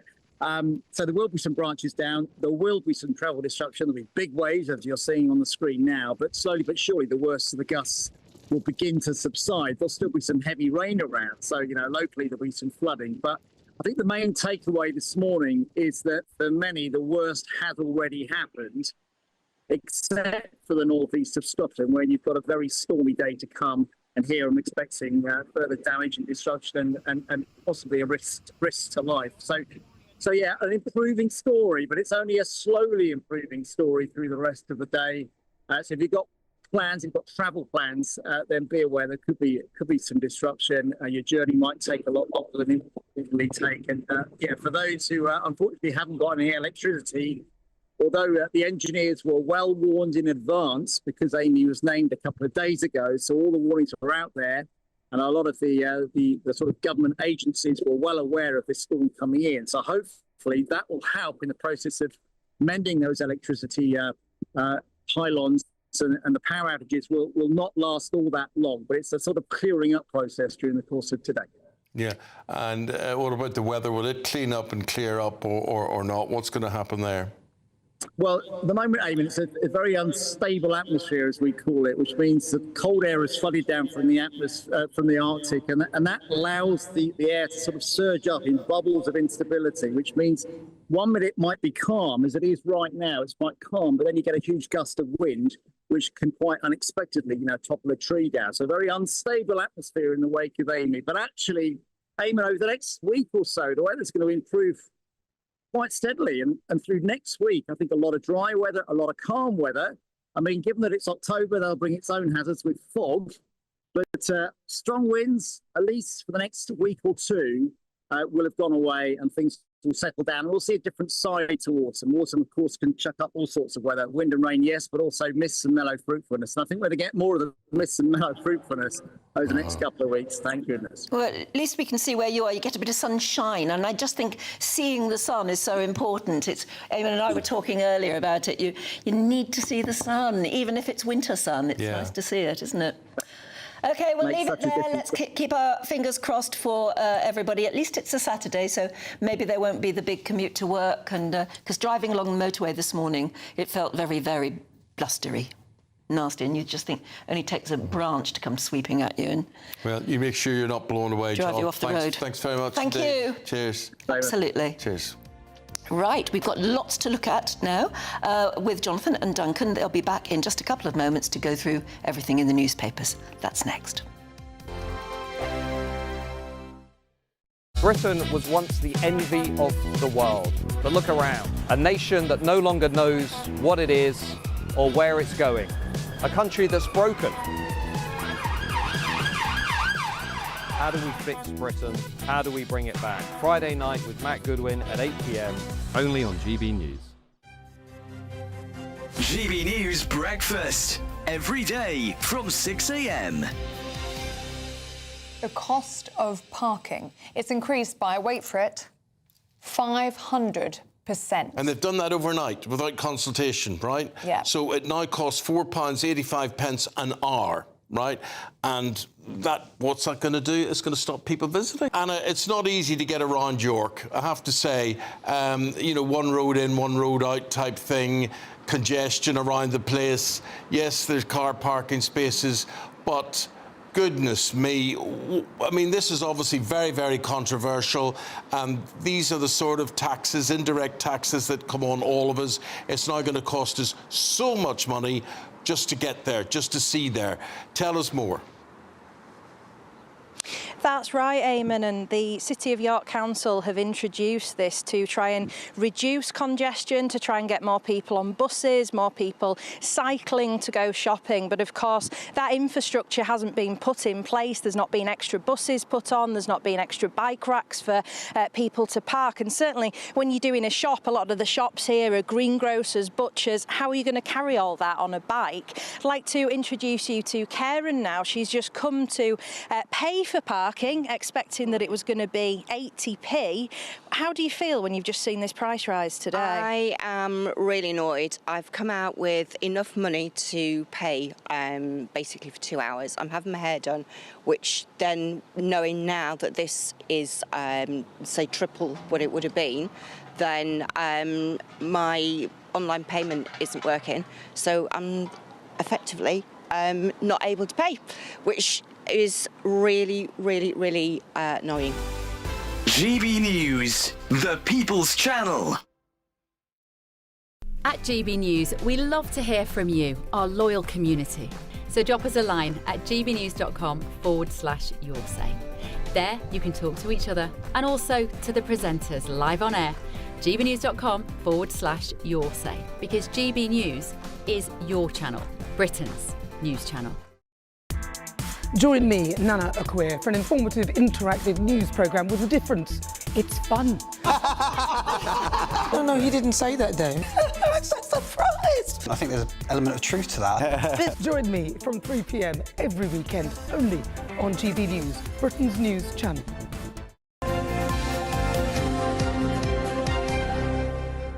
9:41's the time, and we're going to just look at a lot of the stories in the papers today, what's got people talking, the stories you'll be waking up to today. We've got Duncan Barks and we've got Jonathan Leese, and they're going to talk to us about lots and lots of things. And shall we start with one story that a lot of people won't know very much about, and it looks as though it's just been breaking news now, about this British teenager who was jailed in Dubai for having sex with a 17-year-old girl, has been killed in a car crash that involved police in some way.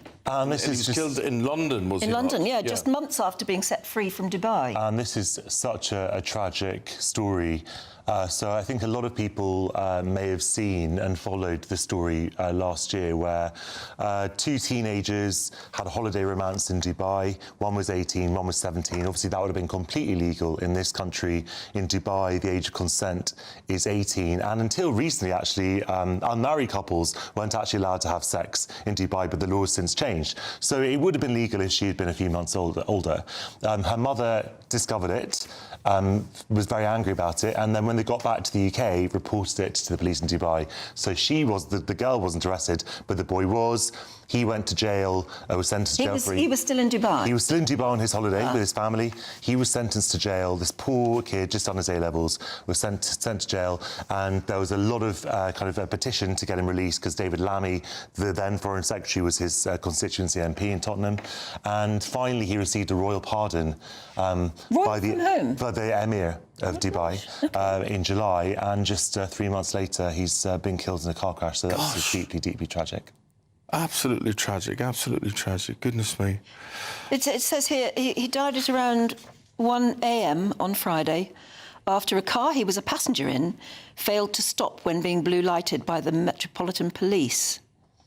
So we don't know what caused the accident. We don't know the circumstances and, obviously what was happening in the car, but so regardless of that, it's just it's obviously horrendous when any young person loses their life, and it's just particularly when they'd had such an awful year and was looking forward to the rest of their But he'd only had, 2 or 3 months of freedom back here before being killed in this terrible car crash. Oh, what a terrible... You mentioned David Lammy there at some point, and Duncan, I just want to reflect on the stabbings in Manchester and the deaths and the fallout as a result of it.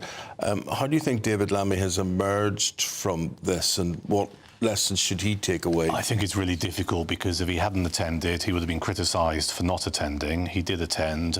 You've been running the clip this morning here on GB News of people booing and heckling him when his name was mentioned and he was introduced by the rabbi. The rabbi did a very good job of just trying to calm down, understandably very emotive feelings. I mean, there's a picture on the front page of the Daily Telegraph here of one of the hecklers shouting, "Shame on you, you're embarrassing," at David Lammy.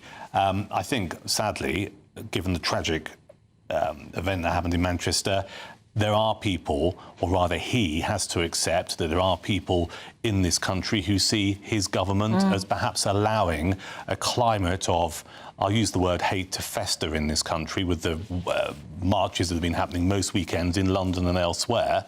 And the Jewish community, much of the Jewish community, but not all of the Jewish community, feel quite let down. Hence the heckling and the booing. I suppose it's not surprising that when you learn more and more about how Jewish people feel, have been in fear for a long time in this country, that in the end, I mean, emotions just boil high, don't they? Look, I completely... You take it out on a politician. Of course. Look, I completely understand why a lot of Jewish people feel this way. I'm Jewish myself, but I am in a minority of Jewish people that does not identify as a Zionist. But, you know, literally when I leave the studio, I'm going to a synagogue to perform security duty as part of the congregation. It's something I do twice a year. So I certainly will not take lectures from anyone, not that anyone's giving me a lecture, but about sort of, about security and the need to keep Jewish people safe. Those two things I think are absolutely commensurate. The Jewish people have an absolute right to safety, no matter what their views on anything, but also that people have a right to protest the atrocities being committed by the Israeli government. Both of those things can be true. I think we've got to take a short break now, but hold on there, don't go away, because we want to talk more about the possibility of a peace deal that President Trump has been talking about in Gaza, Palestine. First of all, though, before we do that, let's give you an update on where to go for some holiday sun. Here's how. You're looking happy. Well, the forecast looks good. So you've sorted the travel insurance then? All Clear Travel Insurance sponsors GB News Travel Destinations Forecast. Some very heavy rain across Croatia this weekend and some more heavy downpours likely in southern Italy as well. Generally fine with sunny spells, a bit of a breeze blowing across the Canaries. Sunshine too for the Algarve. Small chance of a shower if you're heading to Barcelona. Certainly some heavy showers over southern Italy and those bright colours there suggesting some very heavy rain for Croatia. That should be clearing away as we head into the new working week. So Dubrovnik turning sunnier again for Tuesday. Goodbye. All Clear Travel Insurance sponsors GB News Travel Destinations Forecast. Westminster's full of talk, but out here, it's the real world. Am I allowed to talk now? No, that's it. This is where it matters. Real people and real lives. That's what politics is all about. In fact, has Trump made a good start? No. Straight answers, no spin, and just a couple of pints. How many fingers have I got up? About 10. So join me for Lee Anderson's Real World every Friday at 7 p.m. only on GB News. The People's Channel, Britain's news channel. Britain was once the envy of the world. But look around. A nation that no longer knows what it is or where it's going. A country that's broken. How do we fix Britain? How do we bring it back? Friday night with Matt Goodwin at 8 p.m. only on GB News. Exciting news. Every Friday, my Patrick Christie's Tonight Show is going to have a twist to it. We're welcoming some special guests. You. That's right, on Fridays I'm going to be doing my show in front of a live studio audience because this show is about you and what you have to say. It's going to be the same big debates, same big topics, same big opinions. But every Friday night at 9 p.m, you are invited to come on down to Patrick Christie's Tonight to be a part of the action. Only on GB News, the People's Channel, Britain's news channel. At GB News, we love to hear from you, our loyal community. So drop us a line at gbnews.com/yoursay. There you can talk to each other and also to the presenters live on air. gbnews.com/yoursay because GB News is your channel, Britain's news channel. Hi, I'm Michelle Dewberry, and my show is your opportunity to cut through all the noise and dive in headfirst to some robust debates. Ideas clash. Situation, isn't it? No, because the failure is you're deliberately avoiding my point. Nothing's held back, And if you think this is the end of it, wait for more. and we do not shy away from the difficult stuff. Sometimes I want to shake people and say, if only you understood. So join me on Jubes & Co weeknights at 6 p.m, only on GB News, Britain's news channel. Join me, Nana Akweer, for an informative, interactive news programme with a difference. It's fun. No, he didn't say that, though. I'm so surprised. I think there's an element of truth to that. Join me from 3 p.m. every weekend, only on GB News, Britain's news channel.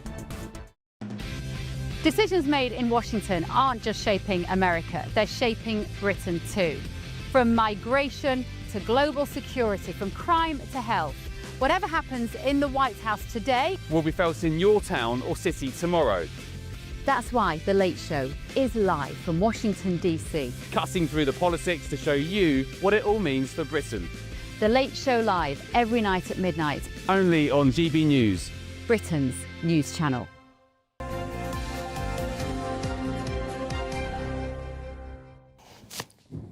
Right, at the moment, we still are looking through the papers with John. Isn't it nice to have a bit of time to do it with Jonathan and Duncan?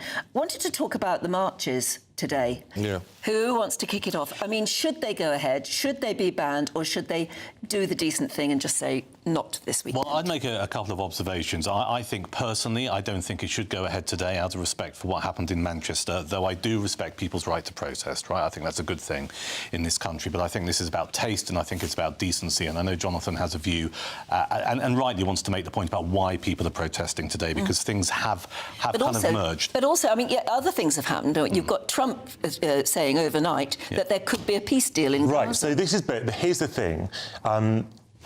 First of all, as I said before, I think it's really important to disaggregate Israel from Jews, and this is not a protest against Jewish people, and obviously that is completely separate. But this actually isn't primarily a protest about the Israeli government. It's a protest against our government and the absolutely insane, in my opinion, prescription of the Palestine Action Group, which has led to, as you know, many, many hundreds of people, from sort of retired academics to sort of grandmothers, reverends even, being arrested simply for holding up a placard. And I think this comes down to the issue... In deliberate defiance of the law. But that's as maybe, Anne, but it's fundamentally, people will not... does it pass the reasonable test? Does it pass the ordinary person test? But we can't go around judging laws by whether we think they're reasonable. But it's a thing that if you are holding up, for example, if you are actively supporting ISIS, most people would say... Prescribed. They're being prescribed because they broke into... but that's also a separate issue, Eamonn. It's not a separate issue. That's why they're prescribed. I think it was completely wrong for them to be prescribed, given that they hadn't targeted civilians, they hadn't sort of injured anybody or anything like that. It was targeted against property. But I think most people would see, if you are holding up a sign saying, I support something, that should not be a bar for prosecution. Just in the air, and I am consistent on this, I also don't think that Lucy Connolly should have been imprisoned. I think there needs to be very, very high bar. If it happened anywhere else in the world and they were shot dead by security guards, no one would have blinked an eye. There is, I think, given the timing of this, and you're right, you're absolutely right to make it clear to viewers and listeners this morning about what this protest or this march is about. But I do think, and I've seen people interviewed in GB News and elsewhere, people who are Jewish saying, I actually feel threatened by these marches that have been taking place most weekends. I think we have to acknowledge that. I also want to make the observation, and I think it's absurd that the Met Police have come out and said to people, please don't do it because we don't have the resources to police it, which is just extraordinary. It's almost like a green light to get more people to turn up. But isn't that so fascinating? Let me just make the final point, which is, I mean, I've got the Telegraph to thanks for this, because police and ministers are powerless to ban the protests, as the Public Order Act of 1986 only enables them to block marches if there is a risk of serious disruption. Now, unless I missed anything, guys, it's been serious. You've been brilliant, and everybody's saying, isn't it lovely? We've had time for the papers today, and we have. So thank you very, very much indeed. You have 4 hours on a Saturday. Absolutely, but that's really... that, it wouldn't have come in. But the wind blew you in. It's time for Saturday Morning Live with Charlie Peters and Tatiana Sanchez, and I think they are there and ready. We are indeed. Thank you, Eamonn. Thank you, Anne. Yes, coming up, we'll be live in Manchester for all the latest on that ongoing police investigation, with security chiefs warning that they have been fearing for this moment for a long time. We're going to get all the latest news from Manchester as that investigation continues. And there's also some domestic politics to look ahead to as well, Tatiana. There is indeed. Kemi Badenoch has announced that the Tory party will leave the ECHR if elected. So that's a really significant intervention, of course, and it comes as some papers are rumouring that Kemi Badenoch could be facing a leadership challenge very soon. We've just heard from a source close to Robert Jenrick. They have no idea what that's all about. All of that coming up after the break here on Saturday Morning Live. But first, here's your weather.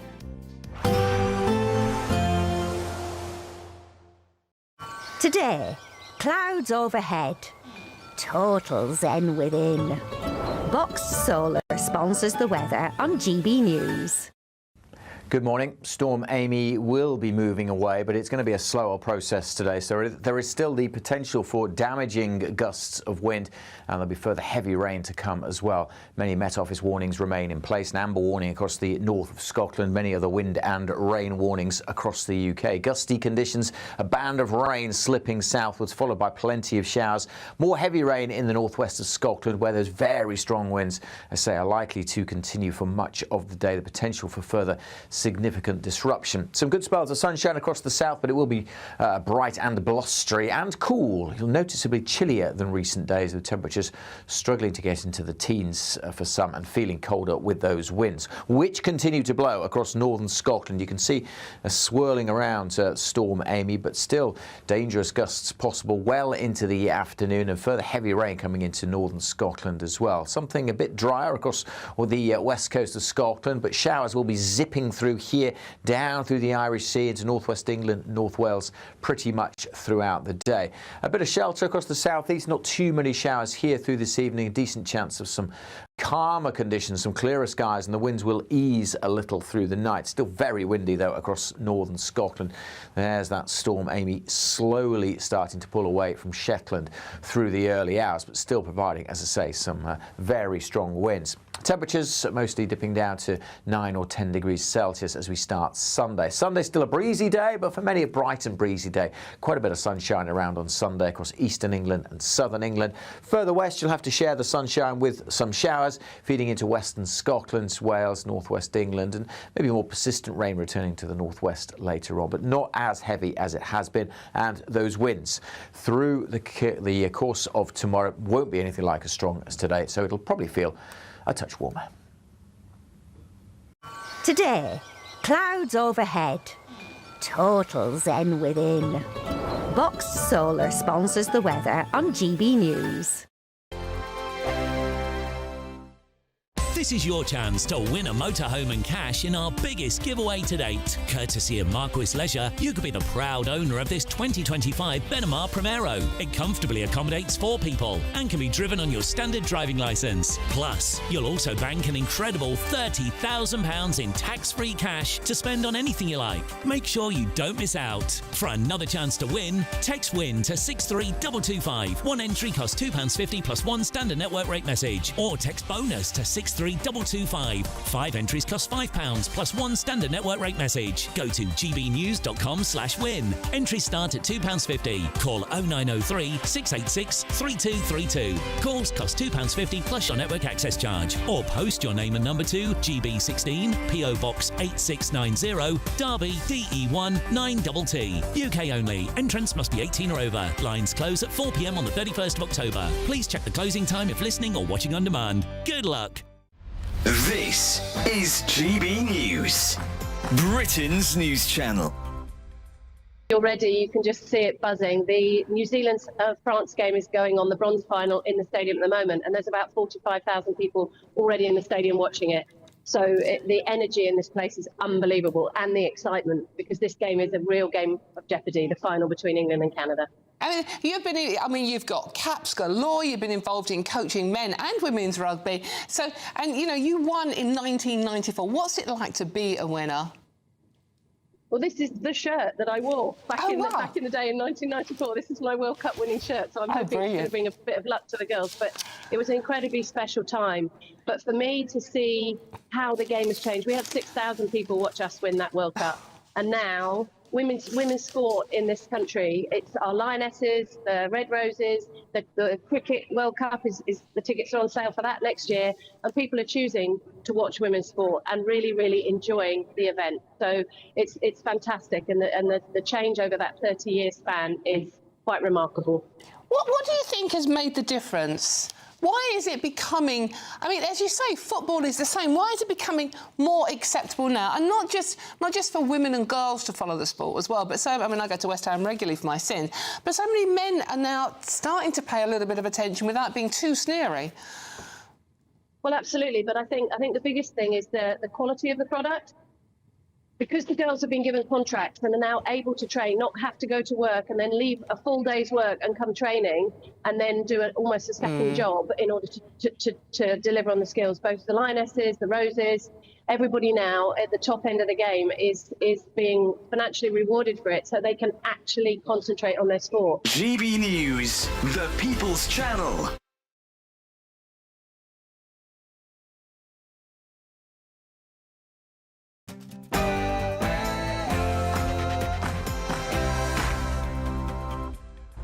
It's 10 a.m. on Saturday, the 4th of October. Live across the United Kingdom, this is Saturday Morning Live. Deputy Prime Minister David Lammy, and before I do, please. Shame on you! Shame on you!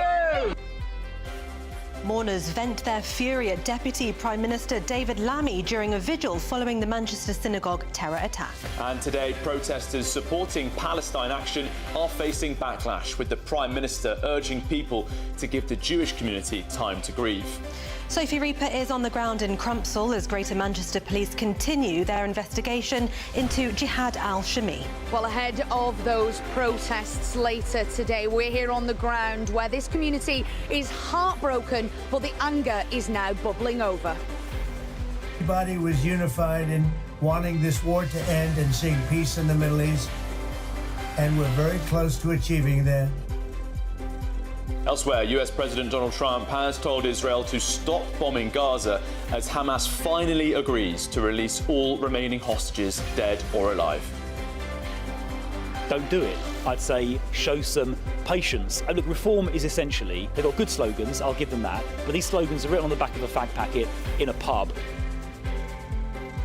Kemi Badenoch announces she will take Britain out of the ECHR if the Tories win the next election. But will the real story at conference tomorrow be defections to Reform UK, something Shadow Home Secretary Chris Philp strongly urged against this morning? And flights are set to resume at Munich Airport shortly after drone sightings over the airport closed the runways last night for the second time this week. So could your winter sun getaway be disrupted by drone chaos?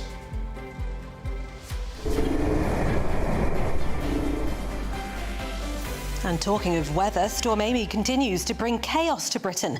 Let us know how you've been impacted this morning.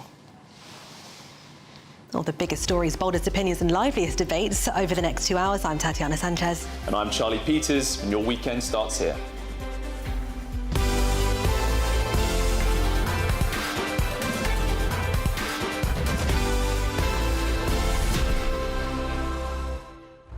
Well, good morning, and thank you very much for joining us today. It's, of course, quite a dark time in Britain, actually. It's a moody moment for the country, a sense of security, a sense of division, of course.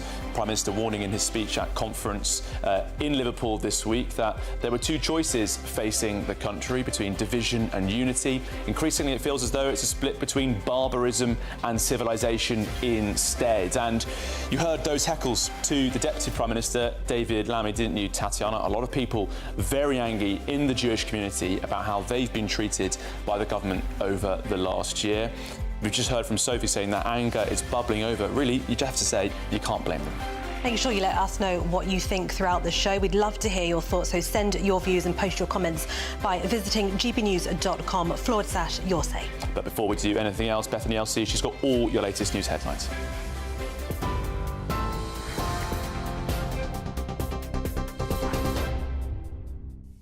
Thank you both. Good morning. I'm Bethany Elsey with your top stories from the GB Newsroom. Donald Trump is calling on Israel to stop bombing Gaza after Hamas agreed to release all Israeli hostages and return the bodies of those who've died. The US president says Hamas is ready for lasting peace after the group agreed to negotiate his 20-point peace plan, including handing over administration of the Gaza Strip to the Palestine body of independent technocrats. The announcement came after Trump warned he would unleash all hell if Hamas did not respond to his plan announced earlier this week by Sunday. This is a big day. We'll see how it all turns out. We have to get the final word down and concrete. Very importantly, I look forward to having the hostages come home.